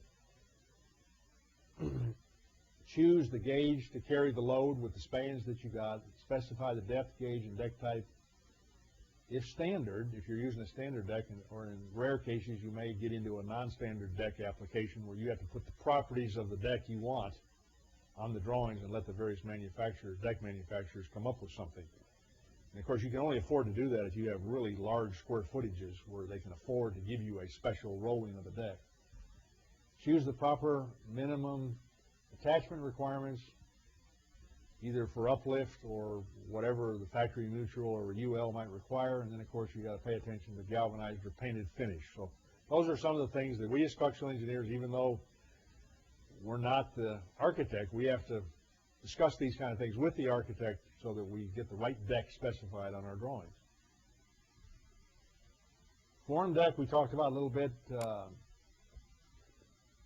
We've done a lot of school systems that are floor systems in schools that basically use that same 9/16 core form deck, or sometimes the 1 5/16 inch deck thickness. Put the bar joist at 2 foot to 3 foot spacing, with 2.5 inches of concrete over the total slab thickness being 2.5 or 3 inches of concrete, and many millions of square foot of schools have built on that kind of construction, all with form deck. Form deck, thin slabs with bar joists is probably still today a little cheaper than composite decks with composite beams at 8 or 10 foot on center, based on our area anyway. They still tell us bar joists are cheaper, believe it or not. I guess those bar joist folks price their product just so they're always a little cheaper than composite beams. But you can do form deck, you know, that's deeper and spans further. We've used form deck with as much as 4 to 5 foot purlin spacings, putting anywhere from 3 to 5 inches of concrete on there, depending on what the loading situations are. And then you reinforce that slab just like a conventional concrete slab, because remember, your form deck doesn't act like any reinforcing. It's just a form. For roof construction, if you're going to put lightweight insulating concrete on the roof, you got to always remember to use a vented deck. That is, the form deck you have has little vents in it on the underneath side that allow the moisture to drain out and the insulating concrete to cure. I've seen engineers make the mistake of not specifying a vented deck. The contractor goes and puts insulating concrete on there, and guess what? The insulating concrete never dries. It always is mushy because there's no way to vent the water and the moisture out of it. It would take weeks and months for it to dry properly. So vented deck is a very important thing to specify when you're using insulating concrete.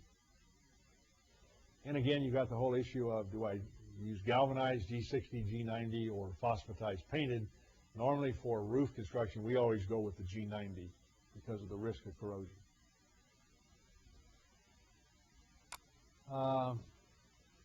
This talks about, again, the hurricane class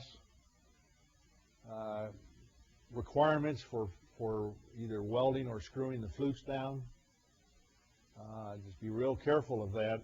And, you know, some engineers just don't say anything in their specs about how to fasten the deck down. And believe me, if you do that, the roofing contractor is going to give you very minimum. You'll be lucky if you get SDI minimums. So if you're in a high wind zone, you want to be sure you specify in the deck specification what the fastening method is and what the spacing of the fasteners is at corners, at eave lines, and then in the field of the roof.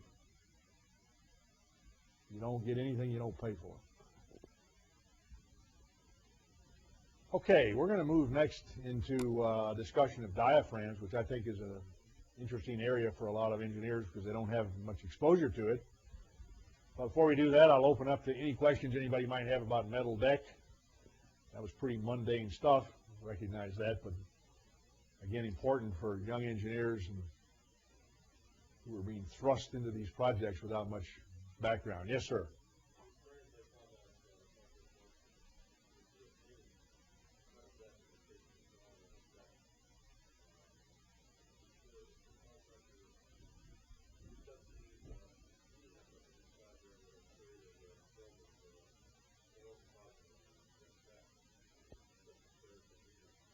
Oh, I see. So the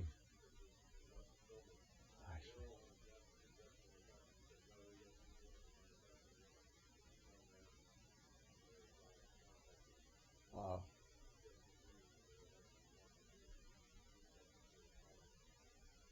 Everybody hear that?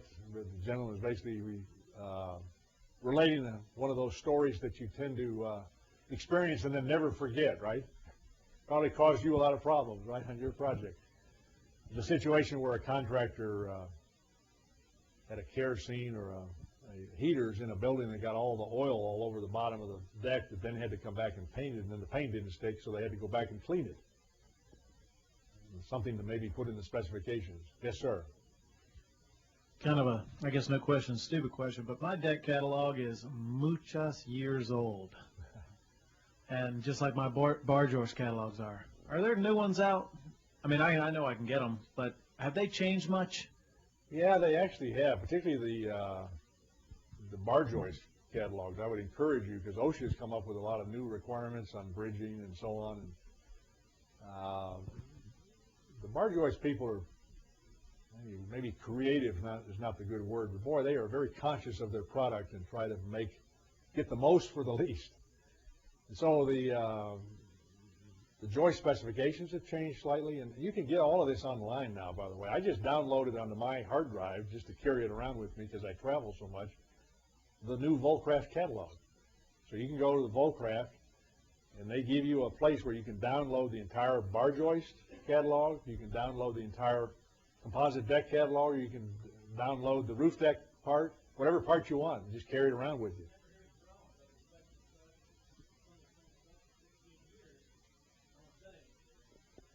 Well, you've probably been lucky. There are snakes out there in the grass, and it's always good to read the latest stuff, particularly for your specs. Yes, sir. In the roof, you said that they could use the powder pins or the actuated pins for the composite or for the non-composite deck.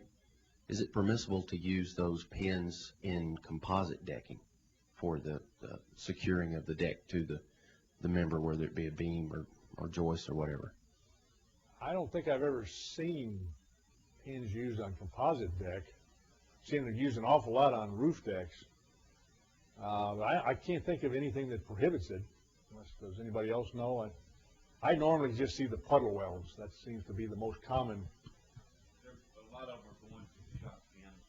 Yeah, they are now. They have these automated guns now where the guys can stand up and actually shoot them down. I know there's some real clever guns that have come on the market now for some of the decks that crimp the deck now, particularly on the side lap fasteners. It used to be if you crimped a side lap fastener, you get almost no diaphragm capacity with that. Now I think Merco has a product where their crimping is a patented process, and you can get very good diaphragm capacities with their side lap fastener that you couldn't get before. So I don't think there's anything that prohibits it. Yes, sir. Just a comment about the fired-in nails. One of the experiences we had was with the early fired-in nails through Hilti. They needed a lot of on-site experimentation because the various hardness of the steel affected the pin type they chose and the power they used to drive the pins in. And I think it's improved with the new specification, the A992, being a more consistent material, but they had problems where they were having to reset up in various areas of the work to get the pins to actually hold on site. Interesting. Well, I had a situation that this might caution you folks getting into. We do a lot of long span roofs in our practice, and frequently we're called upon, you know, the architects like these curved decks, right? These curved roof surfaces. And so if you're using a roof deck that has to be curved to match the curvature of the frame, then you frequently find yourself in a situation where the top of the purlin might be here, and then the deck's coming across it at an angle.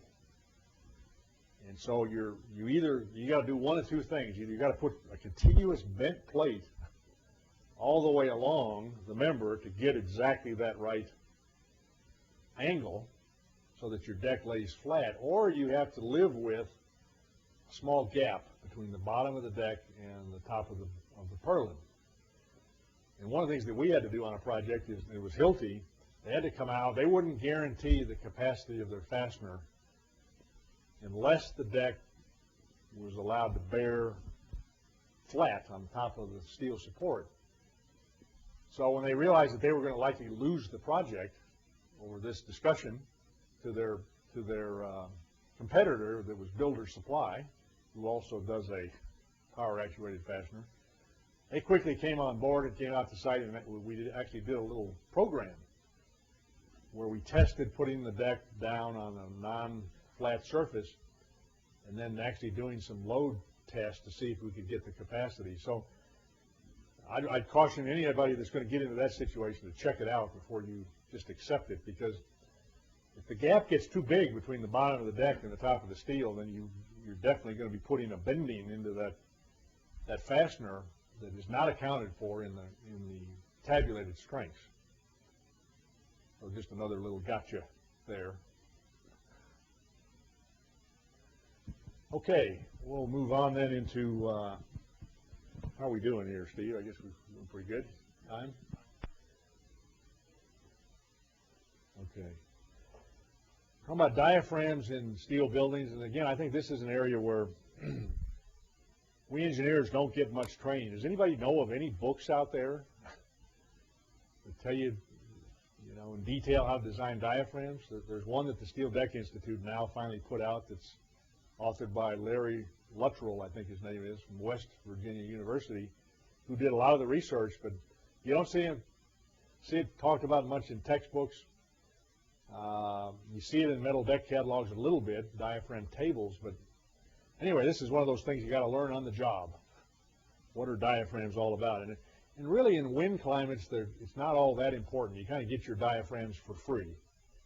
But boy, when you get into a high seismic zone, you can get very high diaphragm shears that have actually shown in earthquake reconnaissance after earthquakes that have caused buildings to fail in one way or the other.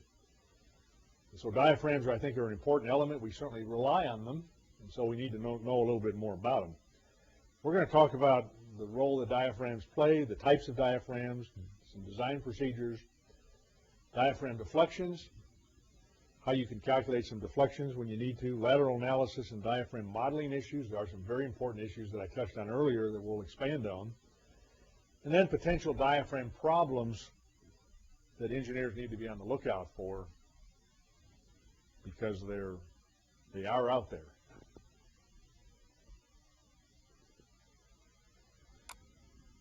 Okay, obviously the role of diaphragms is to distribute lateral forces to the elements of the vertical lateral load resisting system, or the VLLR. Diaphragms tie the building together as a unit.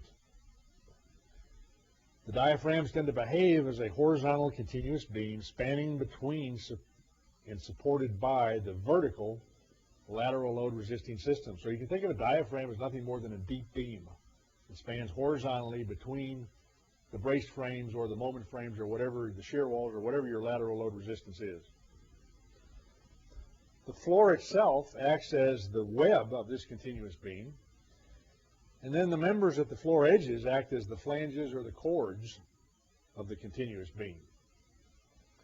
So when you're doing a diaphragm that has high loads in it, you need to think about putting an edge angle or that acts like the cord, or you need to think about attaching the deck to the spandrel beam, where the spandrel beam becomes the cord of the diaphragm, if you will. But if you go that route, then you got to be sure that the connection of the spandrel beam to the column is able to carry the diaphragm force through the joint, through the column to the other side. So that starts to be a connection issue then. Diaphragms are critical for stability of the structure, as the leaning portion of the structure gets stability from the vertical lateral load resisting system throughout the diaphragm. If you have a building that's 200 foot square in plan and all the lateral load resistance is at the edge, and you got all these interior columns, well, we know that columns aren't built plumb, right? Even the Code of Standard Practice says you can erect a column that's out of plumb by L over 500. It's still acceptable. So you got all these columns that are leaning maybe various directions, and they're imparting a lateral load. Whatever the vertical component of load on that column is, when it's leaning, it produces a horizontal shear. Well, that horizontal shear piece, a portion of the load, has to get to the lateral load resisting system, which is providing stability for the building. How does it do that? It creates a shear in the diaphragm. So without even knowing, you might not have realized that your diaphragms are doing more than just acting as floor elements spanning from beam to beam. They're subjected to in-plane shears that are helping to provide stability for the building. And so that's a very important function.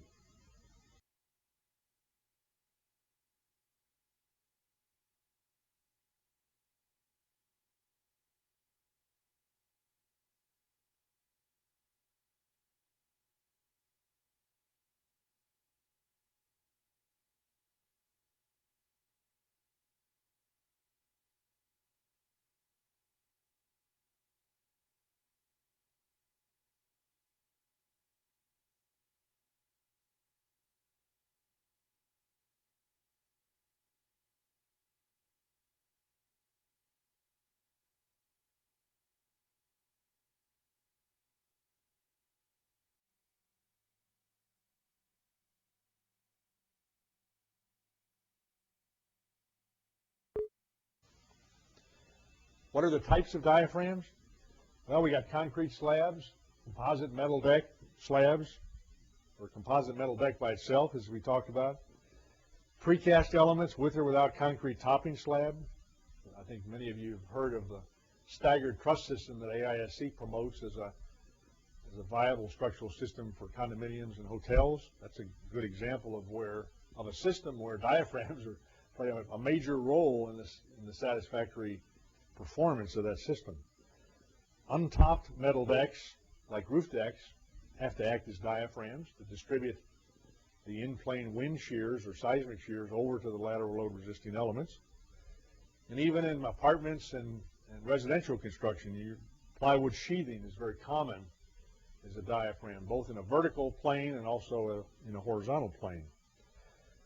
One thing that's very important to understand, if you don't know this, that standing seam roofs that are very common in metal building types of construction, they're very light decks that span vertically up steep slopes usually to shed rain and snow. Those do not have any diaphragm capacity because they're really they're like a system of linear elements that really don't have any shear transfer capability. They're only good for carrying vertical load, basically. And therefore, anytime you see the word standing seam roof, you need to say no diaphragm. The diaphragm has to be provided by something other than the metal deck, and usually it's horizontal rods. Rod bracing is very common in those kinds of buildings, or angles or T's. I know when we've used standing seam roofs as an architectural requirement, we've had to put our own horizontal diaphragms into those roof systems, which can be kind of expensive. Because usually you're weaving steel in between bar joists or under purlins or over purlins or through purlins, and so it's no fun to erect that stuff, and it tends to be very expensive.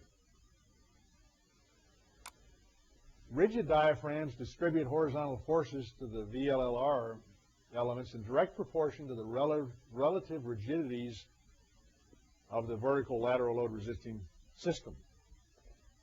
The diaphragm deflection is insignificant compared to that of the VLLR elements for a rigid diaphragm. What do we mean rigid diaphragm? Like a concrete slab, pretty rigid in its own plane, very stiff in its own plane. And the horizontal forces it distributes are going to be basically in proportion to the stiffness of the supports, which in this case are the vertical lateral load resisting elements. Examples: composite metal deck slabs or concrete slabs are generally, under most conditions, rigid. At the other extreme, there's flexible diaphragms. They distribute their horizontal forces independent of their rigidities and more by tributary area. You can think of it as a continuous beam on an elastic foundation, is a good analogy. Mostly the load's based on tributary area. The diaphragm deflection is significantly large compared to that of the vertical lateral load resisting system. What's an example? Well, an untopped metal deck slab under some conditions or plywood might be a flexible diaphragm. Many engineers just assume plywood diaphragms are flexible, and their shear in them is proportioned basically by tributary area as opposed to by rigidity. And then, of course, there's a whole world of decks that are in between. And as you're going to see, whether it's a rigid element, a rigid diaphragm, or a flexible diaphragm may be not only a function of the material, a metal deck or concrete slab, but also the spacing of the vertical lateral load resisting elements. Plays an important role as to whether a diaphragm is rigid, flexible, or in between, which is semi-rigid. Okay, the IBC 2003 and also the 2006 edition do define what is a flexible diaphragm. The diaphragm shall be considered flexible when the maximum lateral deformation of the diaphragm, looking in plan, that's that delta D dimension right here. That is, the yellow line represents the deflection of the diaphragm as a horizontal beam. Considered flexible when the maximum lateral deformation of the diaphragm, delta sub D, is more than 2 times the average story drift of the associated story. The drift of the associated story in this case would be delta VLLR. So when delta D is 2 or more times delta VLLR, the diaphragm is flexible. That's just sort of an arbitrary definition that the IBC has come up with to differentiate the requirements for rigid diaphragms compared to flexible diaphragms. It turns out the Steel Deck Institute has its own classification based on stiffness, shear stiffness of the diaphragm. Shear stiffness of the diaphragm, and you'll see this in equation form in a minute, but this shear stiffness of metal deck diaphragms has come to be known as G prime. You're familiar with G, the shear modulus of elasticity, which is E, the Young's modulus of elasticity, divided by 1 plus Poisson's ratio. Well, G is the shear modulus of elasticity. G prime is related to G, as you'll see in a moment. So, armed with that, here's the Steel Deck Institute definition of a flexible, semi-flexible, semi-rigid, and a rigid diaphragm, all the function of G prime, the shear stiffness. These are just guidelines, and there's no right answer or wrong answer. They just sort of give you a feel for what's flexible and what's rigid. Now, let's take an example here of a 250-foot long building with a 50-foot width that has 5 shear wall systems in it. It's labeled the VLLR. In that case, the diaphragm aspect ratio is 250 divided by 4, whatever that is the span, and the depth of the diaphragm is 50. So it's a pretty deep element for its span, right? That is one stiffness situation for that diaphragm. Here's another one. If you use the same metal deck the same building geometry, but instead of 5 lateral load resisting elements, we only had 2. And now the deck diaphragm is spanning 250 feet for the same 50-foot width. Clearly, the spacing of the vertical elements is a function of whether a diaphragm is rigid or flexible, not just the material. So keep that in mind when you're thinking about how to model a diaphragm. If you have your lateral load resisting frames at 30 feet on center and your building's 100 feet wide, you don't have much diaphragm deformation going on there. And so you can assume the diaphragm's rigid and march on. But if you have this condition right here, where the aspect ratio of that diaphragm is 250 divided by 50, or 5 to 1, let me assure you that that's a flexible diaphragm, and you need to model it just like a beam, because it's going to deform in shear deformation and flexural deformations just like a beam would. So the moral of the story is the spacing of the lateral load resisting system is a player in determining whether a diaphragm is flexible or whether it's rigid. Let's talk about some terminology that's common in metal deck jargon and publications that deal with diaphragms. Obviously, you got the vertical lateral load resisting element, which is the receptor of the diaphragm shear. That's where the shear ends up, going down the vertical lateral load resisting element. There's this thing called the drag strut. The drag strut being an element within the lateral load resisting frame itself. It's connecting one end of the system to the other that's receiving diaphragm shear. That's called, in diaphragm circles, that's called the drag strut. The collector beam is another term you see a lot. That's an element that's in front of or behind, but in the same plane as the vertical lateral load resisting system, and it's also receiving diaphragm shear that's collecting it, hence the name collector, and then transmitting it along its length to the vertical lateral load resisting system. It's called a collector beam. Then, of course, you have the chords of the diaphragm, either the tension cord or the compression cord, which are taking the chord forces, if you will, of the diaphragm. And then you have the field of the diaphragm itself, which is carrying all the shear.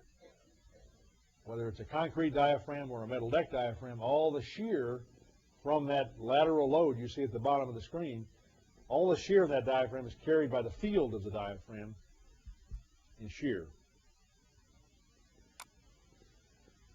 Okay, one important thing to remember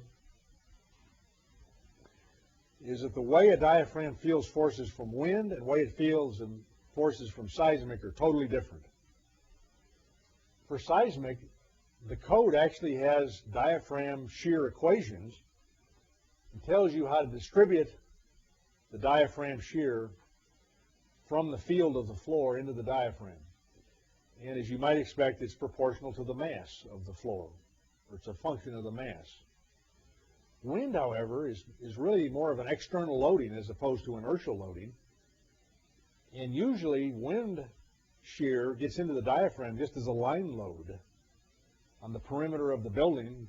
The cladding might span vertically, right? It's receiving the wind load, spans vertically to the floor, and it loads the floor diaphragm up as a line load along the length of the diaphragm. Totally different way that the shear forces are felt under wind compared to seismic. And what you really have to be careful about is condition C there. Any shears that come into the diaphragm because of offsets of the vertical lateral load resisting system. I'm going to show you a slide here of this in a minute.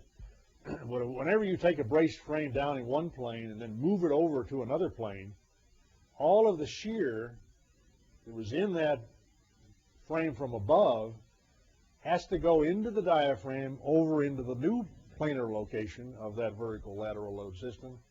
And those shears can be very, very significant because they're collecting all of the wind or seismic shear from above that floor to the very top of the building. So you have to be very careful of that condition.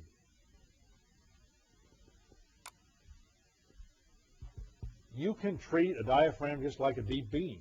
In simple cases like we have here, it's just a simple beam spanning from one end to the other, one support to the other. In this case, the support is the vertical lateral load system. You can have a shear diagram and a moment diagram that can be used to proportion the shear stresses and the flexural stresses in that diaphragm. So just think of it as a deep beam. Now, let's talk about how the diaphragm shear gets its way into the vertical lateral load resisting system for different kinds of situations and basically different degrees of shear loading from an earthquake. In the simplest case, if you have the building loaded with wind load, like there at the bottom, or inertial seismic force, we're loading up the diaphragm with a line load, and then all that shear that it's collecting has to get its way into the vertical lateral load resisting elements labeled brace A and brace B. In the cases where the line load on the diaphragm is relatively small, you can find that you're able to deliver the shear directly into the lateral load resisting system along this length without having to rely on any of this here to drag the load over. That is, the shear is low enough where you can take it directly into the vertical lateral load resisting system itself. That's the simplest case. If you look at this in elevation, there's your brace frame over there. You're dragging all of that diaphragm shear only over the width of the lateral load resisting system, and that shear is small enough where the diaphragm can resist it without a shear failure. This is typical of what you would find in a wind load condition. Diaphragm shears aren't very big. This is not a problem. Matter of fact, it's so little of a problem we don't even pay attention to it. However, when you get into high seismic zones, when the big buildings that are big masses and you can get some really heavy seismic shears generated, you may not be able to resist all the shear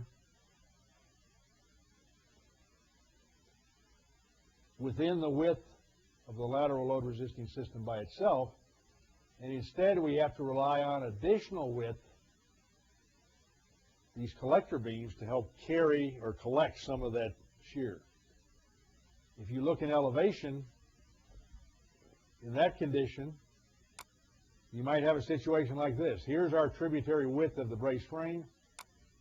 If you tried to carry all of the shear in that width, the shear is too high, the metal deck or the floor slab can't carry it, so we got to rely on this area to collect it. Once it's collected in this beam, then it's got to get from here all the way over to here so it can get down to the ground. That's why you call that the collector beam. It's collecting the shear, delivering it through the beam column joint, across the other beam, down into the lateral load resisting system.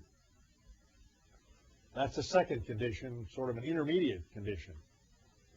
Now, if you really get high shears, like you might have when you transfer a vertical lateral load resisting system, or if you really have a heavy building in a heavy seismic zone, you might need the whole tributary width of the building to carry that shear, to keep the shear stresses low enough.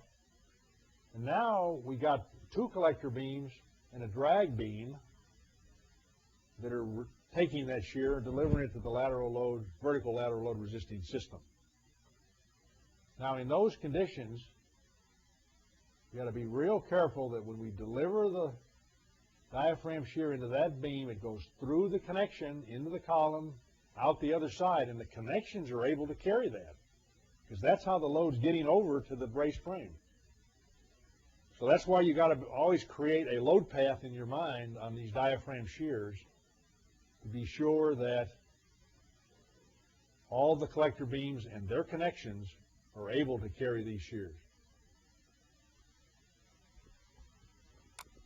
Now, special conditions occur when you have joists or purlins. In the case of a joist, the joist seat unfortunately creates a gap, right, from the concrete slab up here and the steel beam that's down here, 2.5 inches or 5 inches, depending on what kind of a joist you got. So now we got to worry about, wow, the loads up here in this plane where the concrete is, And the steel beam's down here, and the load's got to get from this level down through the joist seat into the beam over to the vertical lateral load system. Well, those joist seats are only capable of carrying so much, and not a whole lot, as you might expect. We're talking about hundreds of pounds here, not thousands of kips. So in the book that Jim Fisher wrote, Designing with Steel Joist, Joist Girders, and Steel Deck, written for Volcraft, he talks about the shear capacity of a joist seat to be able to do this. And many times what you're going to find is, except for light wind zones where you don't have big shears, if you're in a heavy seismic zone or you have high diaphragm shears, you're probably going to have to supplement the joist seats with some kind of filler element to help carry the shear from the level up here down to the beam down here. That filler element can either be an angle, or it can be a piece of a tube, or it can be a channel, a filler channel. All of those elements can be used to supplement the shear capacity of a joist seat. But in our long span roof business, when we're collecting big wind shears into the long span roof and carrying them over to the ends of the building, and we have bar joists as the roof material, we're oftentimes having to put in filler tubes to collect that shear down from the diaphragm, the deck diaphragm, down through the bar joist seat into the purlin over to the lateral load system. So be careful about that. If you forget that, and you get a high windstorm, you might find yourself with a diaphragm failure. And indeed, there's been very clear evidence of this occurring in high seismic zones in earthquakes, where the diaphragms just haven't performed because there wasn't a valid load path to get these shear loads where they needed to go. Some other situations you need to be on the lookout for is when you have big openings in your floor. As you can imagine, this diaphragm receiving its load, line load along the bottom here, just like a beam, and then it's got to carry that beam shear over to this point where the vertical lateral load system is. It's kind of like a cope of a beam, right? You got a sort of a shear concentration of force right in that coped area, and that may require some additional reinforcing steel right here to take the bending in that depth area. And then you got to check the shear in that distance D, be sure that your shear isn't too high. If it is, you may have to reinforce the diaphragm along that area. So be watchful of openings in diaphragms. They can create high shear situations. Here are some simple equations for simple diaphragms. These are basically rectangular diaphragms. The bending deflection is nothing more than the simple beam deflection you're used to, 5W, well, 5Q L to the fourth, or 348 EI, where EI is the stiffness of the diaphragm in plane. Most often shear deformation or shear deflection dominates because the diaphragms are so deep. Usually the flexural deformation is minuscule, and delta sub S actually controls, and for a uniformly loaded shear beam, it's QL squared over 8B TG, where T is the thickness of the deck, B is the width of the deck, and G is the shear modulus that we talked about earlier. This might be a good time to point out that the combination of T times G is what's identified in the metal deck catalogs as G prime. T, the thickness of the deck, times G, the shear modulus of elasticity, is equal to G prime, known in the metal deck catalogs as G prime, or the shear modulus.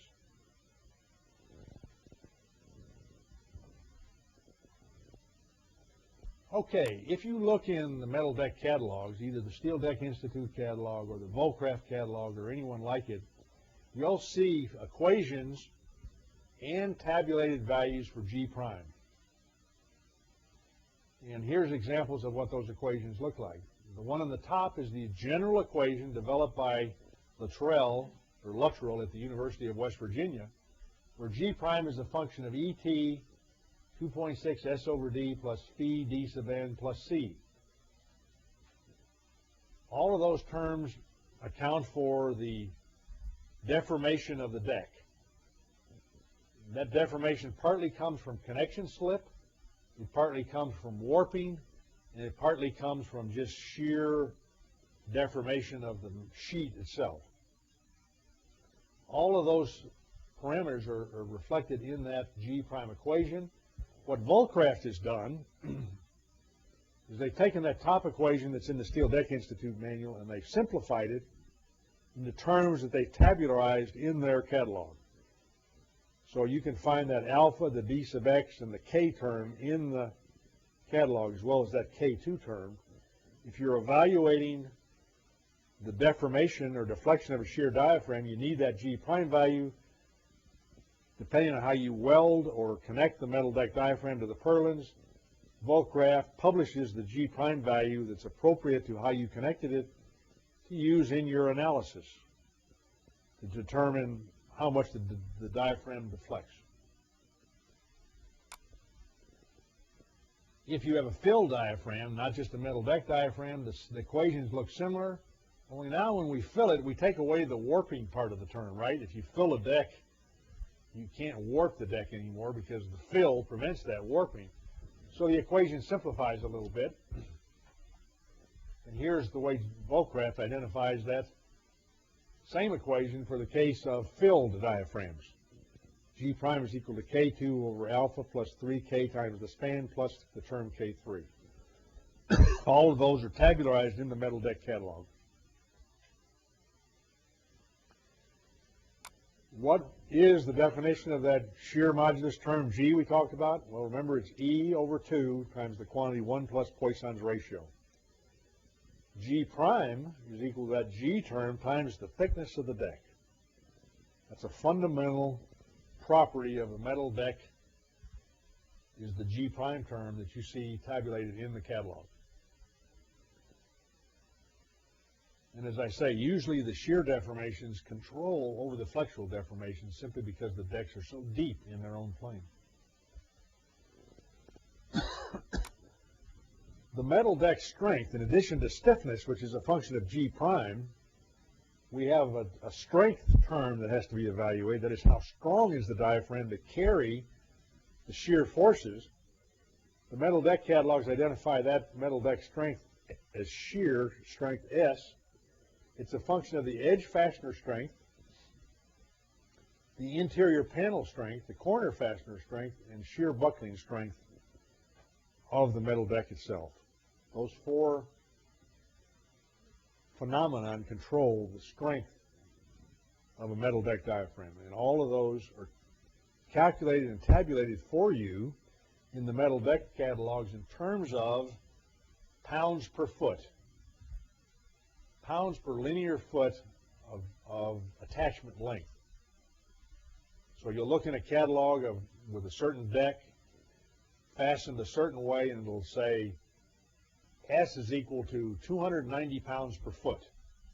That means 290 pounds of shear can be transferred for every running foot of metal deck attachment to the supporting beam. And typical values of that strength range from 150 or 200 all the way up to about 1,200. You can't really carry much more than 1,200 pounds per foot of shear in any metal deck without strengthening the deck. There are fillers that you can put in the deck that increase their capacity that they use out in California for high seismic zones, but generally most metal decks have 400, 500 pounds per running foot of shear capacity in their normal state.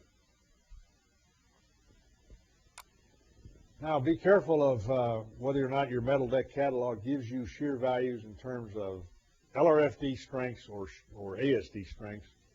Obviously, they're related by a safety factor, and different manufacturers and different researchers have attached different safety factors and fee factors depending on the conditions. Unfortunately, today, I don't think there's a standardization of fee factors and safety factors. So you got to be careful. I think the IBC may have its own safety factors and fee factors that it uses, so those probably would control if you're using the IBC. Anyway, to give you an idea, the safety factors are pretty healthy. They range from a 2.75 all the way up to 3.25, depending on whether it's welded or screwed or a filled diaphragm. Safety factors are kind of high in recognition of the scatter of the test results. Remember also in that underlined note we have here that sometimes that the catalog strengths are already increased to 1/3 under ASD for wind, and so you don't want to take that increase twice. Be careful to read the fine print.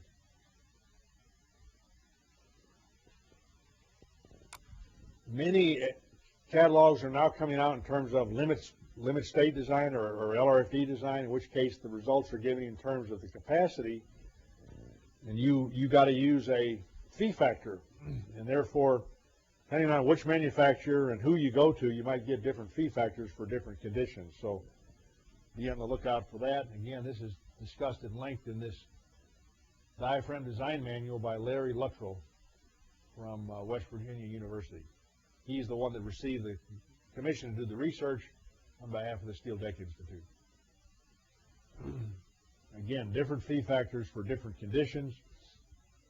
Be sure to look into whatever code you're using for the appropriate fee factors for your condition.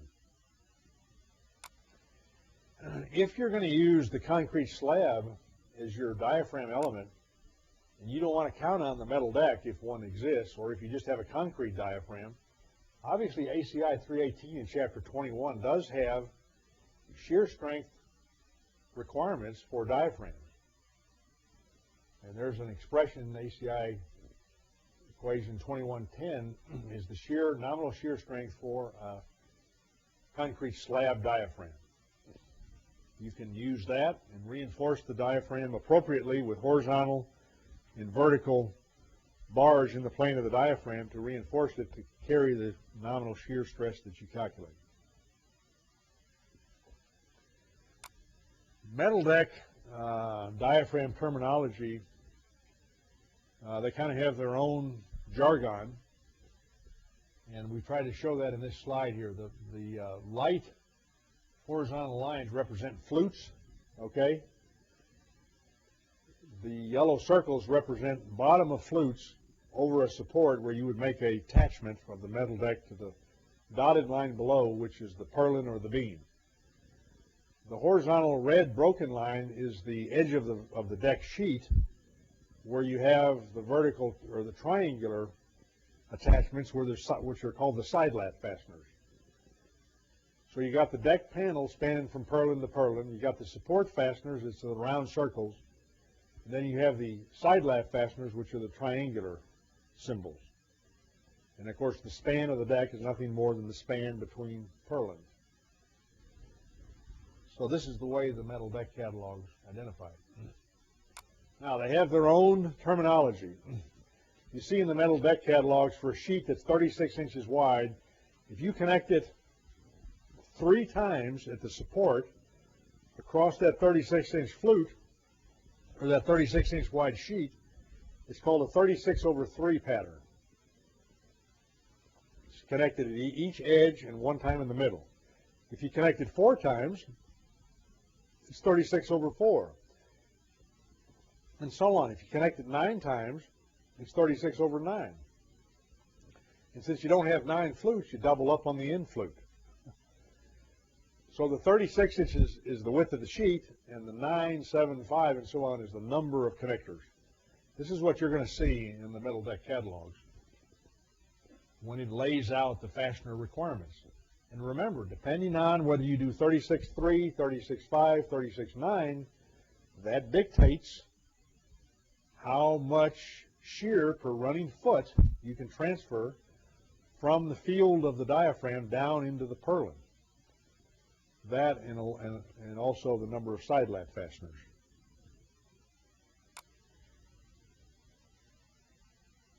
So the side lap fasteners in this cross section are denoted by X, and then the end fasteners are noted by the round circles.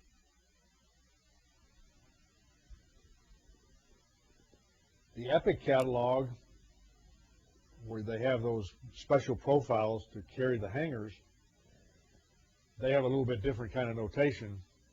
as shown, notice that their side lap fastener is above the plane of the deck, not at the floor of the deck, so it's a little bit different animal.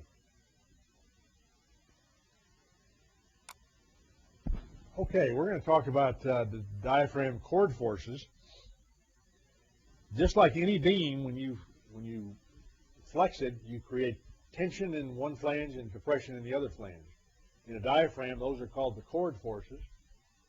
You have to design your diaphragm for those. How do you do that? You either put an edge angle on there and design the edge angle as continuous at the edge of the diaphragm to collect that chord force, or you can fasten the deck to the spandrel beam and have the spandrel beam serve as the chord element. If you go that direction, remember that when the spandrel beam ends at the column, you got to carry that additional force through the connection, through the column, into the other side. You got to be mindful of the spandrel beam connections if you go that route.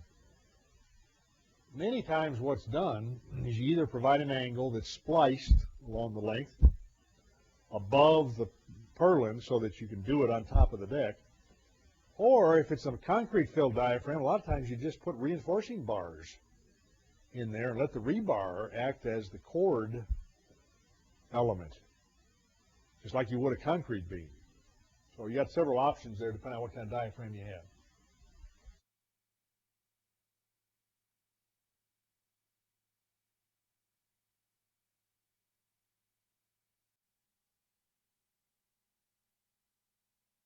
Okay, we're heading into the home stretch here. And we're still talking about diaphragm and specifically diaphragm modeling.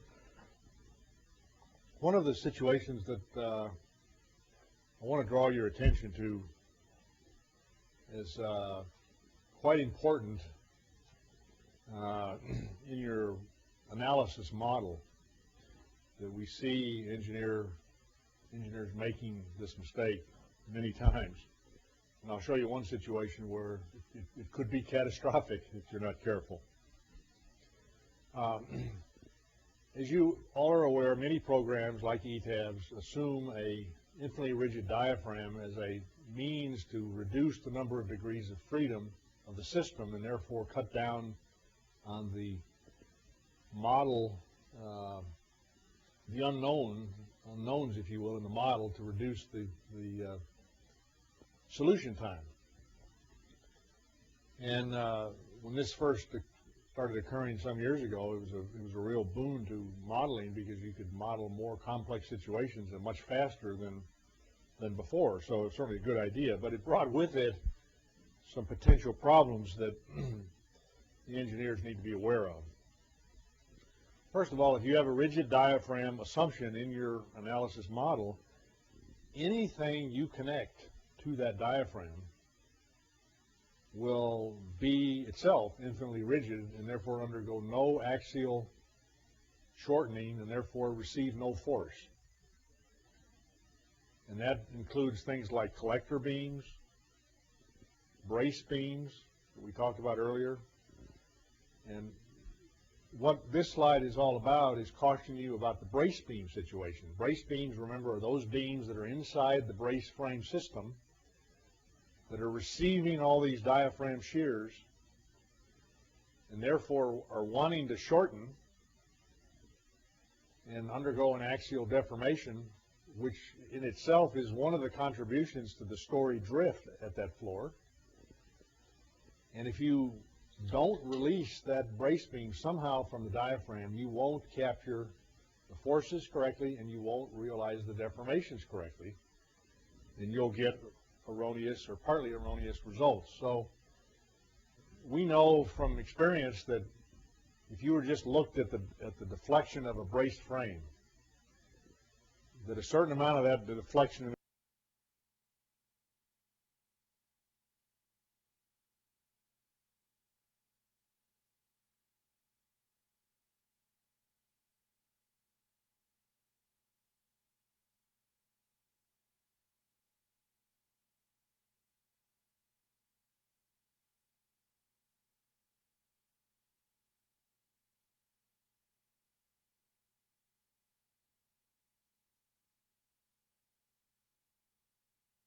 that brace frame is coming from the shortening of the columns, right, like cords of a truss. Part of it's coming from the shear deformation of the webs, or the braces, right? They undergo PL over AE, shorten. That contributes to some of the shear racking of the story. Another component comes from that brace beam. It shortens and moves the whole frame over. That can be as much as 15% of the total drift of that frame. And if you've connected that brace beam to your diaphragm and the diaphragm is infinitely rigid, guess what? You've miscalculated, or you have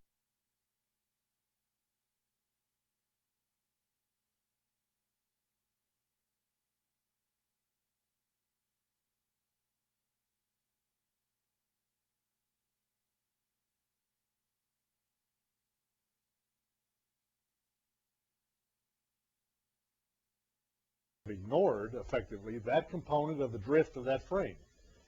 So this can be important not only in your drift calculation, but it can be important in the proportioning of the brace frame beam itself. You're not capturing the force that you might think it's getting, and therefore you either got to go back and do it by hand, or God forbid you don't know that it's not doing it right and you don't use the right forces, then you're of course under designing that beam.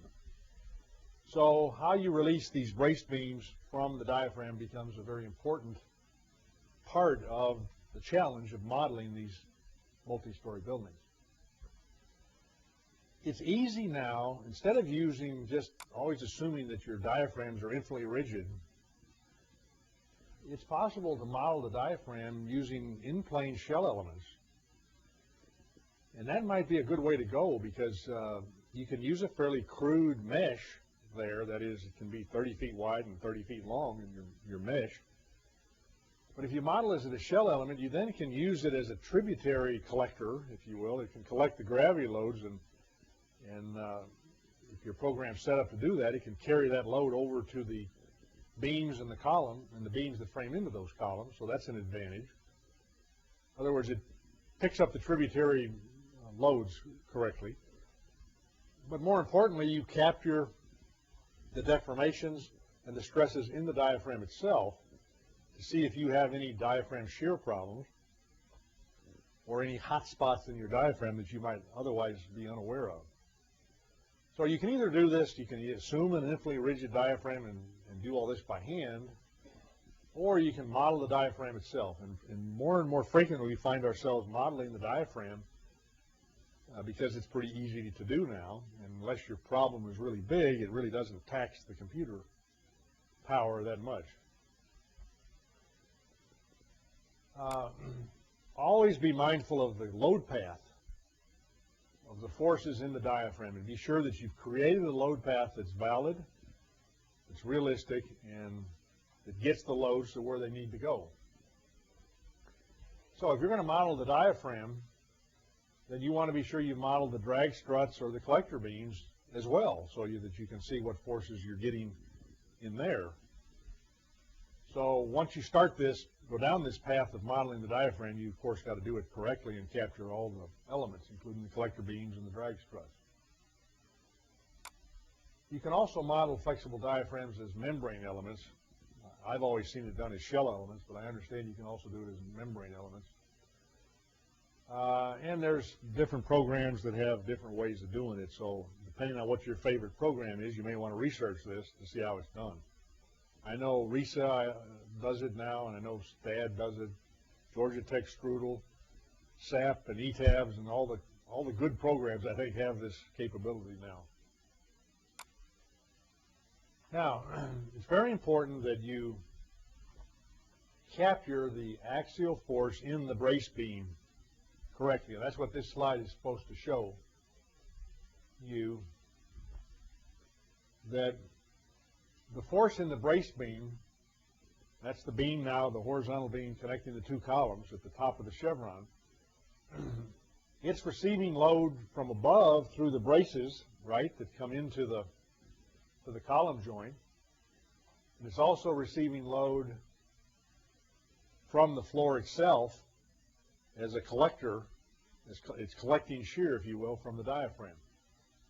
So what we're trying to show you here is that you've got to create the free body diagrams to be sure you're collecting these forces properly into the brace beam, particularly if you're doing this by hand.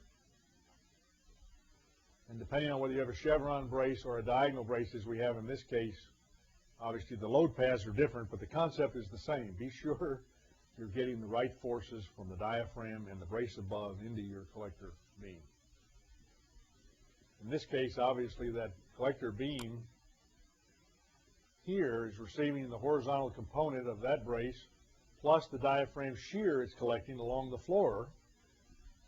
And that's why that axial load diagram, which is what this is collecting, it's growing from 142 kips, which is the horizontal component of the 200, plus the line load of 7.1 kips per foot, that over the 10 feet of width gets you the 213 kips. So be mindful of your statics. And this is, again, this is a close-up to show you what's going on there from the brace above, transmitting its force into the horizontal brace beam, and then also collecting it from the floor system. And here's the axial force equation, sort of in analytical terms. So, rigid diaphragm, no relative in-place displacement at the joints. Be real clear about that. No deformation, that means no force. Beams with both end joints connected to the rigid diaphragm will not have any axial force. If you design that beam using a post-processor as part of the program, you're not going to get any force in that beam, and therefore you won't get a correct design. If you go that way, then you got to design that brace beam by hand, by statics. You got to get the force in the brace and then manually calculate what the forces are in the brace beam to design it. And remember that you also may be missing as much as 15% of the drift in the frame because of that assumption. If you're going to release joints, which is probably what you want to do, you got to be careful you don't release too many joints, or otherwise you'll create an instability in the model and it won't even run. So there gets to be a little bit of an art to modeling diaphragms and their connections to brace frames or moment frames.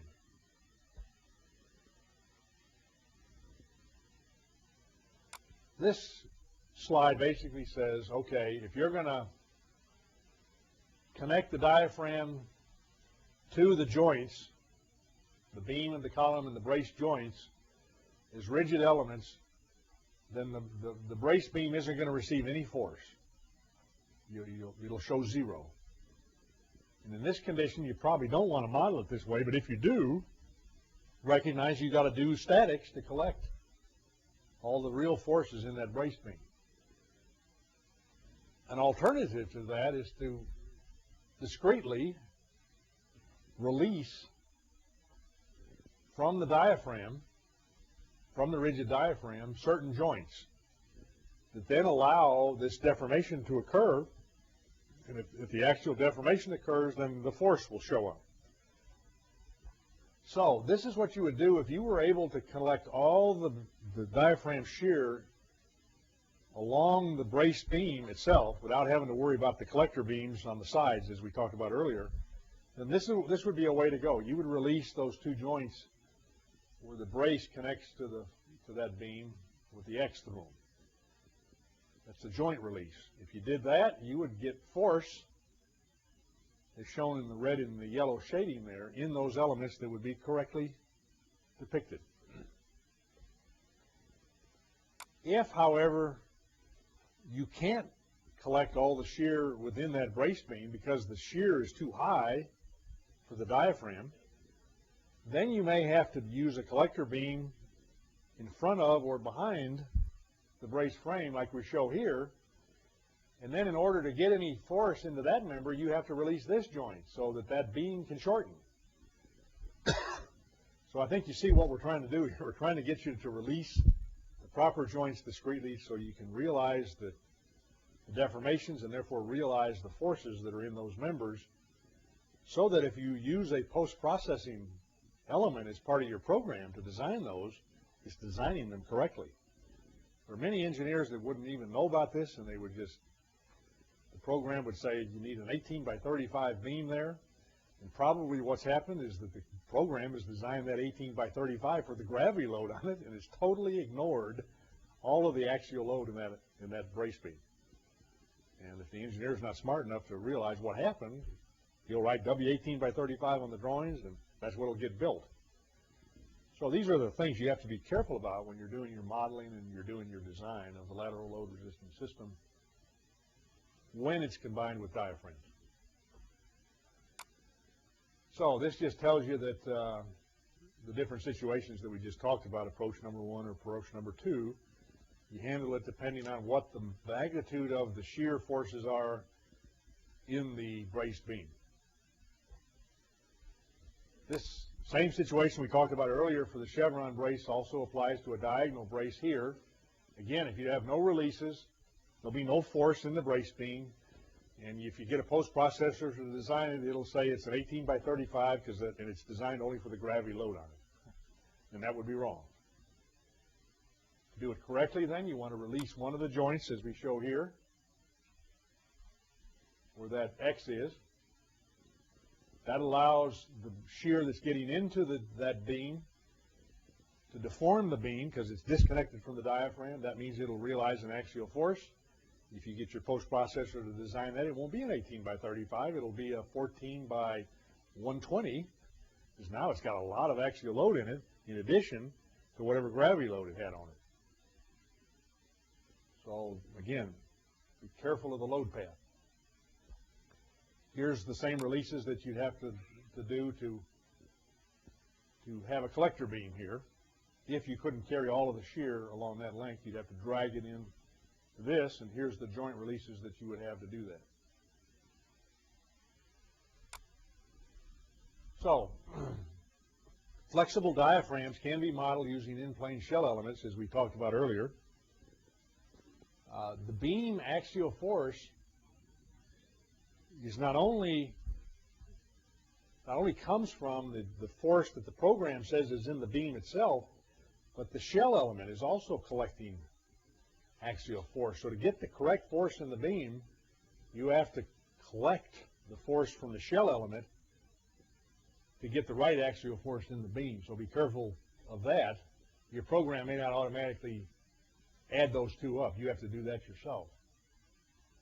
That's what this slide is trying to say. Now, we want to go through a series of slides here quickly that just identify for you some cases to look out for. A little bell goes off and says, this could be a problem. Obviously, here we got a big stair opening, or maybe we have a mezzanine or something opening, and we got a lateral load resisting system, and the only place the floor connects to it is right there.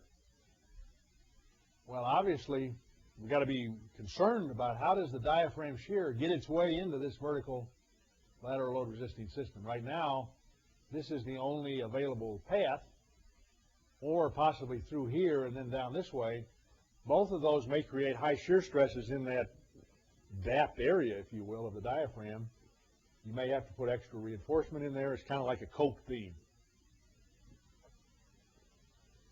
Another common situation happens in the middle of buildings that have big atriums. You got this big roof atrium opening. All your lateral load resistance is on the ends. And the diaphragm has to span from one end of the building to the other end of the building. And guess what? You got this big hole. So what does that do? It's kind of like a Vierendeel now, right? It's kind of like a Vierendeel truss, where this little piece right here is acting like the chord of the Vierendeel. That's the top chord, that's the bottom chord. And you get additional bending in the diaphragm from those Vierendeel stresses. And therefore, you're probably going to have very high localized shears, and you'll probably have to put a lot of reinforcing steel in that slab to account for that Vierendeel effect, as I would call it. And then you got to be careful that you can transfer all the shear at the end there, where it says high shear. You're going to have some real high shear stresses right at that point. This is a situation that I'll never forget. We did a peer review on a multi-story building. And it's common in a lot of the bottom floors of a multi-story building You got a lateral load resisting system around the perimeter. And you got this big atrium. Maybe this is a 3-story space or a 2-story space. In the middle of the building, there's the elevator core. And that might be a mezzanine floor used for storage or closets or whatever. All the elevators are inside there. Now, we've actually seen a situation where the engineer designed this column right there, or that column right there, and all of these columns that might have as much as 12,000 kips in them if this is a 60-story building, or even more. He designed that column as if it were braced at the floor above where there was a full diaphragm and at this floor. He took that point as a brace point for that column. So the question I would pose to you is, what is providing the bracing in this mezzanine floor to that column? If there's no vertical bracing in the core, the answer is nothing. The column really is not spanning from the floor below to this mezzanine slab. It's spanning from the floor below up above, through the mezzanine floor, down to the floor below. In other words, it has twice the unbraced length that that guy thought it did. And had that been built, instead of carrying 12,000 kips on a 20-foot column, it was carrying 12,000 kips on a 40-foot long column.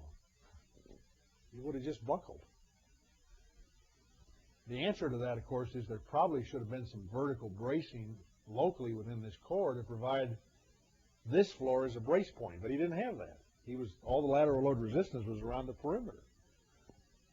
So this is just one of those situations where, being aware of what's bracing what is important, and recognizing some of the pitfalls of having a big open diaphragm should cause you to think about unbraced lengths and what's the load path? That's always the question you want to ask. Here's another situation that we've seen. Elevators on both sides of a vertical lateral load resisting system, and the engineer went about and modeled the 3 walls here as the lateral load system, never checked to see how the diaphragm shear got into that middle frame, which has a hole on each side. Well, the only way that frame can ever receive any load from that level is through the collector beams on each side, the yellow dotted line there. And if the engineer didn't recognize that as the load path, he would have a lot of additional axial load in those yellow broken beams there that he didn't even know he had. They're really acting like beam columns. They're collecting gravity load and designed like a floor beam, but then they got a lot of axial load in them because that load's being delivered to the vertical lateral load resisting system. So another situation you got to be careful about. Whenever you're doing a high-rise building and the architect is gracious enough to give you a shear wall or a brace, you got to be sure that there's some floor around the brace for the load to get there. They're great at giving you places to give you braces where there's no way to get load to them. So you got to explain that to them and say, well, this location doesn't really work for me because guess what? I don't have any way to get the load there. So it's part of the negotiation with the architect. Lots of L-shaped buildings out there where the lateral load resisting system is here and over here. And you may get a neck down condition there where you get very high shear stresses in there and bending in that diaphragm. Obviously, we've exaggerated a little bit for this case, but I think you get the point. Got to be aware of what's going on with the diaphragms. They're very key elements to the lateral load resisting system.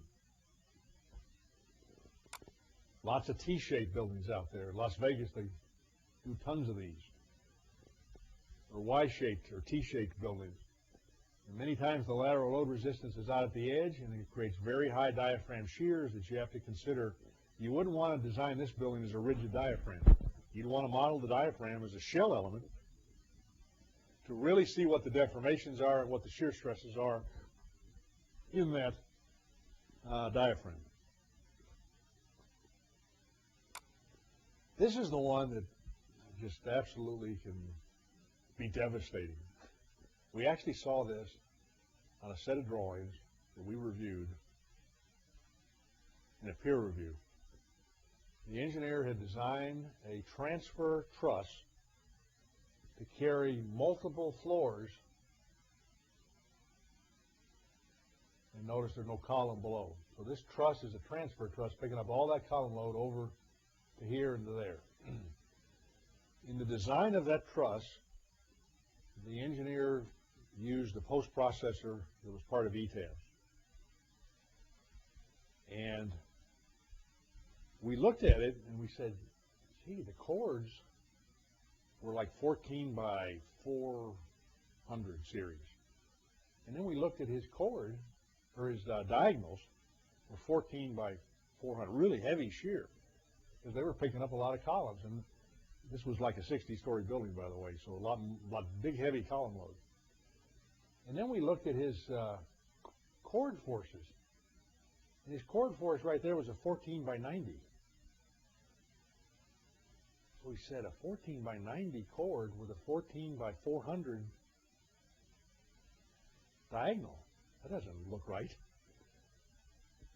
And we said, what's going on here? And we finally figured out that what this fella did, he designed that truss, and he forgot to release the truss joints from the diaphragm.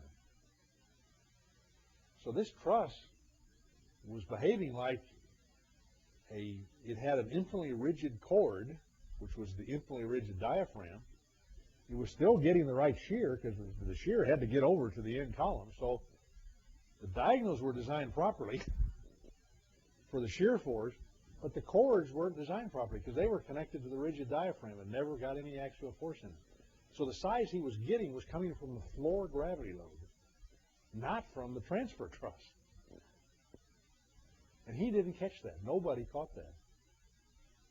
So if that thing had been built and the contractor had taken out the shore underneath that column, the truss would have just collapsed. So and all this comes from the modeling, modeling assumption, and the failure of the engineer to understand statics, basically.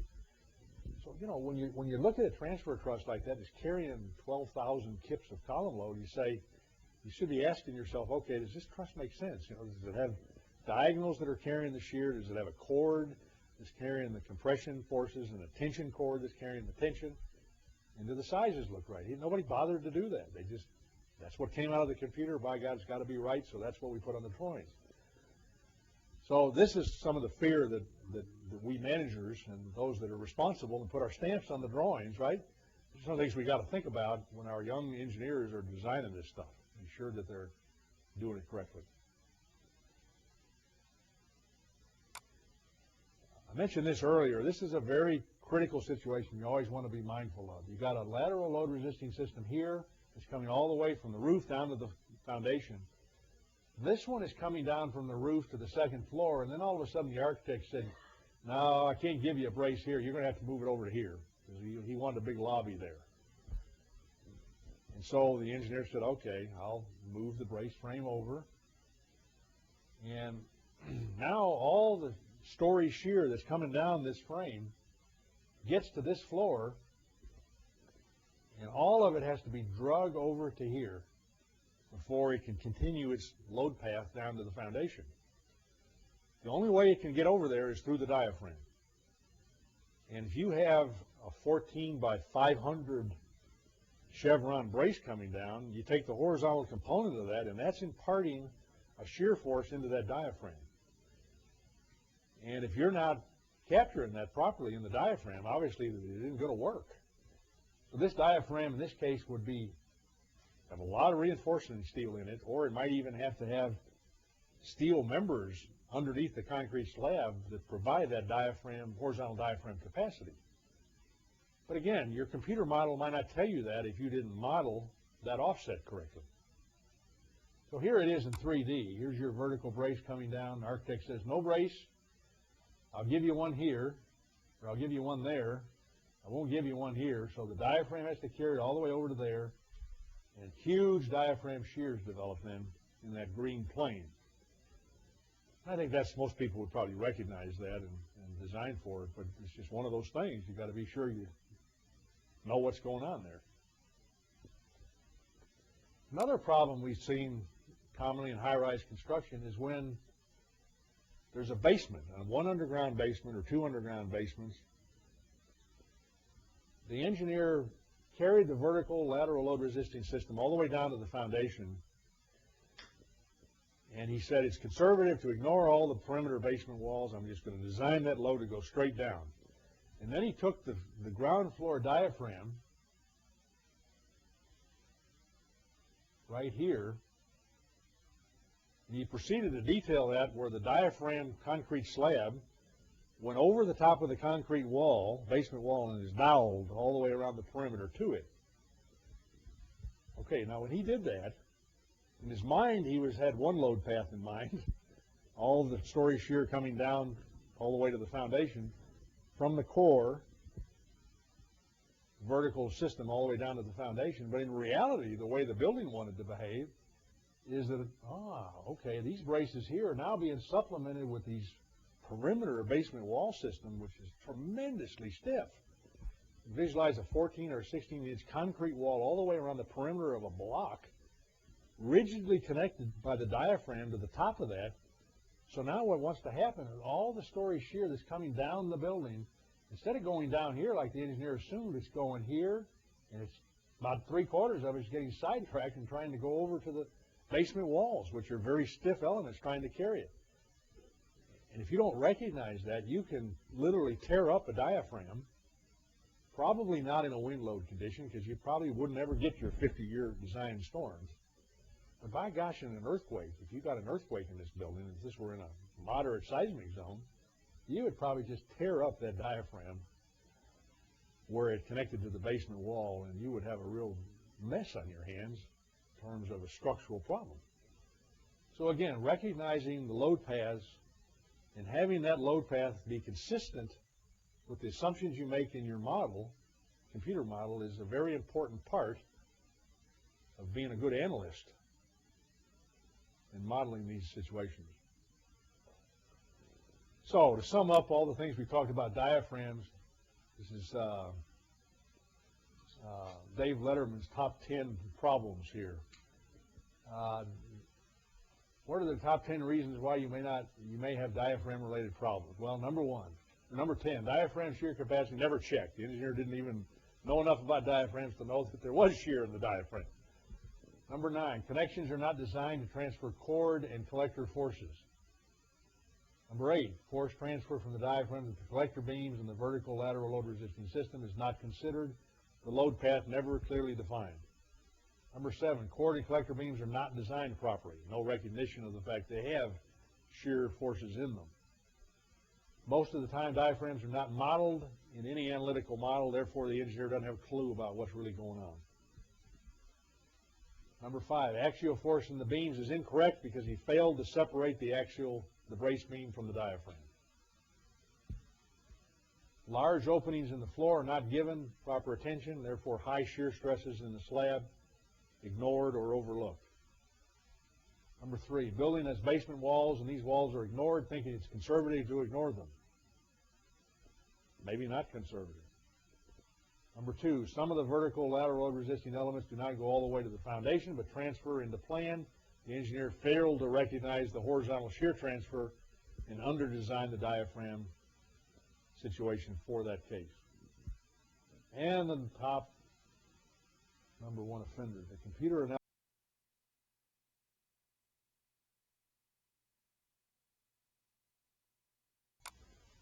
Okay, we're going to move on to column base plates, column base design. This is one we're going to just give you a very quick overview. At the time we developed this seminar, we knew that the Design Guide 1 was going to be reissued, and due to a very unfortunate circumstance, it was delayed almost a year. But I'm now told that it is out and available. If you're an AISC professional member and have access to AISC's website, you can download this new Design Guide 1, I believe it is, right off their website and use it. If you're not an AISC member, of course, you can purchase the Design Guide. But anyway, we're going to give you a quick overview because that new Design Guide ended up being authored by Jim Fisher and Larry Kloiber, I believe. And they spent a lot of time on it and covered all the different kinds of situations. We're talking about columns that have just axial load on them, which is the simple everyday case we all get into. The columns that have high shear, tension and uplift, or overturning moment. So those situations can be very common. We're going to introduce you to some of that here today, just sort of give you a preview. But then the important thing is to go back and get that design guide. And in column-based situations, particularly where you have uplift or high shear to transfer, they've got a great design guide that covers all the equations that I'm going to introduce here. Obviously, the column base is a critical element because it's the interface between the steel structure above and the foundation. And I think if you examine damage to buildings in earthquakes, one of the problem areas is not only diaphragms that we talked about earlier, but also column bases.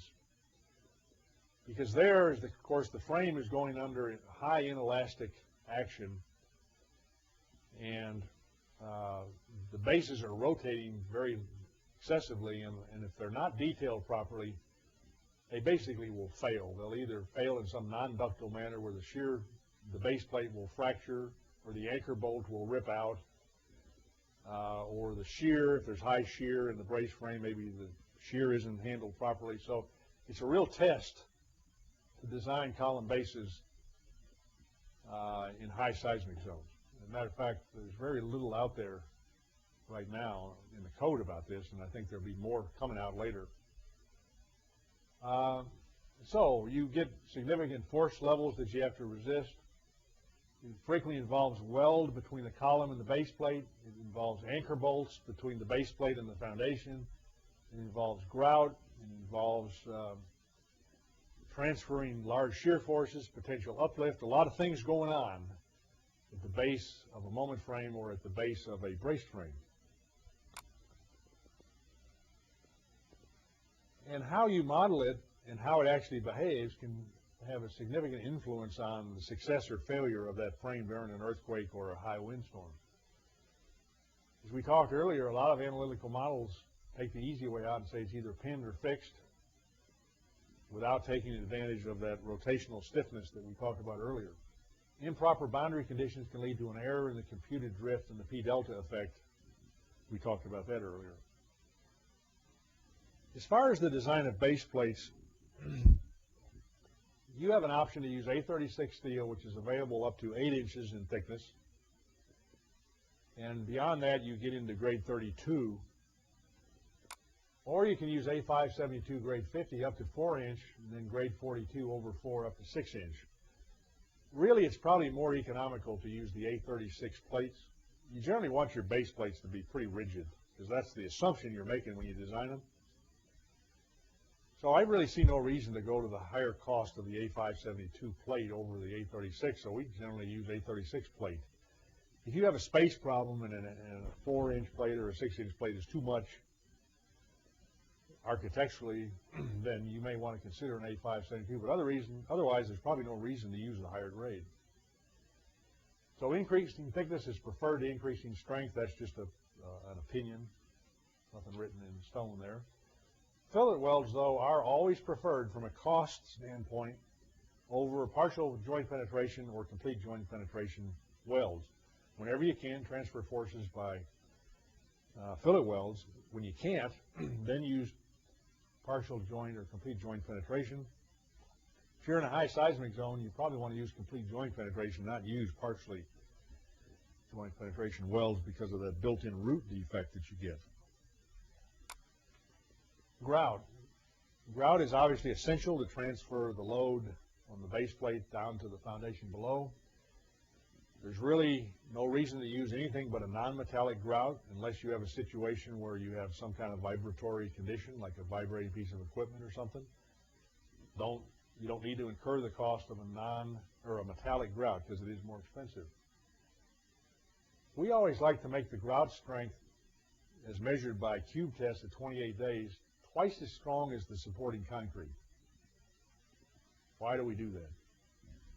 Well, AISC has this square root of A2 over A1, issue where you can increase the bearing stress under the base plate by that ratio of A2 over A1, the square root of A2 over A1, where A1 is the area of the base plate and A2 is the area below the base plate that the load mushrooms out onto, if that area exists. And so rather than check that all the time, we just say, let's always use a grout that's twice as strong as the concrete. So for that situation, we're always covered. So that's what we do. Grouting under base plates is not recommended when you double nut the anchor rod that supports the base plate in an outdoor situation. Why? Because the grout can tend to trap moisture, and then the moisture eats on the anchor rod and causes corrosion. That's why if you look at the highway departments, they never grout base plates that have high, light poles. They always nut them because they don't want corrosion occurring around the anchor rod and the nut, like it could if you had a grouted situation.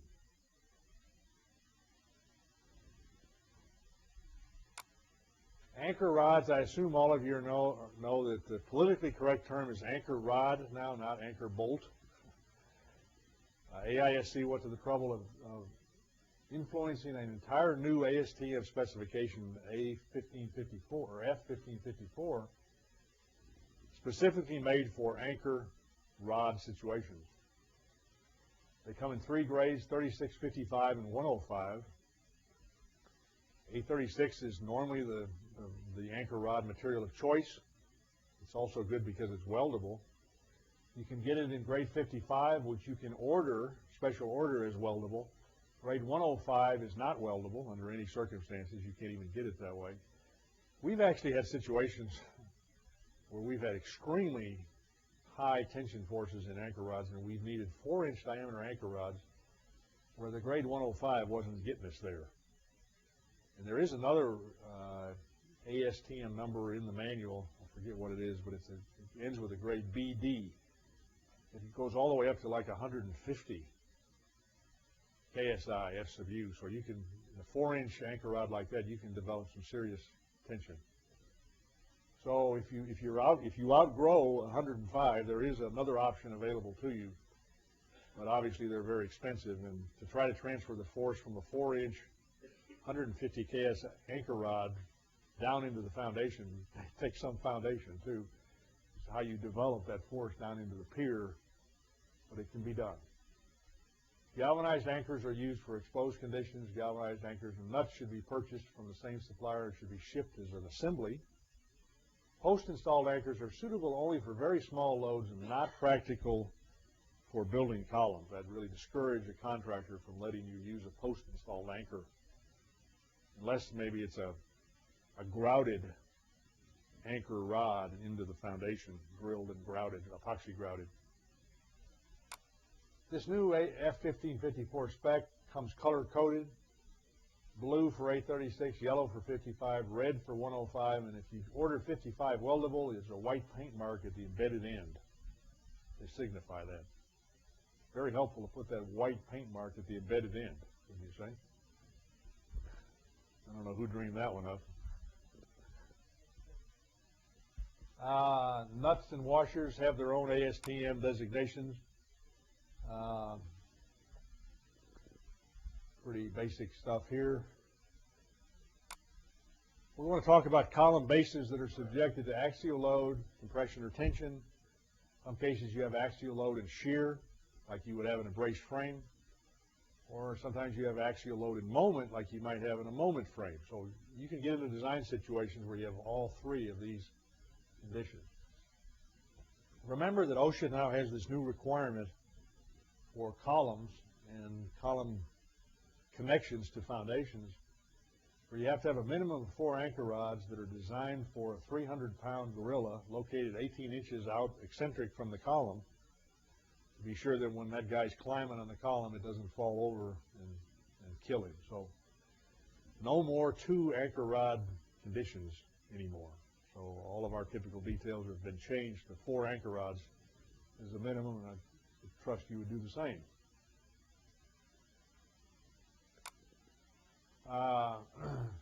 For the compression condition, obviously we look at base plate design, the bending of the base plate, calculation of the thickness from that bending, and then the bearing of the concrete dictates the size of the base plate. If you have tension, then we have the potential of getting anchor rod tension forces that have to be then embedded into the foundation, and that of course influences the base plate design as well as the anchor rod itself. Instead of being 4 nominal anchor rods, now you could have tension that the rod is either bigger or longer because of the tension force. So this series of slides just talks about the various conditions you can get into.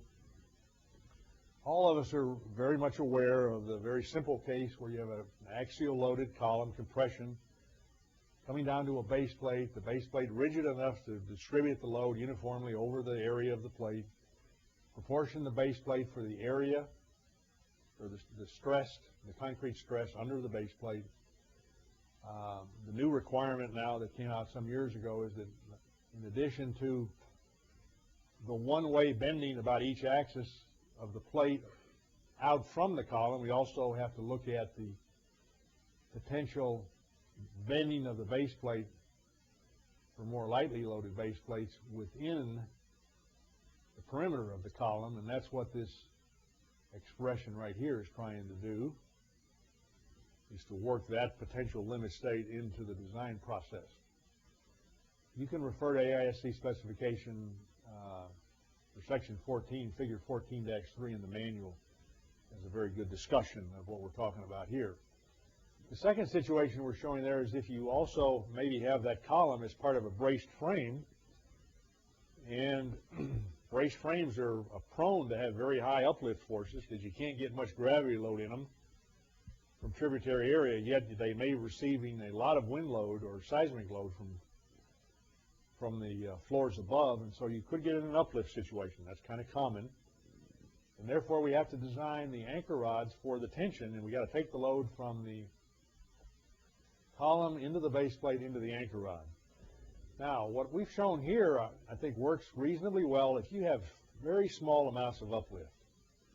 But I learned a long time ago when I designed my first high-rise building that fabricators would much prefer, when you have big columns with big uplift forces, to not take the load down the column over to the base plate in bending through a weld around the perimeter of the column to the base plate. Those are too expensive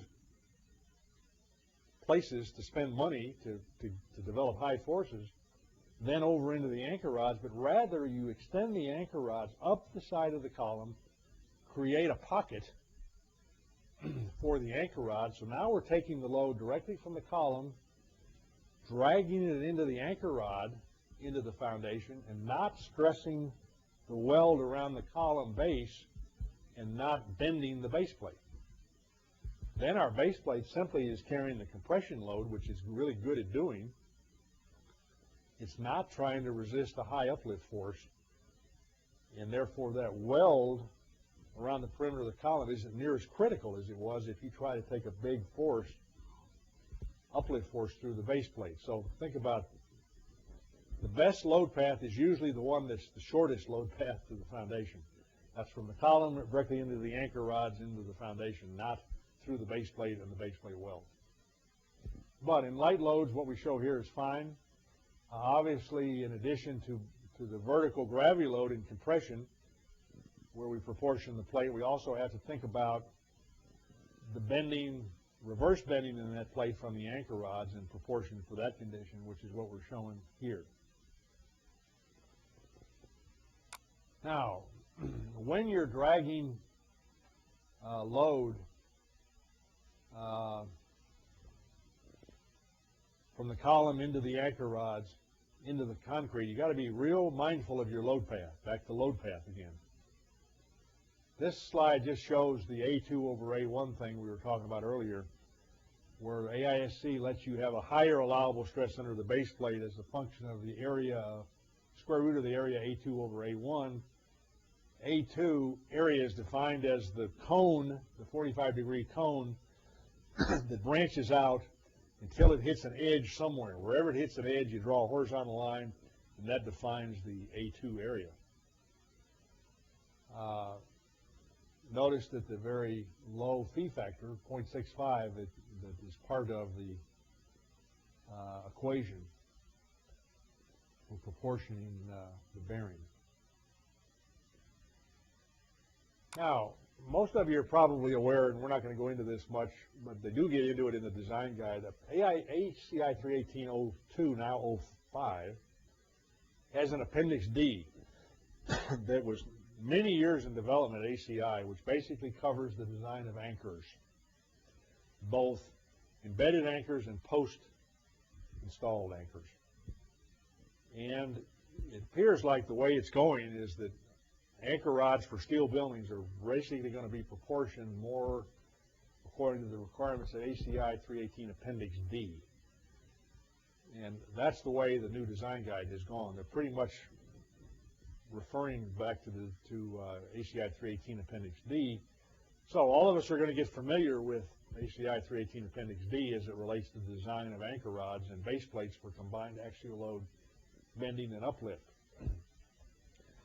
But B, so I'm not going to get into Appendix D here, but just be mindful that's where you're going to go when you're studying the new design guide. It will send you there.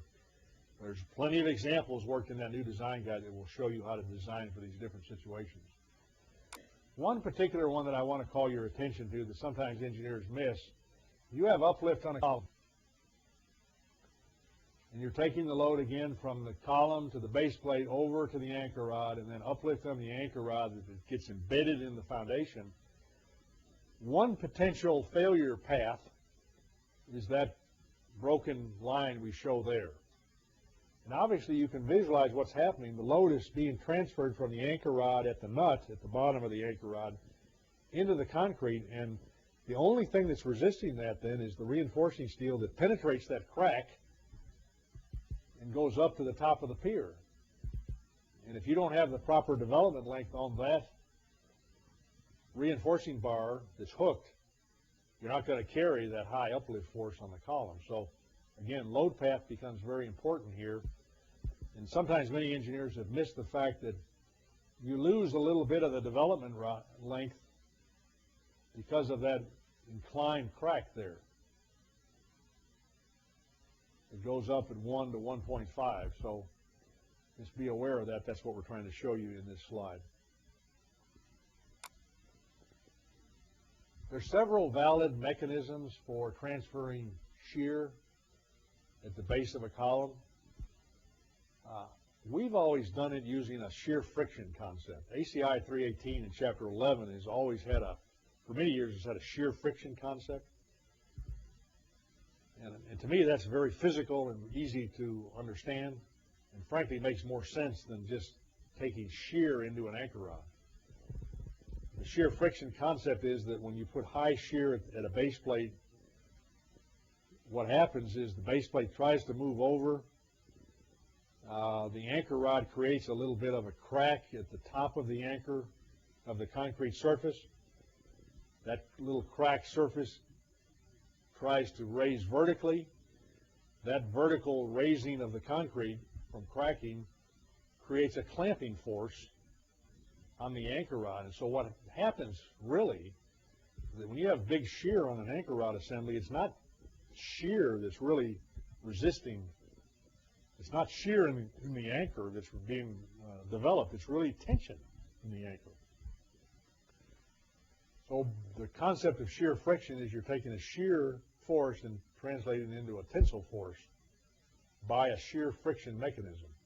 That's what shear friction concept's all about in Chapter 11 of ACI. And that's the way we always used to do it. I understand the new design guide will talk about both methods. That is, taking the shear force directly into the rod itself, or using a shear friction concept, which basically is based on tension in the rod. Interestingly enough, if you design it both ways, you get essentially the same answer. It's kind of comforting to know. When you have really high shear, you may have to put shear lugs on the bottom of the base plate, or you might have to swallow the column up into the concrete, into the base plate to get more shear area, or you can take it through the anchor rods itself. There's different ways you can do it. But Appendix D in ACI 318 talks about 3 limit states for an anchor. One is the shear strength of the anchor itself, which is basically just the shearing off of the anchor. But more often what happens is you get a concrete breakout strength of the anchor in shear, where the shear force creates, depending on how close you are to an edge, creates this cracking wedge in the concrete that can cause the anchor to fail. Or less often, a concrete pry-out strength failure in shear. Usually if you make your anchors long enough, like we do in steel buildings where they're 18 inches or 24 inches or 36 inches or even 6 feet long, depending on how big your anchor bolt is, you'll never get this one. This one was really developed in Appendix D primarily for post-installed anchors that are only 3 or 4 inches deep. So this phenomenon usually won't occur for our cases. But Appendix D does talk about proportioning the anchors for pure shear. Here's some of the equations that you'll see in Appendix D. I'll save these for you to look at in the design guide. And again, you'll be referring to Appendix D along with that design guide. For the concrete breakout strength, it's provided a few graphics here to show you what you're designing for. Here's kind of what happens physically, and here's the way it's idealized within ACI Appendix D, this kind of wedged cone, and all the equations that are developed around this assumed failure surface that somewhat matches what happens in real life. You got to be careful when you have a group of anchor rods that you not only look at the breakout failure plane of 2 rods like that. That may not be the governing one, actually. It may be that if you have twice the force with 2 additional anchor rods, that this becomes the failure plane that you investigate. So I'll warn you, the design for these anchor rods, when you have nearby concrete edges, starts to get kind of hairy in terms of the complexity of the calculations. And that's why you're always going to want to write a spreadsheet. I envision that there's going to be a program that's going to come out to do this in the very near future. We've actually written a spreadsheet at our office that does it, because these are the kind of calculations you only want to do them by hand one time. Then you'll convince yourself it has to be computerized, because they're very nasty kind of calculations and also very error prone. The pry-out strength, as I mentioned, usually is not a limit state for deeply rooted anchor bolts, so I'm not going to talk much about it here. If you use shallow anchors, this will be a limit state you have to consider. If you have anchor rods that have combined shear and tension in them, which happens sometimes, Appendix D has a interaction surface, the interaction between shear and axial tension force. Notice that even though it tends to be more of a parabolic or circular surface, the ACI approach has been to linearize it and to give you a free zone there, that if you have a certain amount of shear, a large amount of shear and a small amount of tension, you get to ignore that small amount of tension in the proportioning as represented by that horizontal line or that vertical line before you have to consider the interaction. So that kind of makes it easier for the designer. There's the one acceptable interaction surface, which is obviously elliptical. Here's the linear equation that is also acceptable by ACI 318 Appendix D. I mentioned high shear forces, the different ways to handle that. One with a steel shear lug embedded down where you begin to pick up the bearing area along that surface. Or if you have really high shear, sometimes you have to swallow up the entire base plate assembly where you can pick up some additional bearing area here. This is not the scale, obviously. This concrete edge would probably have to be a lot further away to make that second solution a viable one. What we've normally done is just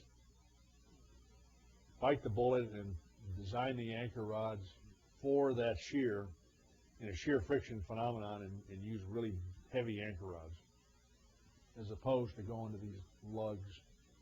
Obviously, there's ample opportunity for a concrete contractor to screw that up, right? And also for the weld to the bottom of the base plate to be no good. I can visualize all kinds of problems with these two here, so, you know, hopefully you'll get the contractor to use a template and get the anchor rods in the right place, and then you can design that shear just through the anchor rods itself. We're going to talk about in a minute what happens when the contractor screws up, which they frequently do. I guess many of you, have they had the lecture yet about the field fixes? Is that one?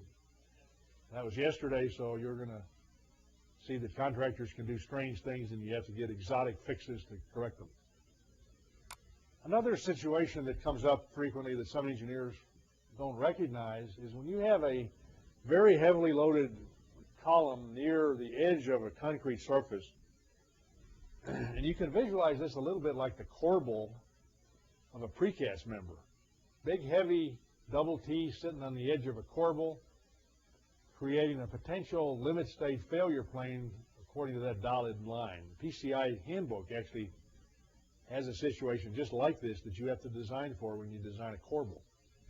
Well, the same thing can happen with a steel column heavily loaded near an edge. You have to worry about that failure plane. How do you design for it? Two solutions here. One preferred, the one I like on the left, you put an edge angle there and a diagonal rod crossing the potential cracking plane, developing its force and tension across that failure plane. That's probably the most direct way. It's also possible to put a hairpin around the anchor rod assembly and drag the force into the slab. You see that solution done a lot in metal building construction. Now for the very complicated case of combined axial load and bending at the base of a column. If you're lucky enough to have only a large axial load and a small bending moment, such that the moment gets converted to P times E, and the P force is within the bearing surface of the base plate, the so-called current area, then you don't have any uplift on the base plate and you have no tension in the anchor rod. And that's the situation we're describing here. The bearing area marked in yellow there can be found by just statics, summing forces about some point, or actually summing forces vertically to solve for this y distance to resist the axial load, which now is at an eccentric. So obviously, if you can, you want to put the bearing area in yellow underneath the center of force there, P sub u. And that's how you proportion it. You still proportion the base plate for bending, just like you would in the compression-only situation. So this situation is pretty easy and easier to deal with when you have low eccentricity. It gets to be a lot more challenging when you have a high bending moment, so that P times E, P is actually outside the footprint of the base plate. Then the equations become a little hairier. In addition to summation forces vertical, you have to sum moments about a point. One place to sum moments is about here. Once you do that, you'll end up with a quadratic solution for this y distance, y being the bearing area here. It looks like this. So you've got your P sub u force is known. You're solving for T sub u and y, the amount of bearing area you need. You know what Q max is. That's the maximum stress that the concrete can carry in bearing. So by summing forces vertically and taking moments about some point, you develop these equations that you then can use to solve for the force in the anchor rod and the bearing dimension y under the base plate to resist that combined axial load and bending.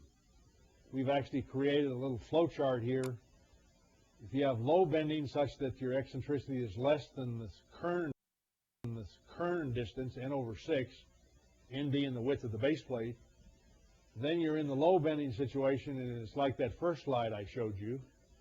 If it's greater than the kern distance, then you have a much higher eccentricity, and you get into that quadratic equation solution for y, and then after you get y, you can get the axial tension in the anchor rod, and so you go down this load path. You can study this more in that design guide. You'll see these same similar equations.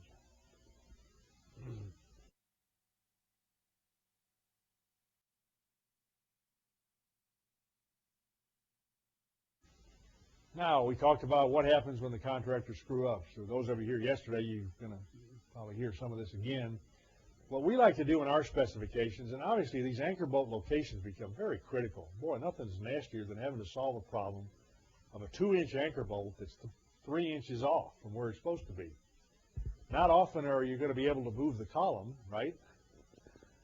So you're either going to rip out that anchor rod or you're going to refabricate something to make it work. So the best solution is to not let it happen in the first place. How can you do that? Well, put in your specifications that the contractor you may even want to say a registered surveyor. We've taken a lot of flack in our spec by saying that, and we've now used the term qualified field engineer. But the point is, in our pre-construction meetings, we pay attention to this and say, Mr. Contractor, who's going to be the guy surveying the anchor bolts to be sure they're in the right place? Because if you mess that up, that's a very expensive fix for you and me. So I try to think about this a little bit ahead of time. Use AISC recommended hole sizes in the base plates, which now have gotten fairly generous hole dimensions to allow for more tolerances. Just a quick side story, if this didn't come up yesterday, you should know about this. ACI, I believe it's standard 112, defines all the concrete tolerances for concrete construction. And in their tolerance, ACI tolerances, they define a tolerance for anchor bolt or anchor rod placement. ACI specifies the same tolerances within the AISC Code of Standard Practice. Guess what? They don't agree. They don't agree by a large amount. The AISC tolerances are much smaller. It's a big surprise, right? They're steel anchor rods. The concrete tolerances are much looser. Contractors love to pick up on this and say, my contract's based on placing those anchor rods by the ACI tolerances. I didn't pay any attention to the AISC Code of Standard Practice tolerances. So word to the wise, cover this in your specs and tell them anchor rods are to be placed according to the tolerances specified by the AISC Code of Standard Practice, not the ACI 112 or 114 standard, whichever one it is. Again, we also require in our specifications that they use templates, 2 layer templates, one at the top of the anchor rod where the nuts are, it sticks out of the ground, and another template at the bottom of the anchor rod, so that you don't get anchor rods that are at the right spacing, but then maybe do this. You got to have 2 templates. So hopefully, if the contractor gets the top tolerance is correct and the bottom tolerance is correct, he'll get the whole family of rods in the right place, and you got at least a chance. But the point is, you want to have them surveyed maybe even twice for critical situations so that you don't have to do a very expensive, time-consuming, and job-delaying field fix to solve that problem. The other available options, obviously, you can evaluate the need for the incorrectly located rods, and perhaps not all of them are required, and you can just cut some of them off and not even use them all. You can cut the rods and use epoxy anchors. That's expensive and painful, but you can drill holes deep into the concrete with long drill bits and fill it full of epoxy and develop an anchor rod that way. Make a larger hole and use plate washers. We've done that before. If it's only 1/4 of an inch off or 1/2 inch off, sometimes you can wallow out the hole in the base plate, make it come through, and then put a plate washer welded to the top of the base plate to get the hole back to its correct size. You may have to throw away the old base plate and fabricate a new one that matches the incorrectly placed anchor rods if that's possible. Relocate the column on the base plate. That might work for a metal building or a warehouse where they can afford to move the column, but most architects frown upon the fact of the engineer asking to move the column. You can bend the rods into position. If they're only a little bit off, sometimes you can apply heat to the anchor rod and bend it over enough to make it fit through the hole. That works, of course, if you only have a small area.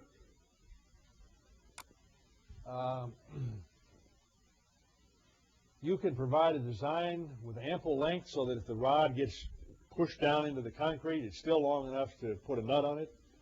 So we like to specify extra extensions on the anchor rod so that if the guy pushes them down 6 inches, they still work.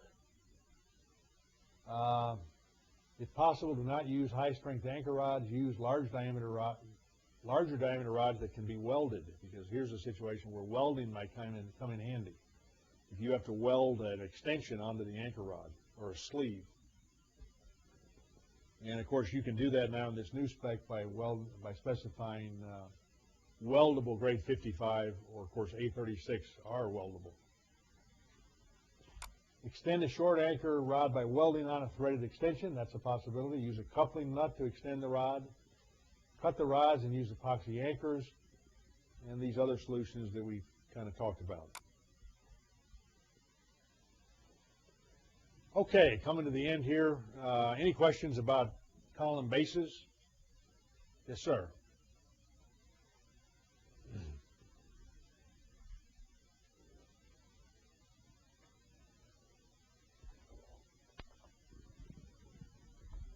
My question is about the shear friction at the column base plate. Yes. And in relation to the oversized holes that are typically to be provided based on the practice, how have you rationalized how the base behaves, particularly if there's very thick plate material for the base plate? Very good question. That's why I asked it. Yeah, the way we have handled that is to specify post-grouting of the hole with a very high-strength grout so that you fill that contact space and then therefore validate the shear friction concept. That's the way we would do that.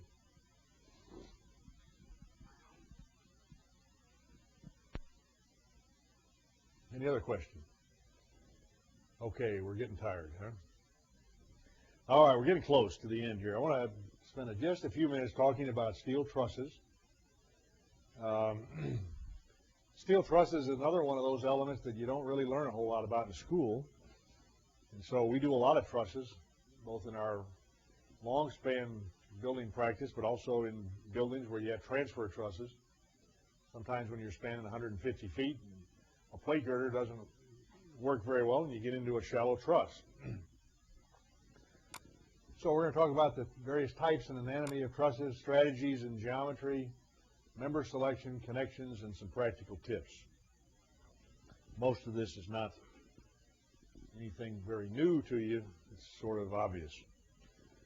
A truss is nothing more than a form of a beam where you have shear and flexural stresses that you have to resist. The shear forces are taken by the diagonals and the posts. The posts, in this case, act in compression. These diagonals are acting in tension. And then the flexural stresses in this beam-type member are taken by chord forces, compression chord in the top chord, tension stress in the bottom chord. So the truss is nothing more than a form of a beam.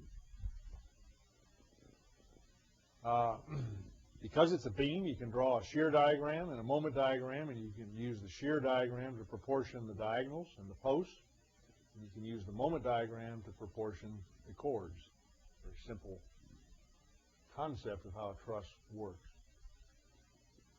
This is what we call the truss panel point, and the question that frequently comes up is, how do you proportion the panel points of the truss? What are some of the rules? Before we get into that, though, let's talk about the various kinds of trusses. And every single one of these you'll probably use sometime in your career if you work with architects who like to have all kinds of shaped roofs. So there are king post truss, which we've used a lot of.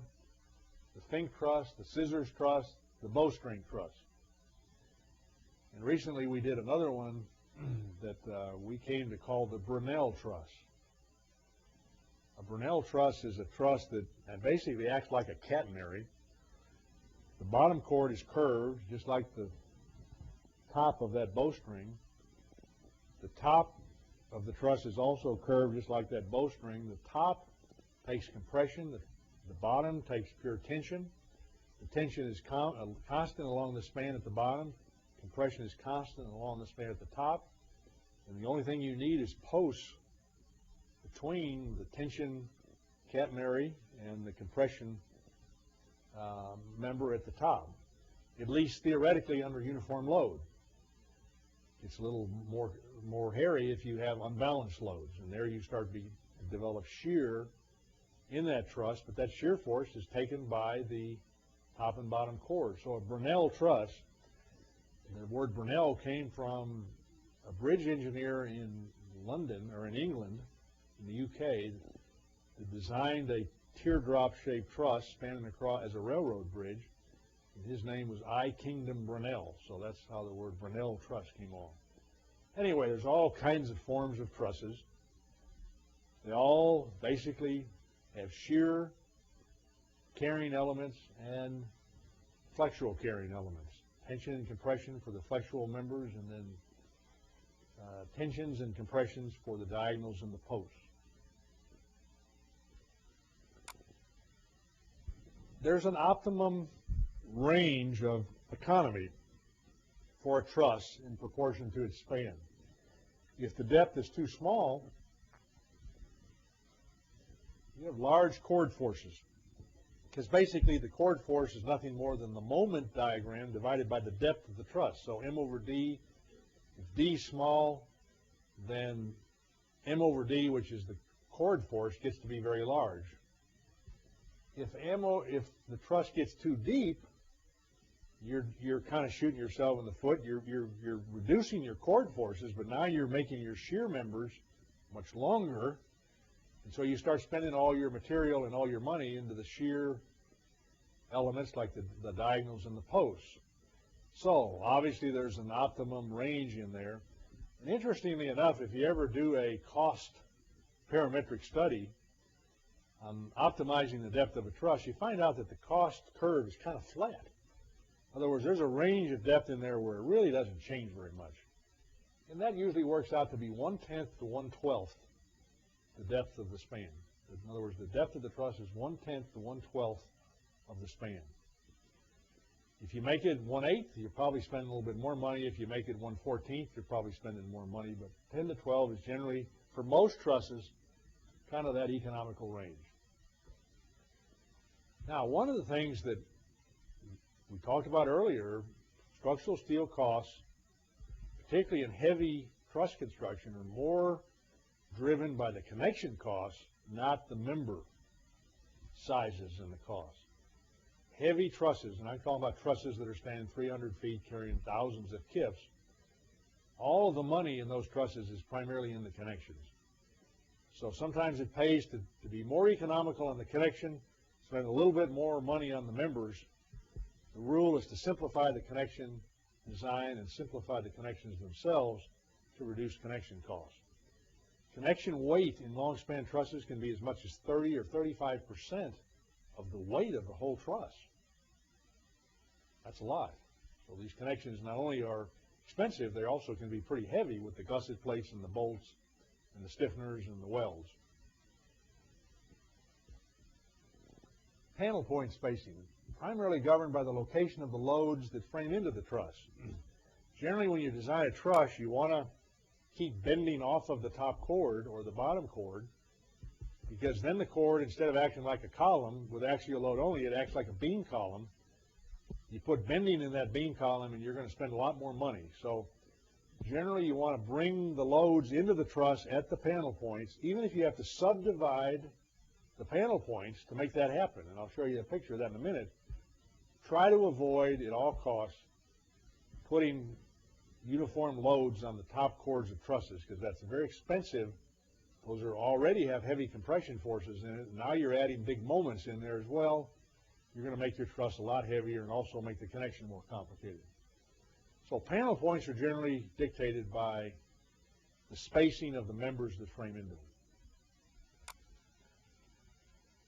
Keep your focus on the connection while selecting the member types. Many times I've seen engineers in our office design trusses. They sketch up what they think the truss wants to look like. They assume an orientation of the member. They form their computer model. They input the model, put the forces in, get the member sizes out. They think they're done. Then they go sketching up a connection detail, and they say, oh, wow, this doesn't look too good. If I'd only turned this member the other way, or if I'd only done this, or if I'd only done that, this connection would be a lot easier. Guess what? The moral of that story is sketch up the connection first, then go do the analysis to proportion the member sizes.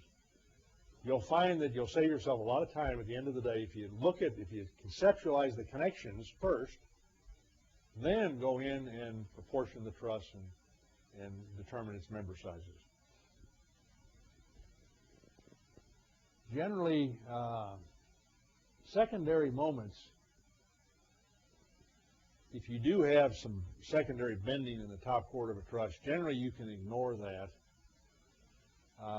and design that truss as if it were pin connected at the ends of all the members and design it only for the axial forces. Those secondary moments have been shown not to be significant in the ultimate load carrying capacity of the truss. So most trusses you design as pin connected members. If you want to design the top chord as continuous, you can certainly do that, but then you have to be consistent between your analysis and your design. If you're going to design that top chord as continuous, then you have to design the connection to be continuous and the forces from your analysis in the connection. You can't design the truss to be continuous chord and then ignore the moments that you get in the chord. You can't have your cake and eat it too. In other words, you've got to be consistent between your analysis and your design. And sometimes engineers don't do that.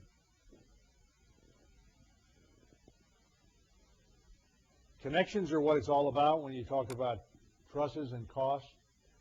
The simplest kind of truss you can do is a double angle top chord and a double angle or single angle post and web members like you've shown here. We have a single gusset plate. The angles can either be shop welded or field bolted depending on the size of the truss. Remember, you can't ship a truss over the highway that's much deeper than about 13 feet, maybe as high as 16 feet if you get a special permit. So our rule is if we can make our truss 16 feet deep or less, we make all of our joints shop welded. Do all that welding in the shop, ship it out in one piece, then only use a bolted splice every 60 feet or 120 feet, depending on how long you want to ship it. If it's 20 feet or 24 feet, then you're pretty much stuck with field bolting the connections. Now, you have the option of field welding the connections too, but we don't like to do heavy field welding out in the field unless you have an inspector there, because field welding is problematic in the sense that you're out in the wind and the rain and the elements, and sometimes the welding isn't so easy. So we like to do shop welding, field bolting whenever possible. Whenever you can, double angles or T sections. If you can, make the T's deep enough where the web members can bolt or weld directly to the T stem. That saves the cost of that extra gusset plate. So you might try that. The disadvantage to that is if you use a real slender deep T, you're going to get into that H over T problem that we talked about earlier, and you'll have to design that T as a slender compression element because it's going to have compression in it. So there's a trade-off there. If you get it too slender, you got to go into that slender member provisions of Chapter F. Sometimes instead of double angles, we've used double channels as top chord members. Again, keeping one single gusset plate if you can until the forces get too big. Then you may have to go to either a double gusset plate. I think what we're showing here is trusses made out of HSS members that architects tend to like, either pipes or tubes. Generally, if you can use one gusset plate that's welded to the cord and then slot the tube or the pipe in the field or in the shop and then weld it to the gusset plate around the perimeter, that's not a too bad of a connection.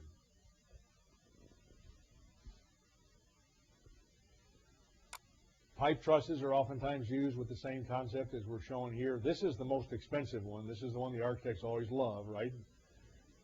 That's the one that's obviously the most expensive. These really aren't too bad. I like pipes and closed sections for compression members in trusses because they have long unbraced lengths. You're going to quickly learn that the proportioning of trusses and the weight of members is often controlled by the amount of axial load you can carry for the given unbraced length.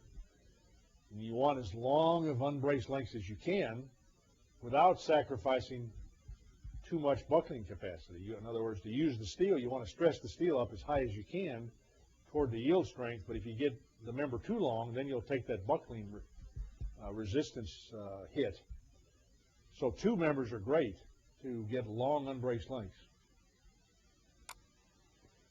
Sometimes if you're shop welding a truss, you may want to do a shop weld like this with a wide flange turn with the web vertical, field or shop cut all these members and weld them into place. Again, I might consider doing this only if the truss were 16 feet deep or less where you can ship it over the highway. Obviously, you'd never want to do this in the field. You'd be crazy to do a welded joint like that in the field. When you start getting big, heavy trusses, you may be stuck with double gusset plates, one on each side. This is the standard truss connection for W14 or W16 or W12 shapes. Use this cord with a web horizontal, a double gusset plate, one on each side with bolted flanges. This is probably the bread and butter truss connection. Sometimes you can get away with turning the web of the wide flange vertical, one single gusset plate with wide flange posts and diagonals that have the so-called claw angles bolted from the member onto the gusset plate. Fabricators tend to like this one as well because it's only one gusset plate, but unfortunately it only works for what I would call medium to lightly loaded trusses. If you get really heavily loaded trusses, this isn't going to work very well, and you're going to need two gusset plates like we have over here. That's why this is the standard for heavy trusses. So practical tips for truss designs, most of them we talked about. Always consider the connection design and the member selection design process first, not last. Engage the fabricator or erector in the design process. If you know who your fabricator is going to be, before you start the design, go have a meeting with them and say, hey, what is your shop practice? How do you like to do trusses?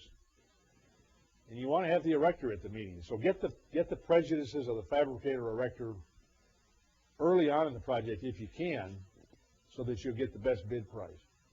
Try to use bolted connections and limit welding to the shop only where possible. For repetitive trusses, consider grouping member sizes. Additional tonnage may be offset by the savings in detailing and fabrication. Document a detailed erection plan and assumptions made in your erection process. For long span roofs, some of the heaviest loads the roof will ever see are during construction, during erection. So the engineer should have a preconceived erection process in his mind that he shows on the drawings as a suggested erection procedure to the fabricator erector team. If he wants to come back with an alternate, obviously you can entertain that, but you ought to give him a way to do it that you know that works. Design and detail connections on the construction documents if possible. If not, clearly show the design forces, including all through forces for connections. Envelope of forces may not be sufficient for independent engineer to design the connections. That is, if you just give him the envelope of forces, what I call the maximum and minimums for every member, frame it into the joint without the transfer forces, he's going to have to make an assumption on what those transfer forces are that he can't get from statics by himself.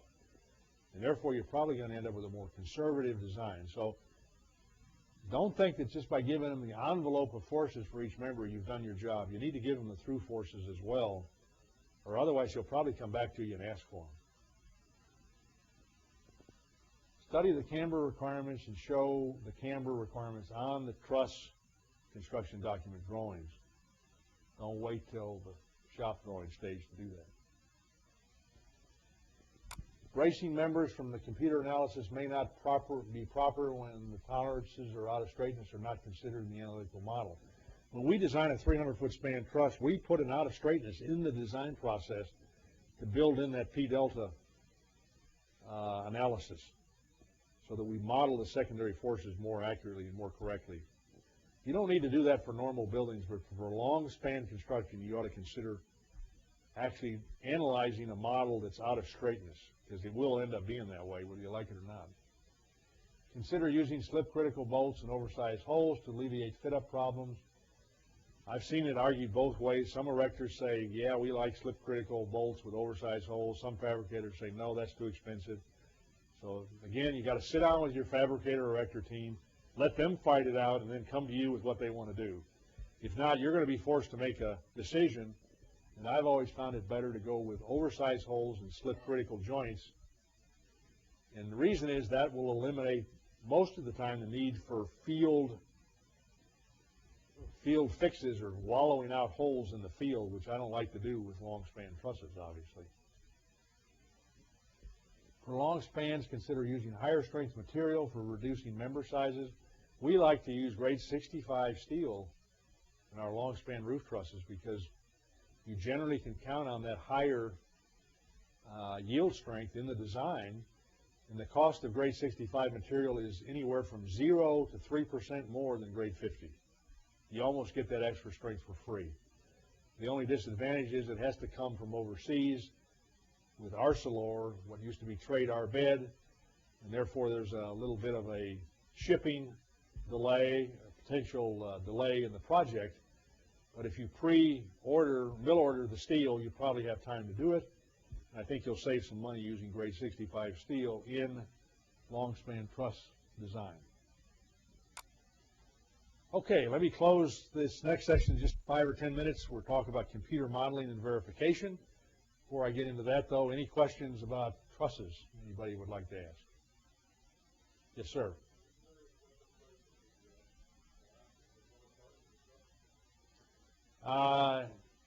Yeah, the question was I familiar with the Miller Park collapse of the Big Blue, I think they called that crane? I'm generally familiar with what happened. I think it was a combination of things, but where's your question headed here? I think some of the expert witnesses involved in that case were wind tunnel people, actually. The two wind tunnel experts of North America served on opposing sides. And the story I got back, and it was finally settled out of court, but the primary cause was operating that crane out of the wind conditions that were acceptable.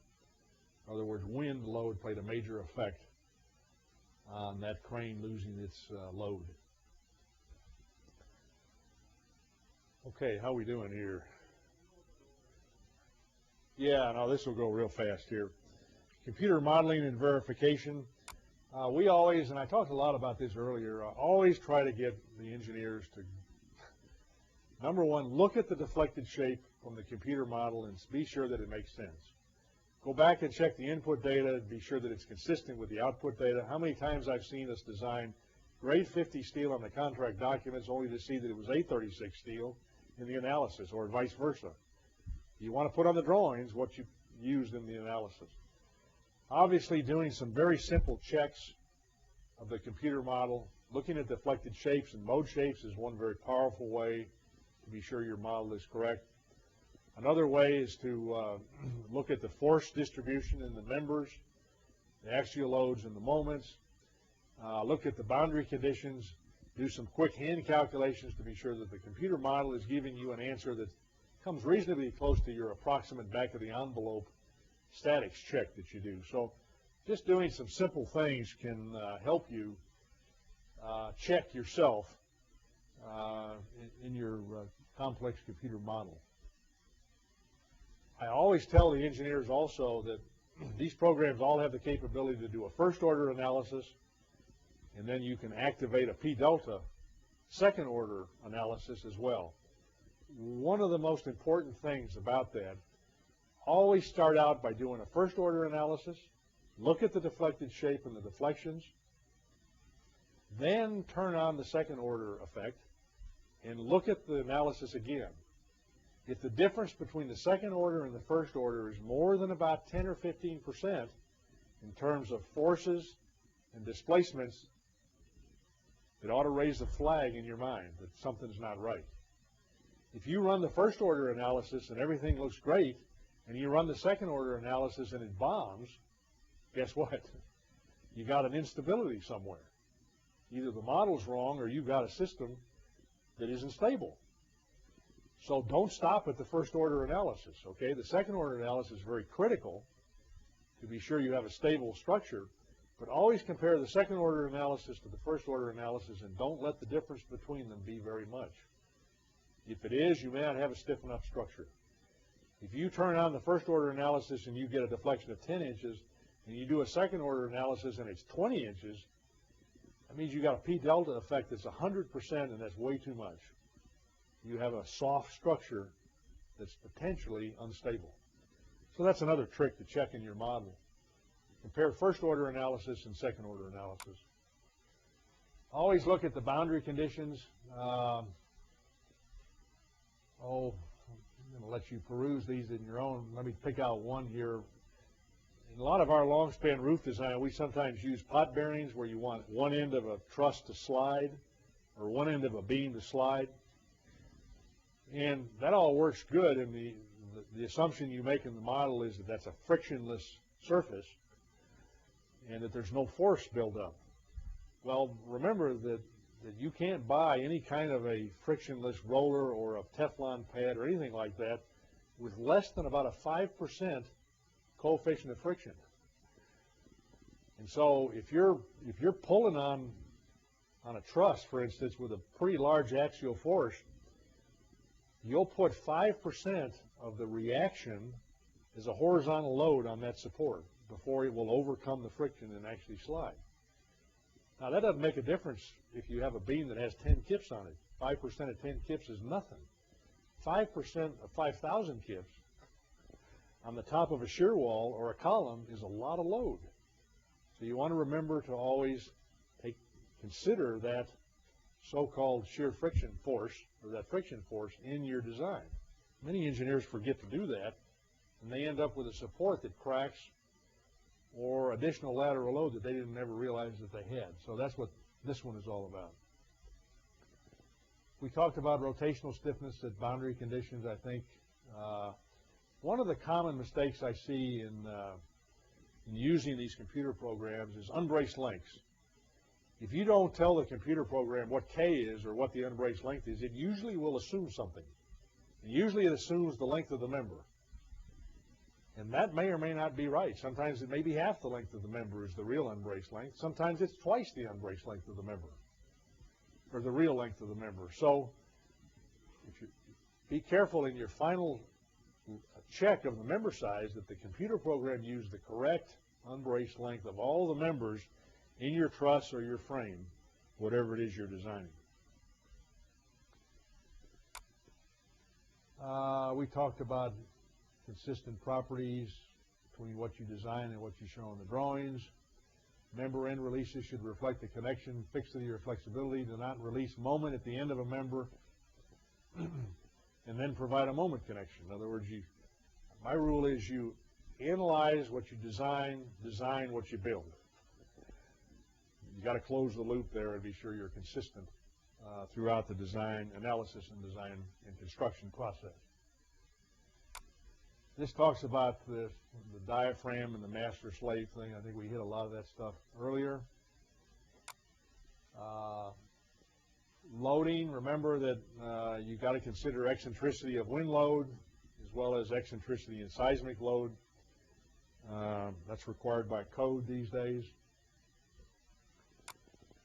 I think we've talked about most of this stuff here. So that's pretty much the end. It's 4:45, so I want to get you home on time. And before we break it up, though, I'll stay around for a little while if anybody has any questions. Any quick questions, be glad to take them now. Okay, have a safe trip.